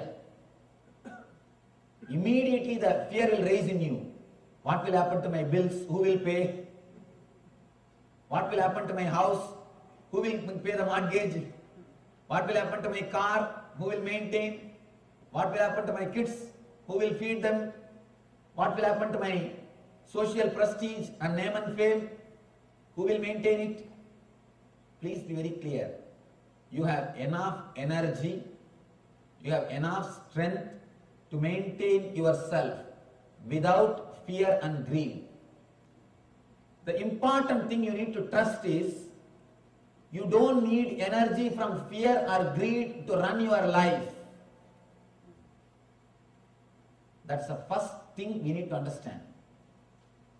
You have enough potential energy to live your life and to achieve what you want. Mahavira, one more great enlightened master who is not used by India. He says, when you come down to this planet Earth, when you take the body, you bring enough of energy to live all your desires or to achieve whatever you want to achieve. You already brought enough fuel.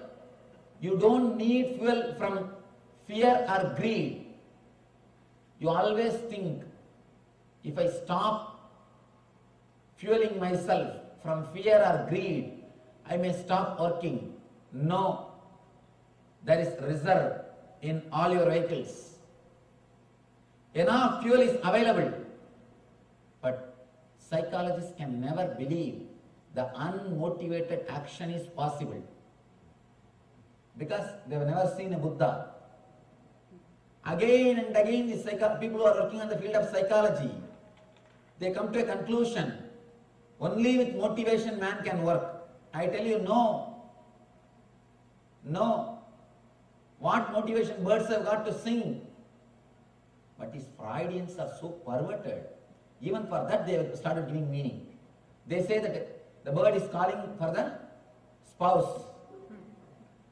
Even the birds singing, they have started interpreting. The most perverted fellows. They can't see anything as it is. That is why here Krishna says, Ya pashyati sa pashyati. The man who is out of fear and greed only can see things as it is. If you are caught in fear or greed, you will see the things only as you want, never as it is. For example, if there is a beautiful tall building, man who is caught in the greed, the moment he sees, he will have one thought, if I have like this one building, how nice it will be. The man who is caught in the fear, he will think, I should not think of all these things, otherwise I will be stressed, I should escape from all these places, I should go and stay in forest. The man who is caught in the fear, he thinks in one way. The man who is caught in the greed, he thinks in the other way. But only a man who is liberated from these two emotions will see it as it is.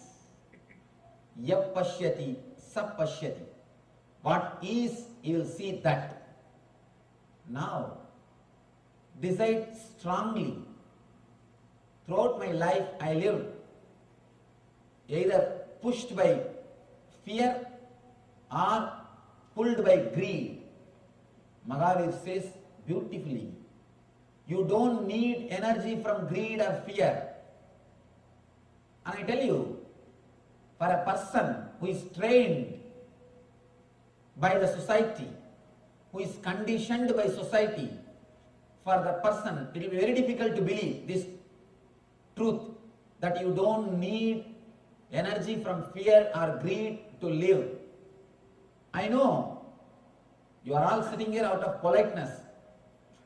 He is speaking, let us listen what can be done. Just because you are sitting, it is not that you are able to believe it or you are able to trust my words. I know thousands of questions arising in your mind, but I tell you, your whole past, maybe 30 or 40 or 50 or 60, what is your age? That many years. You lived only fueled by fear and greed. Just give next 10 days for Mahavira. Decide, next 10 days I'll trust the words of Mahavira. Mahavir says, you don't need fuel from fear or greed because you have brought enough energy. When divine sends you, when you take birth, God sends you with whatever you need. In India, the daughter is given, when the daughter is given the marriage, they will send the whole set from broomstick to everything will be sent. From card, bureau, everything will be sent with the daughter. And dowry also, that nonsense. I don't know when India will understand and come out of that word dowry, come out of that idea dowry. If any of you have taken dowry and if you really want the spiritual life, first thing tomorrow itself give it back. Go back to the house, collect all the things, whatever you have taken from your in-laws' house, give it back. If your in-laws are not alive, give it to your wife and tell her do what you want. Don't keep, that is the, I think, curse given to you. I tell you honestly, if you keep dowry in your house, Lakshmi will never stay in your house. The house in which dowry is kept, Lakshmi will not stay. Because it is cursed money. It is not the Sri with a blessing. It's a Sri with curse. Never keep dowry money in your house. If you really want Lakshmi in your life, see two things. Lakshmi has got two use in your life. One is just outer comfort. Another one is inner bliss. Lakshmi has two meaning in your life. One is outer comfort, another one is inner bliss. The man in whose house the dowry is kept, I can assure he will never have the inner Lakshmi. He will never have the inner Lakshmi. He may think he is having the outer Lakshmi. He may think, what is the difference between poor man and the rich man? Poor man sits on the ground and worries, the rich man sits in the sofa and worries, that's all. Nothing else. The size of the sofa is a little big. Nothing else. How a daughter is sent with everything to the in-laws' house, same way, divine sends you with everything. That is what we call in Vedanta Prarabdha Karma. When you come down, you bring enough of energy for your senses and body to run and acquire whatever it wants, enjoy whatever it wants, and live the life blissfully. You brought everything. Only problem is, you don't trust you have brought everything. You don't trust you have brought everything. And one more thing, after coming down, you accumulate more and more desires from others. If you have come down with 10 desires, you have brought enough energy to fulfill the 10.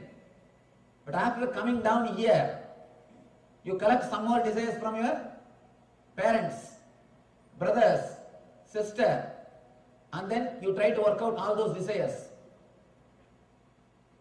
Please be very clear, work out only your desires. Let you not waste your life working out others' desires. You are wasting your life if you start working out others' desires. When we go to the chapter about desires, We'll go deeply into the desires, how it is created and how we are running behind it. Now this much of understanding is enough. Decide clearly. Let me not be fueled by fear or greed. And I tell you, just give 10 days for this one idea. Decide, next 10 days I'll work only out of my joy and bliss. I'll do everything out of my pleasant mood, out of my joy. I can assure. Anyhow, of course, I'm going to be here even after 10 days. If it does not work out, come and catch me. It will transform your life. This single idea can liberate you straight away from all bondages. You have enough energy. You have brought enough of Shakti with you. You have enough of Kriya Shakti with you, which can run your life without being fueled by fear or greed. One more thing. First few days you will feel a little unsettled. When you work, when you say, whenever any desire comes up, you say no. Whenever any fear comes up, when you say no. First few days you will feel a little unsettled because a new inner space is created. You will feel a little empty, vacuum. Don't bother. In few days you will beautifully settle with that emptiness. You will settle with that empty space. That emptiness only Buddha calls Sunya or Nirvana. Working from Sunya consciousness, working from bliss consciousness, not being driven, pulled or pushed by fear or greed. Just 10 days decide, I will work only out of joy. I will not let fear or greed come inside my mind. Of course, in 10 days, you may fail few times. Don't worry about it. Starting is much better than fear of failure. See, when you have the fear of failure, you will never start. Start, even if you fail, it is okay. You will know the trick of the trade. At least you know the technique, where you are failure. And if you don't start at all, you will not even know where you are failure. Start, I tell you, honestly, it will transform your whole life. It will give you such a new strength, tremendous courage. Immediately you will be liberated. First few days, you may feel a little unsettled. What am I doing? I am feeling some emptiness inside because continuously you are tortured. When your mother-in-law dies, you will feel for a few days. Or the people with whom you are living, for a few days you will always feel that you are missing something. If you don't have anybody to nag you, you will feel that you are missing something. This desire and fear continuously nags you. For next 10 days you may feel little that you are missing somebody who was continuously nagging you. Don't worry. You will settle into the consciousness. Your whole being will become new. Will be a new personality. This is an important thing. Two things. Trust you have enough energy to run without fear and greed. Only small kids need candy. Kids will work only when you show the candy. They will keep quiet if you threaten them that I will beat you. Of course, in this country nothing can be done. They will say 911. Nothing can be done. Only with kids, when you are a small child, you need fear or greed to make you work. Now you are grown up man. Still, why do you need fear or greed? Still, if you need fear or greed, you are mentally retarded. Please be very clear. We have grown physically but not mentally. First few days, you will feel a little unsettled. One more thing. In 10 days you will not lose your wealth. Is there anybody? 10 days if I practice these ideas, I may lose all my wealth, Swamiji. Then the wealth is not worth having. Let you lose it. If it will last in 10 days, you think it is worth having? It's not worth having. If it can be lost so easily, then it is not worth having. The earlier it is lost, better for your being. Let you remove the tremendous stress and load from your inner space. Decide for 10 days, I'll do all my action out of deep bliss, out of settled mood. And I tell you an important thing which continuously exists in you, that constant irritation will disappear.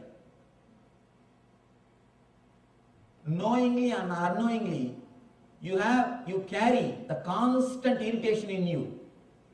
That is why all of us are just waiting to burst, explode. Any small thing, you just shout, vomit. You are waiting for reasons to shout. Any small thing, you are irritated.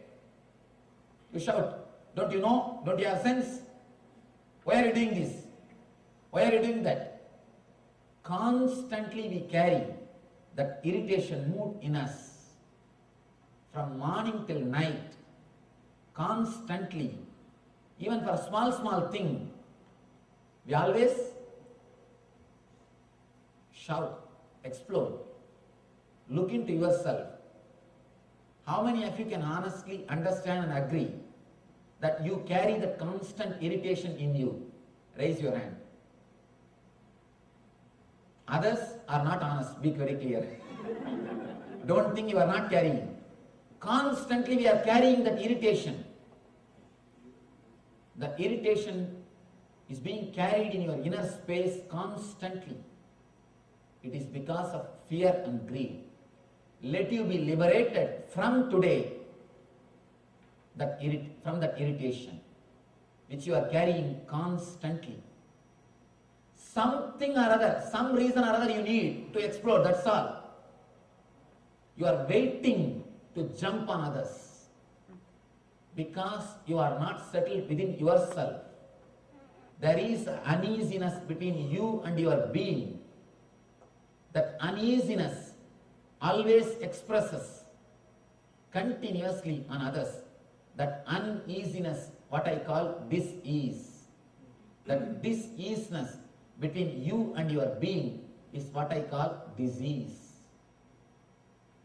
You carry that constant uneasiness, constant irritation because you are putting wrong fuel in your engine.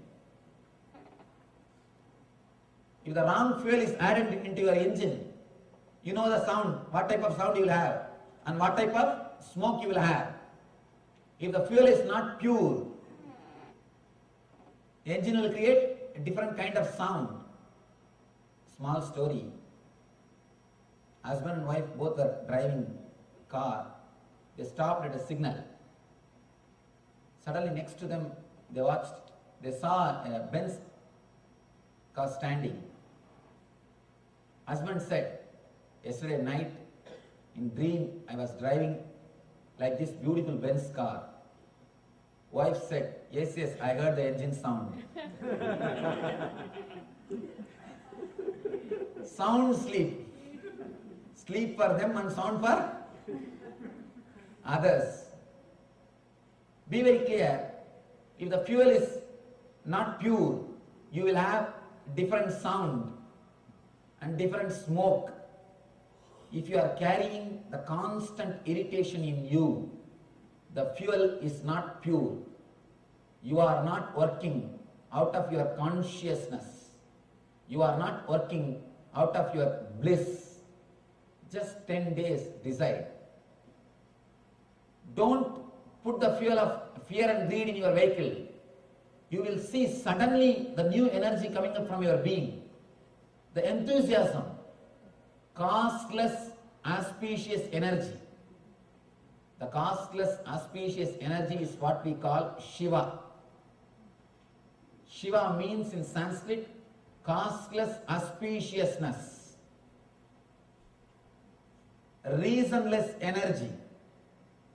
If you live with that reasonless energy, means unmotivated energy, and I tell you, you can do that. First thing, trusting you have that energy. Next thing, start living it. Only these two things you needed to reach the divine consciousness. When you start working with that causeless, auspicious energy, you become Shiva. Otherwise, you are Shava.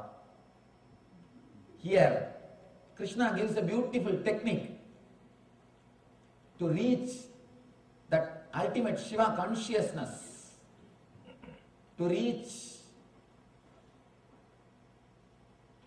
the beautiful space of bliss. Saknodi haivayavasodum praksarira vimokshanat kama krododbhavam vegam sayuktas sasughinaraha. Saknodi haivayasodum praksarira vimokshanat kama krododbhavam vegam sayuktas sasughinaraha. Before giving this present body, if one is able to tolerate the urges of material senses and check the force of desire and anger, he is well situated and is happy in this world. Exactly what I said he is repeating. If you can at least once settle inside, if you at least once settle inside your being, when you are attacked by this emotion of desire and anger, without moving your body, without cooperating, without taken away by that emotion, you are well situated, means you achieved what has to be achieved. You are blissful in this world. People ask me again and again, Swamiji, what is the purpose of body and mind? The purpose of body and mind is only one thing: to achieve, to learn how to experience joy without body and mind. If you can learn that one thing of having happiness, bliss without body and mind, you achieved the use of body and mind. Over. After that, you can throw away the body and mind. You can live without body and mind. Man who is able to live without body and mind is Jivan Mukta. Even if the body and mind is there with him, he will not be touched by it. He has no use for it. If you don't have any use, any need, will you go to LA? No. Unless you have some reason, you will not go there. Same way, unless you have some reason, you will not assume this body. If you started, if you had a single glimpse of bliss without this body and mind, which is beyond this body and mind, you will never be disturbed by this body and mind. Even if it is there, it will be following you, you will not be following it. As on now, you are not driving the car because you don't know when to stop, how to stop. For example, if you don't know how to put brake and you are driving the car, it means you are not driving the car. Car is driving you. Without reading the manual, owner's manual, if you sit in the car, you will do that mistake only. Without reading the owner's manual, you will straight away enter into the car and start driving. You will do this type of mistakes. Only when you know how to stop, when you want to stop, you are driving the car. Otherwise, car is driving you. Please be clear. Read the owner's manual before you get into the vehicle. Gita is the owner's manual for your body and mind. Read the owner's manual. before you get into the body and mind. The force of desire and anger, he is well situated and is happy in this world. He knows where he is. He knows his place.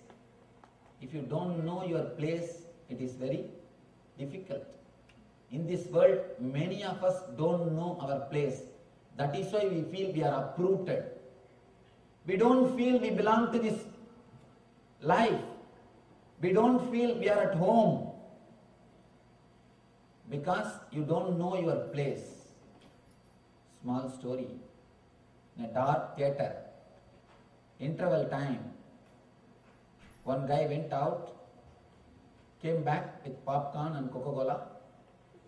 He came near a woman and asked, did I hit you or did I step on your foot few minutes ago?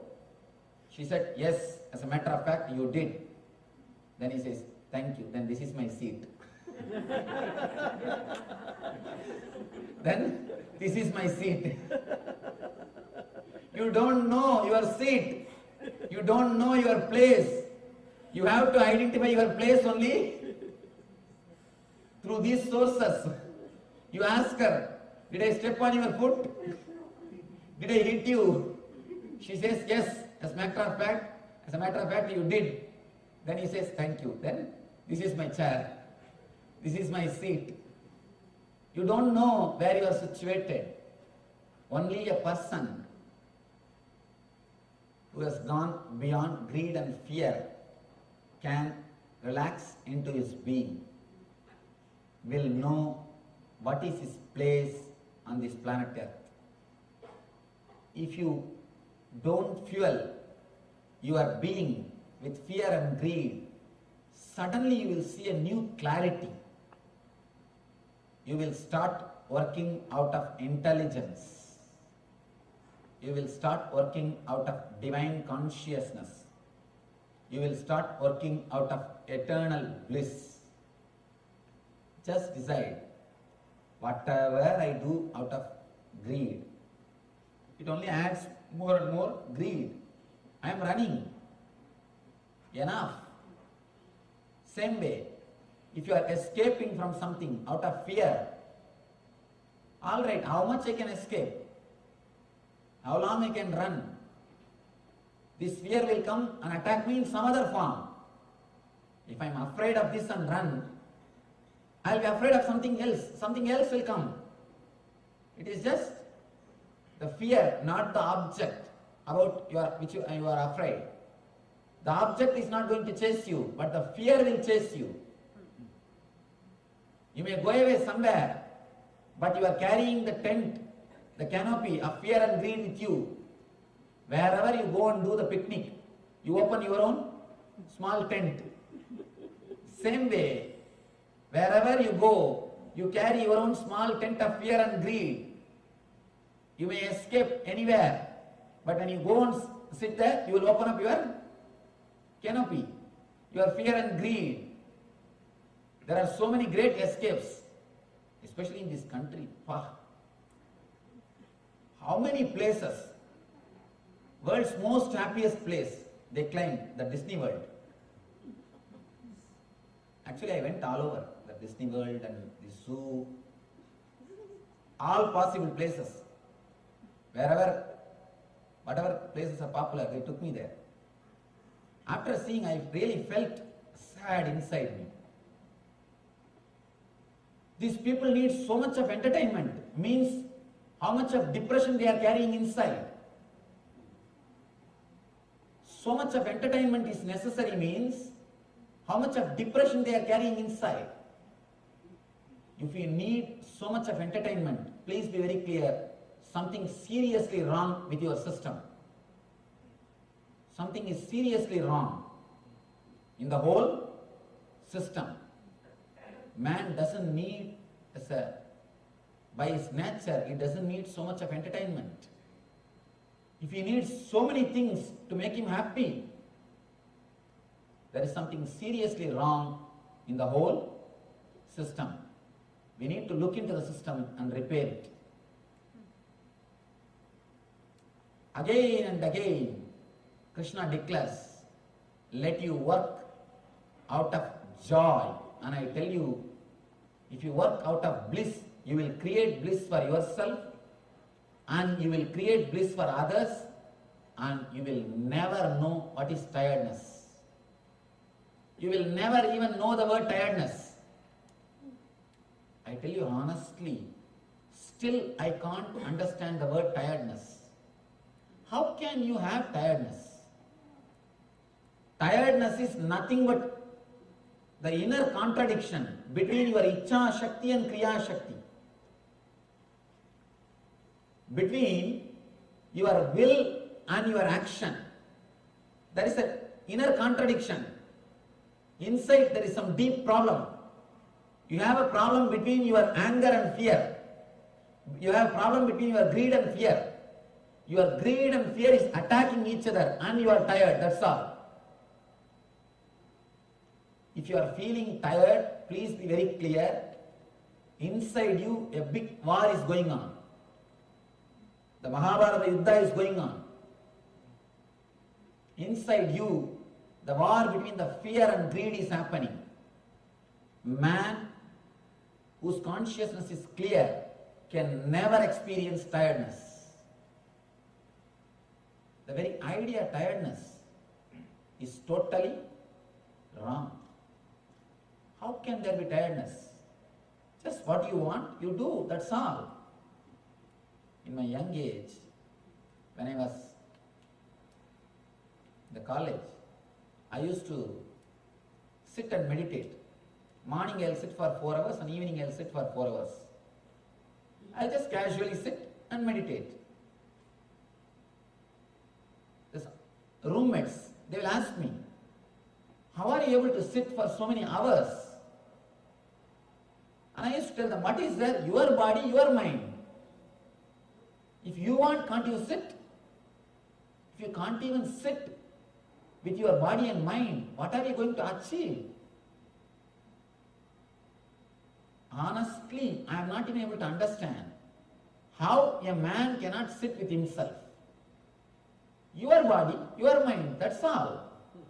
My body is my mind. Just sit, over. Why? Why we are not able to sit? Because continuously we have poured wrong fuel. Wrong fuel. That is why you are not able to sit with yourself. It's after all your body, your mind. Bring it completely under your control. If you can't bring this under your control, never ever expect you can bring anything under your control. Continuously, we are behind power. We want to control that, control this, control that, control this. The power hunger is so much in us. We are running behind always something to get the control over that. Understand, first let you bring your body and mind under your control. Let that be controlled by you. Then automatically you can bring anything under your control. If this is not under your control, whatever is under your control will not be under your control. So please be very clear. First thing which we need to do is bring your body and mind under your control. As of now, it is under the control of fear or greed. One thought from greed is enough. Your body just runs. One thought from fear is enough. Your body just runs. Let it not happen. Let it be completely under you. Let it be completely under your consciousness. Let you fill your body and mind. Let your eternal bliss, eternal consciousness fill your body and mind.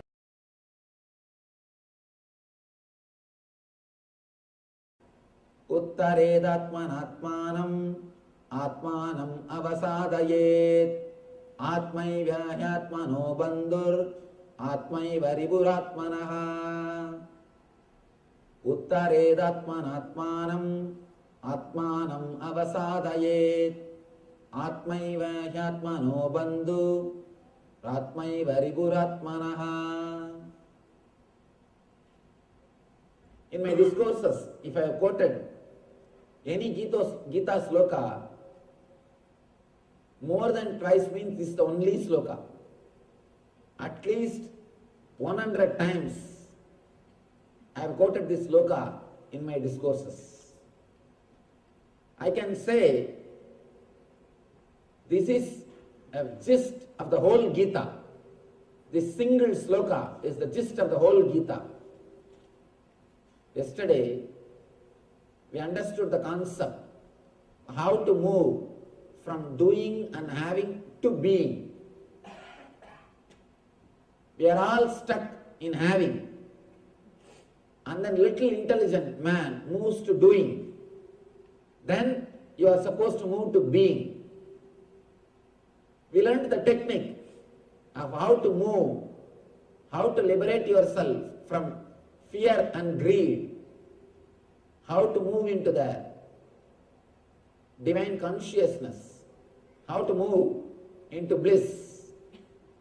Here Krishna says, Uttared atmanatmanam atmanam avasadayet.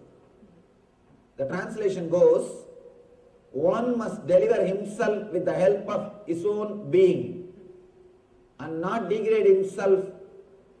The being is a friend of the soul and his enemy as well. You are your own friend and you are your own enemy. If you know the technique of how to lift yourself by yourself, you will become friend of yourself. If you let yourself down, you will become enemy of yourself. Yesterday we all learned the technique. How many of you yesterday requested you to follow the technique just for 10 days? Naturally, when you follow, again and again you will fall. You will fall. If you have not fallen, please be very clear, you have not done rightly.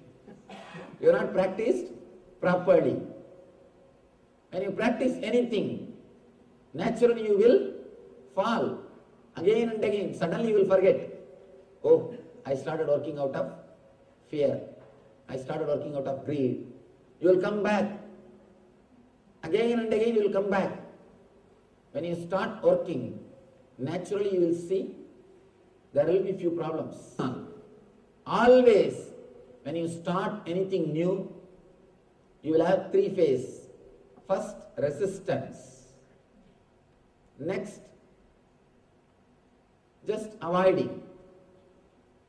They will neither care nor resist. Indifference. Third, acceptance. This is the way anything will start. Same way, when you start doing anything inside your system, the same way you will start growing. First, resistance. Again and again you will fall. You will forget. Your system will resist. It will try to create all complications, all complaints, all possible arguments. Sometime, if you can't follow the teachings of Krishna, you will start blaming Krishna. I have seen many people, when they are not able to follow teachings of Krishna, straight away they will start criticizing Krishna. What Krishna? He was always flirting. He was always running behind women. He was Radha Lola. He's a Sri Lola. What type of man he is? Easily you can avoid, escape from Krishna by criticizing Krishna. When we can't practice these teachings, you have to justify yourself. And naturally, inside your being, your conscience will hurt you. So you have to justify. Some way you have to make your conscience believe you are doing right thing. So you have to find out some argument, So instead, when you are not able to follow, start criticizing Krishna. Best way to escape. Best way to avoid the teachings of Krishna. When we resist, when our being resists, if you allow the resistance to grow, you are the worst enemy for yourself. That is what Krishna says here. Uttared atmanatmanam atmanam avasadayet. Let you lift yourself by yourself. If you don't, you will be your worst enemy. It is up to you to help yourself as a best friend or to hurt yourself as a worst enemy. Please be very clear. Nobody can hurt you unless you allow. Nobody can help you unless you allow. Nobody can hurt you unless you allow. Nobody can help you unless you permit. Uttared atmanatmanam. Let you lift yourself by yourself. Again and again these masters, they come and stand in the same point. Krishna says, let you lift yourself. If you have fallen, if you have failed, practicing these words which you learned yesterday, the teachings or the meditation technique, if you have forgotten, don't worry. Again and again lift yourself. Don't feel depressed. Don't have guilt. Don't think you will not be able to do. Again and again lift yourself. Even Buddha. The last teaching of the Buddha is Atma Deepo Bhava. The moment he was about to die, Buddha is about to leave the body. All his disciples are asking, Master, give us your message in one word. What's your ultimate message? Buddha says, Atma Deepo Bhava. Let you be light, guide unto yourself. Let you be guided by yourself. Atma Deepo Bhava. Let your being guide you. The same thing. Krishna says, Uttared atmanatmanam. Let you lift yourself by yourself. Nobody can do anything unless you lift yourself. Uttared atmanatmanam. Only you can help yourself. Somebody goes to Buddha and asks, Master, you know enlightenment is the ultimate thing. Why don't you give that to all of us? Why don't you make us all enlightened? Buddha says, oh, you want enlightenment? Do you think that I should give enlightenment to everybody? Please go around and take a survey. How many really wants enlightenment? By evening, this guy comes back after taking an extensive survey in that whole city, and he says, Master, only 2 persons wants enlightenment. Buddha says, please bring them, let me give. He says, no. They are not ready to come from the house all the way here. If you can send by courier, they are ready to receive. If you can send from here, they are ready to receive and keep it in their house. They are not ready to come here all the way. Nobody wants. Even if you want it as a one more item in your showcase. We are not ready to risk anything for enlightenment. We want one more item in the showcase. We can say, whenever people come to our house, we tell, this is from Delhi, this is from New York, this statue is from Japan. Just like that you can say, oh, this enlightenment that Nityananda Swami he gave. He was giving Gita discourse. I went and attended, he gave. How it looks? Just as a one more showpiece, we are ready to accept, but not ready to commit, or not ready to risk anything, not ready to take the responsibility. Buddha says, The existence is so great, it allows you, it gives you the freedom to be in bondage. God is so great, He gives you even the freedom to be in bondage. It is your freedom whether to be in bondage or to be liberated. Even liberation should not be forced. If it is forced, even liberation is not liberation. If it is forced, how can it be liberation? It cannot be. So you have complete 100% choice to be liberated or to be in bondage. It is completely up to you whether to be liberated or to be in bondage. God is so great, He allows you, He gives you the freedom even to be in bondage. Here Krishna says, Uttared Atmanatmanam Atmanam Avasadayet. Let you liberate yourself by yourself. Unless you liberate yourself, nobody else can liberate yourself. If you help yourself, you are the greatest friend for your being. If you don't, you are the worst enemy for your being.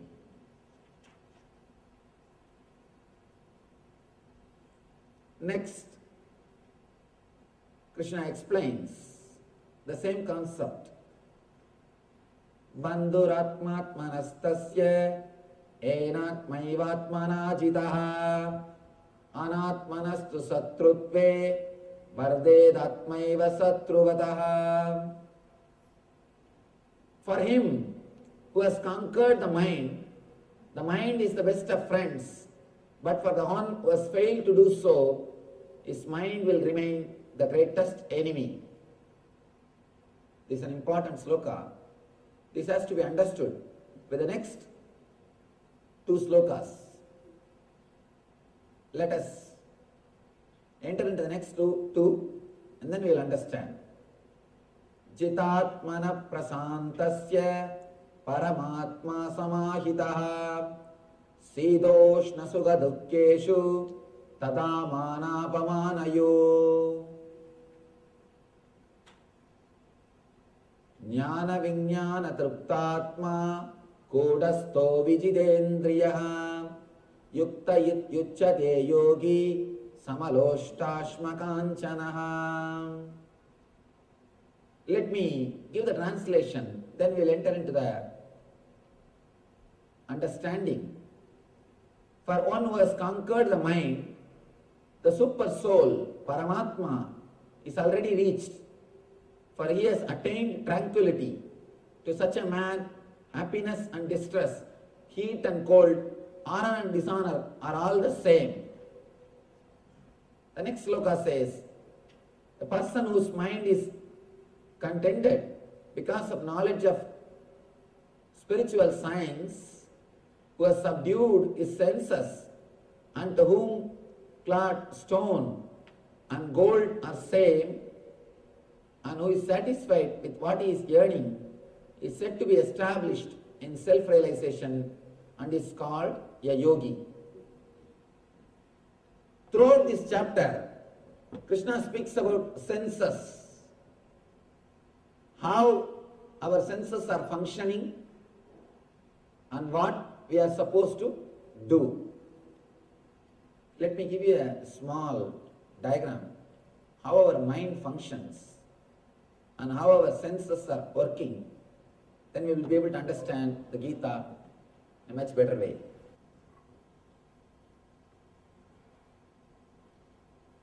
Please understand how our mind works, how we process information, how we perceive things, how our senses perceive information, and how you take decisions, how you move in your life. First, for example, you are seeing something through the eyes. Let us take this scene. Now you are seeing something. Here I am explaining only based on eye. You can replace it with ears. You can replace it with the taste. You can replace it with smell. You can replace it with touch. with any pleasure, you can replace it. Here I am giving an example of I and this scene. Let us take the example of this scene. You are seeing me. First, your eyes will catch the picture or the scene. This will be taken to chakshu. Chakshu means the energy which is inside the eyes. This is called indriya. Please understand, eyes are not seeing. Through eyes, the energy is seen. Through eyes, something else is seeing. How to understand this? Sometime, your eyes will be wide open. If you are intensely listening some music, even if somebody walks in front of you, you will not know. Your ears are open.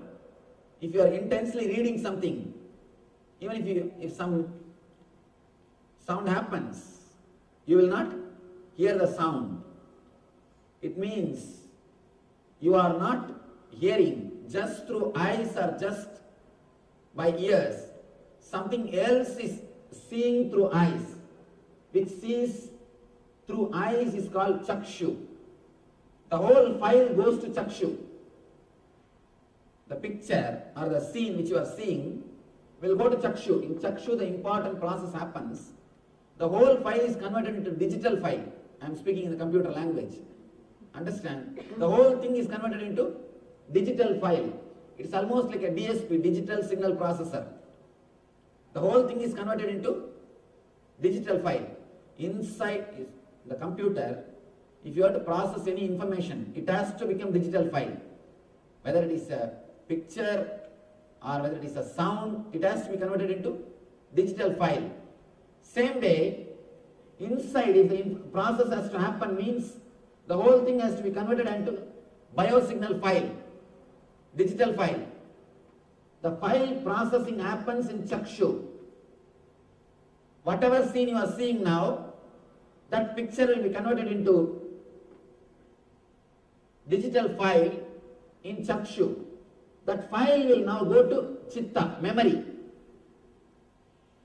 It will go to memory. In memory, the process will start happening. What is this I am seeing? What is this in front of me? First thing in memory, you will start analyzing and negating things. This is not this. This is not this. This is not this. That na iti, that will start happening in chitta. First your mind will say, this is not a tree. This is not an animal. This is not a vehicle. This is not a rock. All these things, that na iti, that this is not, that process will happen in chitta. Once that this is not happens,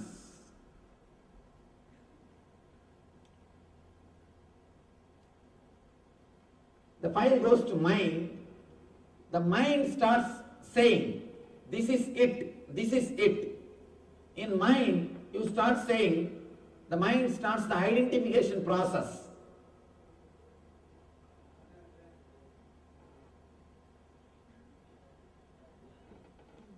This is it. Your mind starts saying, I am seeing a man standing with a kavi cloth. He is a Swami. He is teaching Gita. This is it. That identification will start happening in mind. Then the file goes to buddhi, your intelligence. The intelligence does the process. What is there between me and this scene? What is the connection between me and the scene? What way I am related to him? What way now I am related to this scene? Your buddhi will start analyzing with all your earlier experiences. Last 4 or 5 days I attended. It was really nice. I think it's really nice. Or if you think, no, I wasted my time yesterday itself. This is not worth. Some decision your buddhi will take. Your buddhi will say, some way it will respond, whether it is right or wrong, whether you liked it or not. Some way your buddhi will give the response. and now the whole file will go to ego. According to the Buddhi's signature, the Buddhi will write in the file, yes or no. Buddhi will write in the file, yes or no. This is what, according to my past experience, or this is what my analysis, this is what is my decision. Whatever Buddhi feels will be signed. The whole file will go to ego. Ego will deliver the command. Ego will say, if Buddhi says yes, if Buddhi says, I enjoyed yesterday, it was such a wonderful experience, then ego says, sit here, continue to listen intensely. Ego will give command. If Buddhi says, no, yesterday itself I wasted my time, it was boring, and this is not for me. If Buddhi says, this is not for me, immediately the ego gives the command, come, let's move. There is so much of work to be done in the house. The moment ego gives the command, automatically your whole being starts executing it. This is the way you receive information, you process it, and you respond. The information comes, the processing happens, and the response is given. This is the way our senses work. Now, Krishna says an important point, an important thing. Let me now explain. Eshu tada manapamanayo. For one who has conquered the mind, the super soul, Paramatma, is already reached. The eternal bliss is already achieved. For he has attained tranquility. To such a man, happiness is distress. Happiness and distress, heat and cold, honor and dishonor, all are same. Throughout this chapter, Krishna emphasizes on this one idea, senses. How can happiness and unhappiness, how can honor and dishonor, how can heat and cold be same for us, same for a man? How is it possible? First thing, when these senses do this process, you decide yes or no only based on your past experience. Only based on your past experience. The experiences with which you have grown, or the words with which you have conditioned your chitta and manas, how your mind and memory has been conditioned, only based on that your buddhi decides. Please be very clear. Something is so tasty for you, for your neighbor, that will be poison. Why to go for neighbor? Your wife. You may like something, but the other person may not like that. A small story. There are 3 ways to do anything. First, hire somebody, you can do it. Or do it by yourself. If you can't, just tell your wife not to do that. There are 3 ways you can do the work.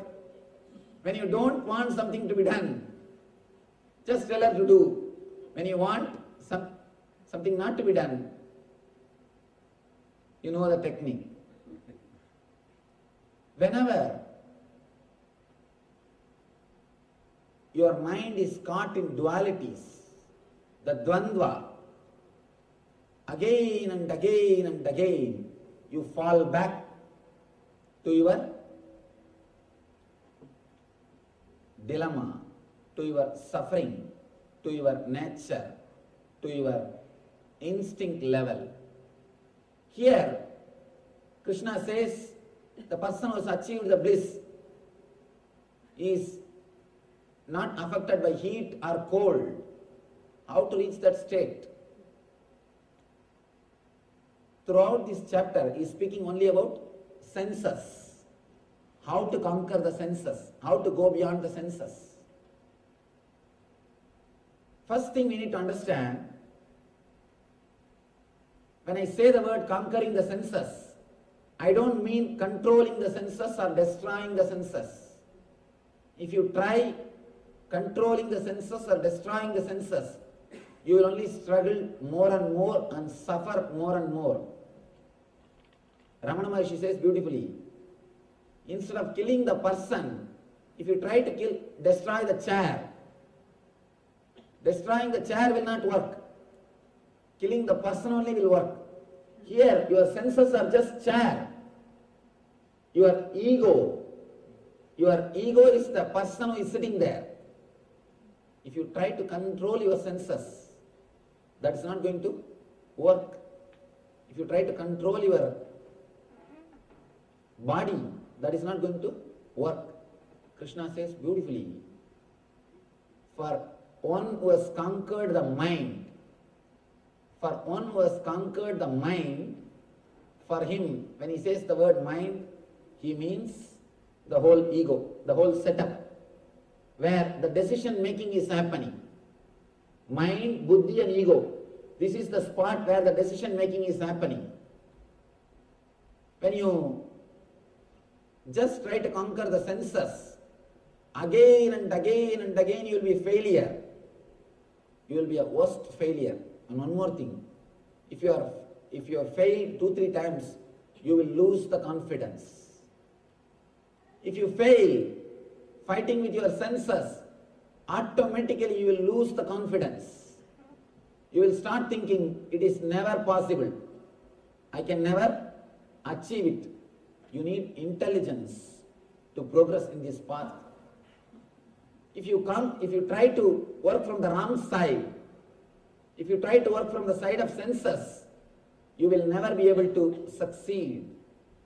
It's like if you try to create more pressure on the cooker, you will not be able to succeed. First you need to remove the fire. You need to remove the fire. You need to stop the energy supply. Here, the ego or the buddhi, the place from where you take the decision, that from there continuously the decisions are supplied to your senses. All you need to do is to work on the level of mind, not in the level of senses. If you try to work in the level of senses, you will create only more and more perverted desires. For example, man who tries to control is eating. The man who tries to fast, you will see in the dream you will be feasting. If you just fast for 4 days, that's enough.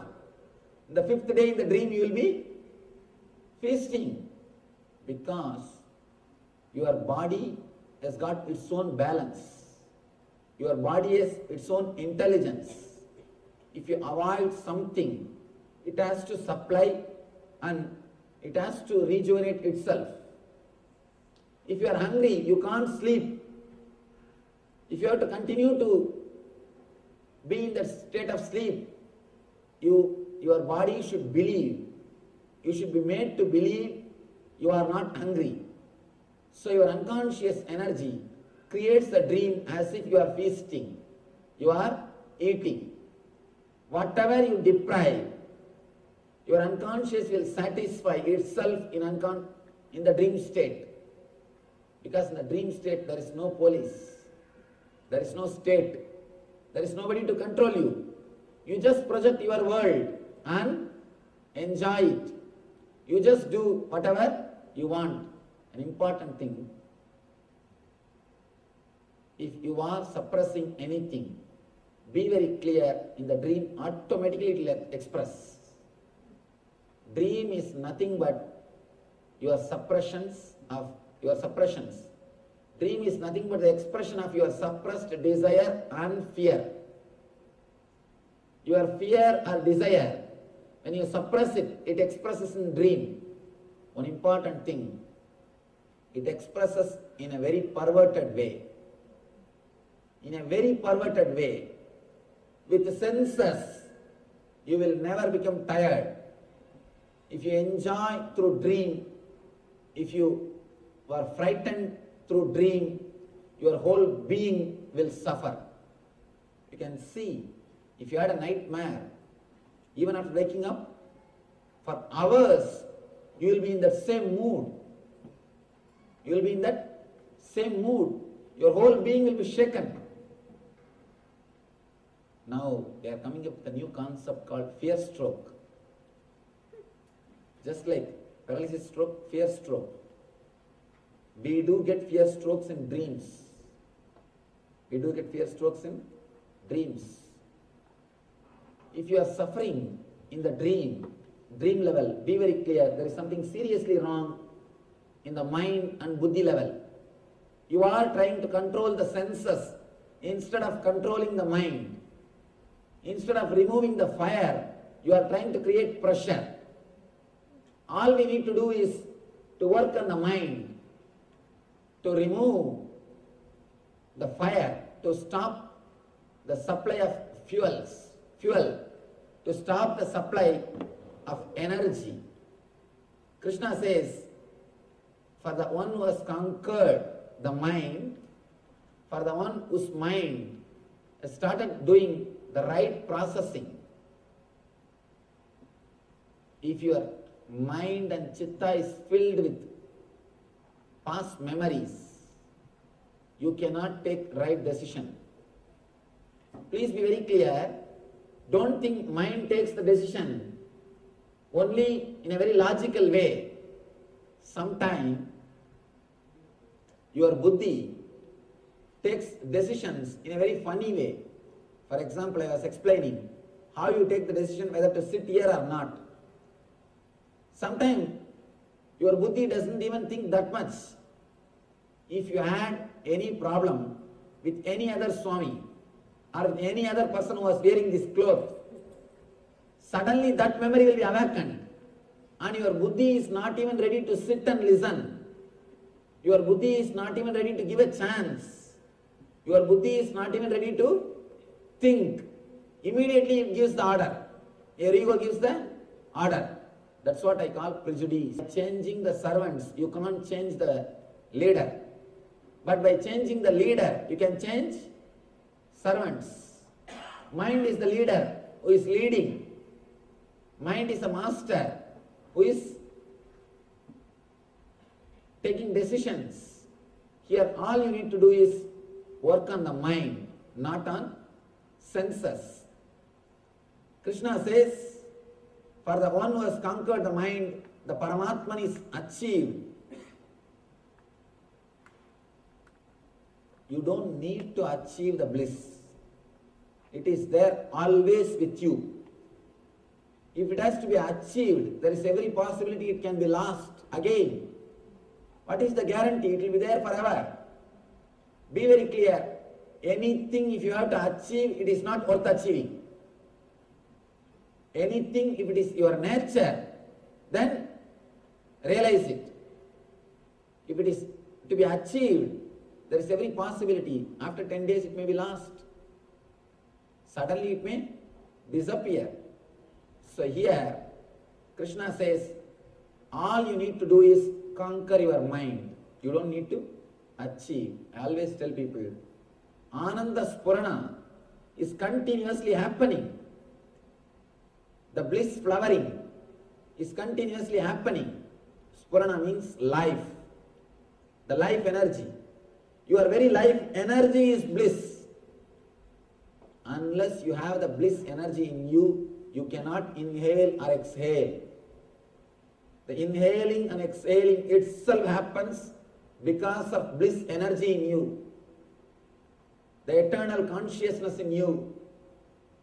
All you need to do is, you are stopping that bliss fountain again and again. All you need to do is just stop the stopping process, that's all. You don't need to create. Stop the stopping process. Here Krishna says, if you just conquer the mind, that is enough. The Paramatman is already achieved. Jitatmana Prashantasya Paramatma Samahitaha. It is already achieved and you are with it. There is nothing to be achieved. When you conquer the mind, the happiness and distress, both are one and the same. You are not touched by it. A small story. How the happiness and sorrow is nowhere related to outer world. It's related to our inner world. Very beautiful story. One old man went to nearby city for some work.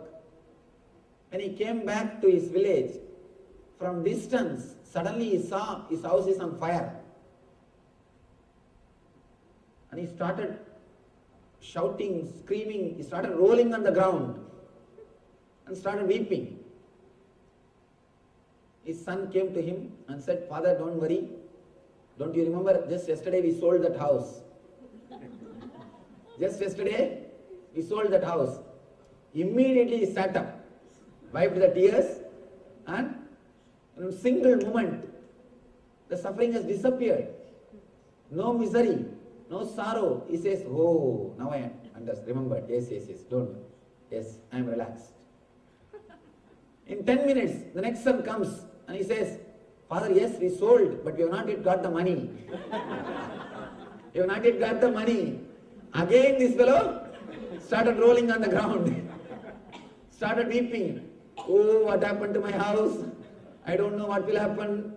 I don't know who will care for me. I don't know how to save myself." He started weeping. In next 10 minutes, wife came and she said, "Don't worry, just today morning I got the money and deposited in the bank. We are safe."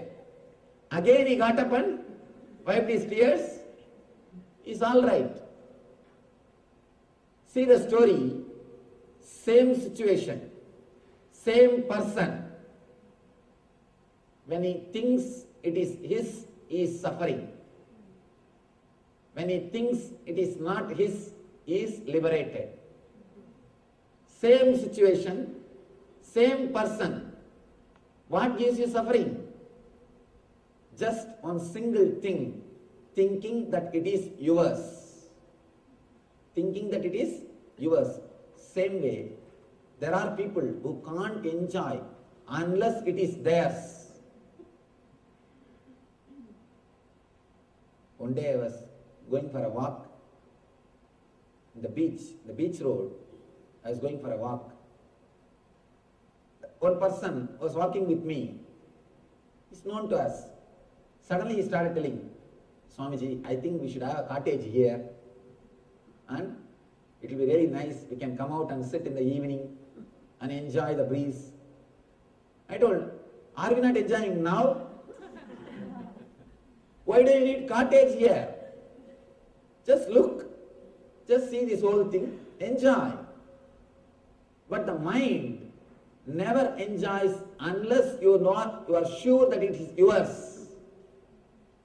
Unless you possess that, you don't enjoy. Be very clear, the man who possesses and enjoys will never enjoy. By the time you possess the cottage, by the time you own the cottage, you will start worrying. I think I should have this furniture. I should have that type of arrangement. I should do this. I should do that. Or already you have started thinking about the other cottage in some other place. The mind, sometimes, unless you are sure it is yours, it will not allow you to enjoy. Sometimes, when you know it is yours, it creates suffering. Suffering or enjoyment is created only by that one place, only one link, that mind. If that link is disconnected, the whole process will happen beautifully. The only difference between you and an enlightened man is that one link missing.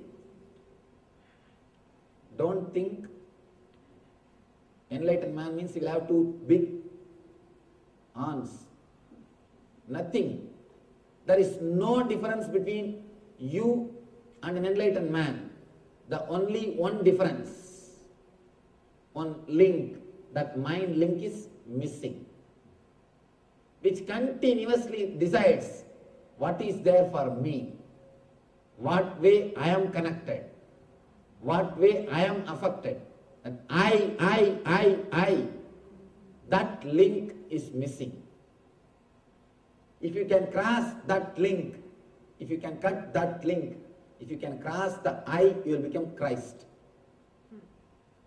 If you can cross the I, you will become Christ. Nothing else. All you need to do is just remove that one link. Don't try from senses. You will destroy it. We always complain about senses. Again and again, we say senses are spoiling us. No, you are spoiling them. Be very clear. Don't put the responsibility on senses. You are spoiling them. You destroy them. You abuse them. We abuse our senses. Look into our life. Night till 2 o'clock sitting and watching the baseball, television. Your eyes will be begging, please give me a little rest. Please give me little rest. When some advertisement comes, and automatically your eyes will close. It wants to sleep. But because you want to enjoy, you abuse your eyes. Same way the gongura chutney. So hot. Tongue will be burning. Eyes will be pouring. The whole system will be burning. But not even with a fingertip, with a hand. And now just the word is enough. I can... how many mouths are feeling the taste? We abuse our senses. We disrespect our senses. Please be clear. Senses are not destroying us. Senses are not disturbing us. It is we who are disturbing the senses. It is we who are abusing the senses. It is this link. What is there for me? This link, the I, that is where the whole trouble starts. That is where you abuse your senses. All you need to do is not to control the senses, but to control the mind. Make it understand what is really happening inside your system. One more very simple thing, to tell you honestly, heart and taste, both are one and the same. Today, just try to do this simple experiment, very small experiment. Stretch your tongue and concentrate on the tongue. When you go back to your house, try to do it. Just concentrate on the tongue. Visualize as if you are walking on your tongue. Your tongue is a highway and you are walking on that road. Just concentrate on it. Then take a chili and sugar candy. Take a chili and sugar candy. Touch it from two corners. Put chili in one corner, sugar candy in another one corner. And deeply witness what is happening. Suddenly you will realize the process which happens when you touch chili and the process which happens when you touch sugar candy, both will be one and the same. Please try to do this experiment. You will understand. If you go a little deep, if you go a little deeper inside your system, the hot and sweet both are one and the same. Only when you stamp that, this is hot, this is not good for me, this is sweet, I like this. Only when you put a rubber stamp, only when you label it, the trouble starts. As a process, as a nature, both are one and the same. Try today. If you experiment, you will understand. Both processes are one and the same. You label that based on your belief, your earlier beliefs. Based on that, you label them. You decide. You downhole your experiences based on your recorded memory. Suddenly you decide, this is not good for me. Then you start thinking it is not good for you. And you really start feeling it is not good for you. One more thing we need to understand. Your thoughts are creating your senses. Your mind creates your senses. Don't think you are living with what you have. You create what you want to have. You are not living with what you have. You are creating what you want to have. Your thoughts are so powerful. Your mind is so powerful. It can change the whole body. It can just change the whole body. For example, one thought just now, try to think a person who creates disturbance in you or your enemy. Person who took money from you, not giving back. A person who gave you money and asking it back. Just remember that person. Immediately you can see the change happening inside your system. The whole chemistry is changing. Blood is boiling. BP is rising. Heartbeat is rising. Pulse rate is increasing. Just one thought. Your whole system is changing. A single thought can change the whole chemistry. Or one thought which creates lust. One board or one hoarding is enough. Immediately your whole body chemistry changes. Your whole body is now ready. Please be very clear. Single thought can change the chemistry of your body. Your body is again and again created by your thoughts. It is your thoughts which creates the body. That is why in India there is a great science called Samudrika Lakshana.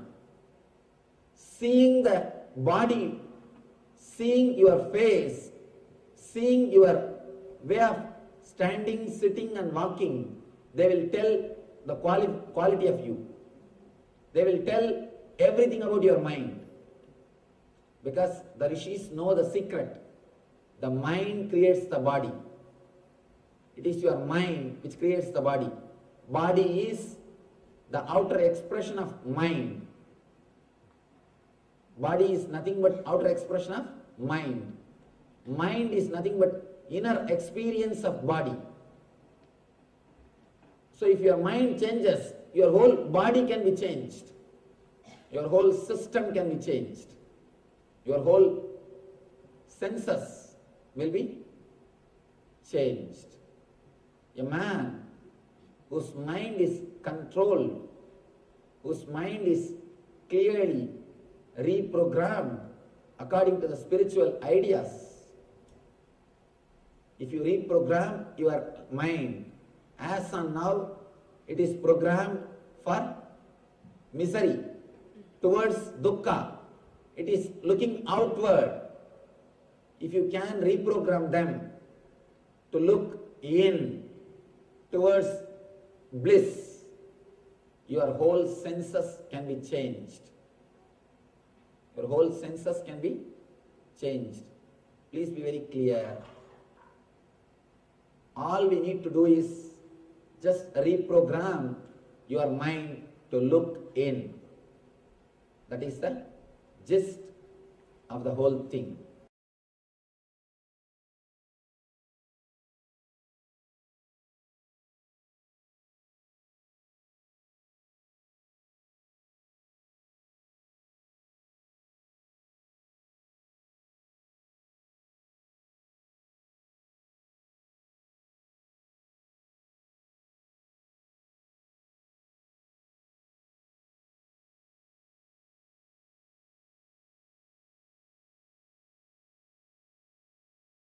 Let us start the Nitya Kriya for cure for vertigo problem.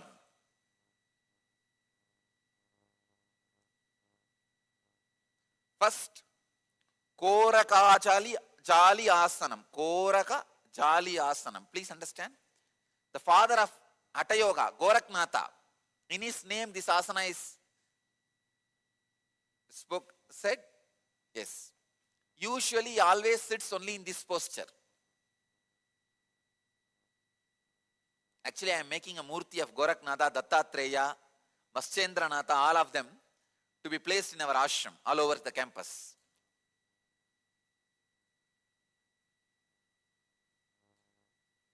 This is the posture. Be seated in a squatting position. Insert the hands in between the thighs and the calf muscles. Interlock the fingers. Rest the palm on the navel. Fix the gaze at the tip of the nose for 30 seconds.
In this posture, Prakriti Kumbhaka.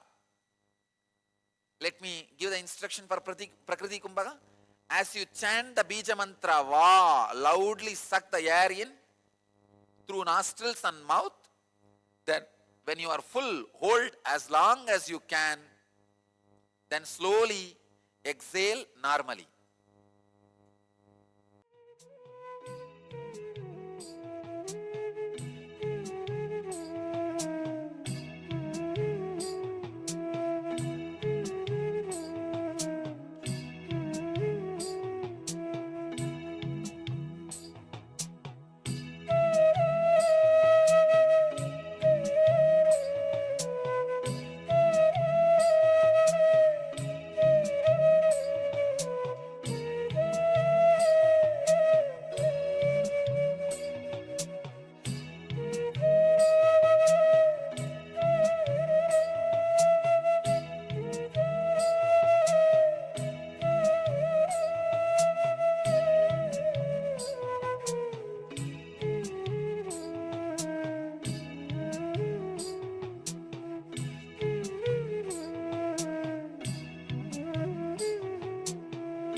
Stop blinking the eyes. Concentrate on your nose as strongly as you can. Tip of the nose for 2 minutes.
Next step,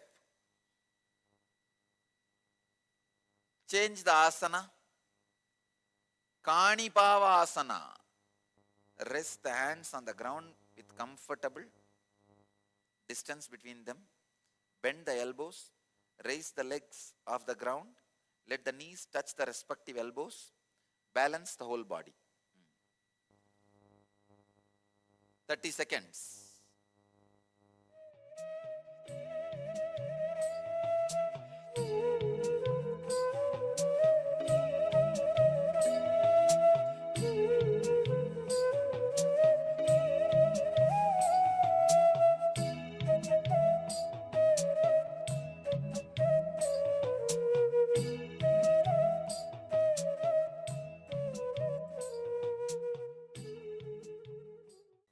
Now, in this posture, Gada Kumbhaka. Gada Kumbhaka is inhale through both the nostrils, hold the breath, exhale through right nostril. Please understand, inhale through both, hold the breath and exhale through right.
is Vamavarta Chakrakumbhaka.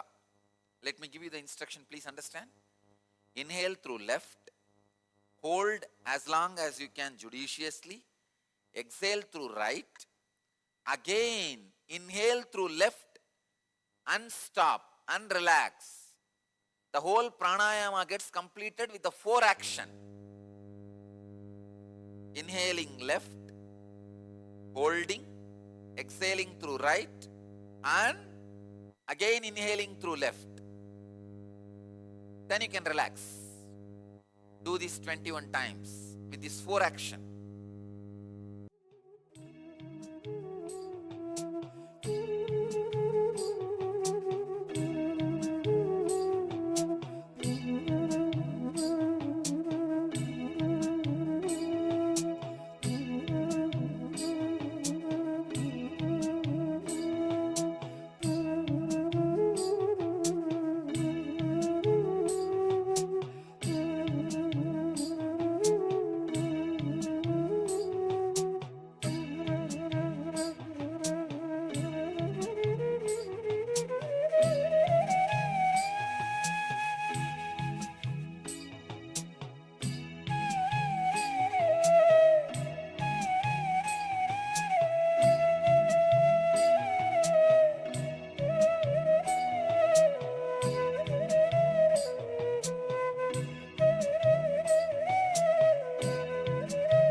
Next step, Dakshinavarta Kumbhaka. Now please understand, Inhale through right nostril. Hold as long as you can judiciously. Exhale through left nostril. Inhale through right. Hold and exhale through left. Repeat 21 times.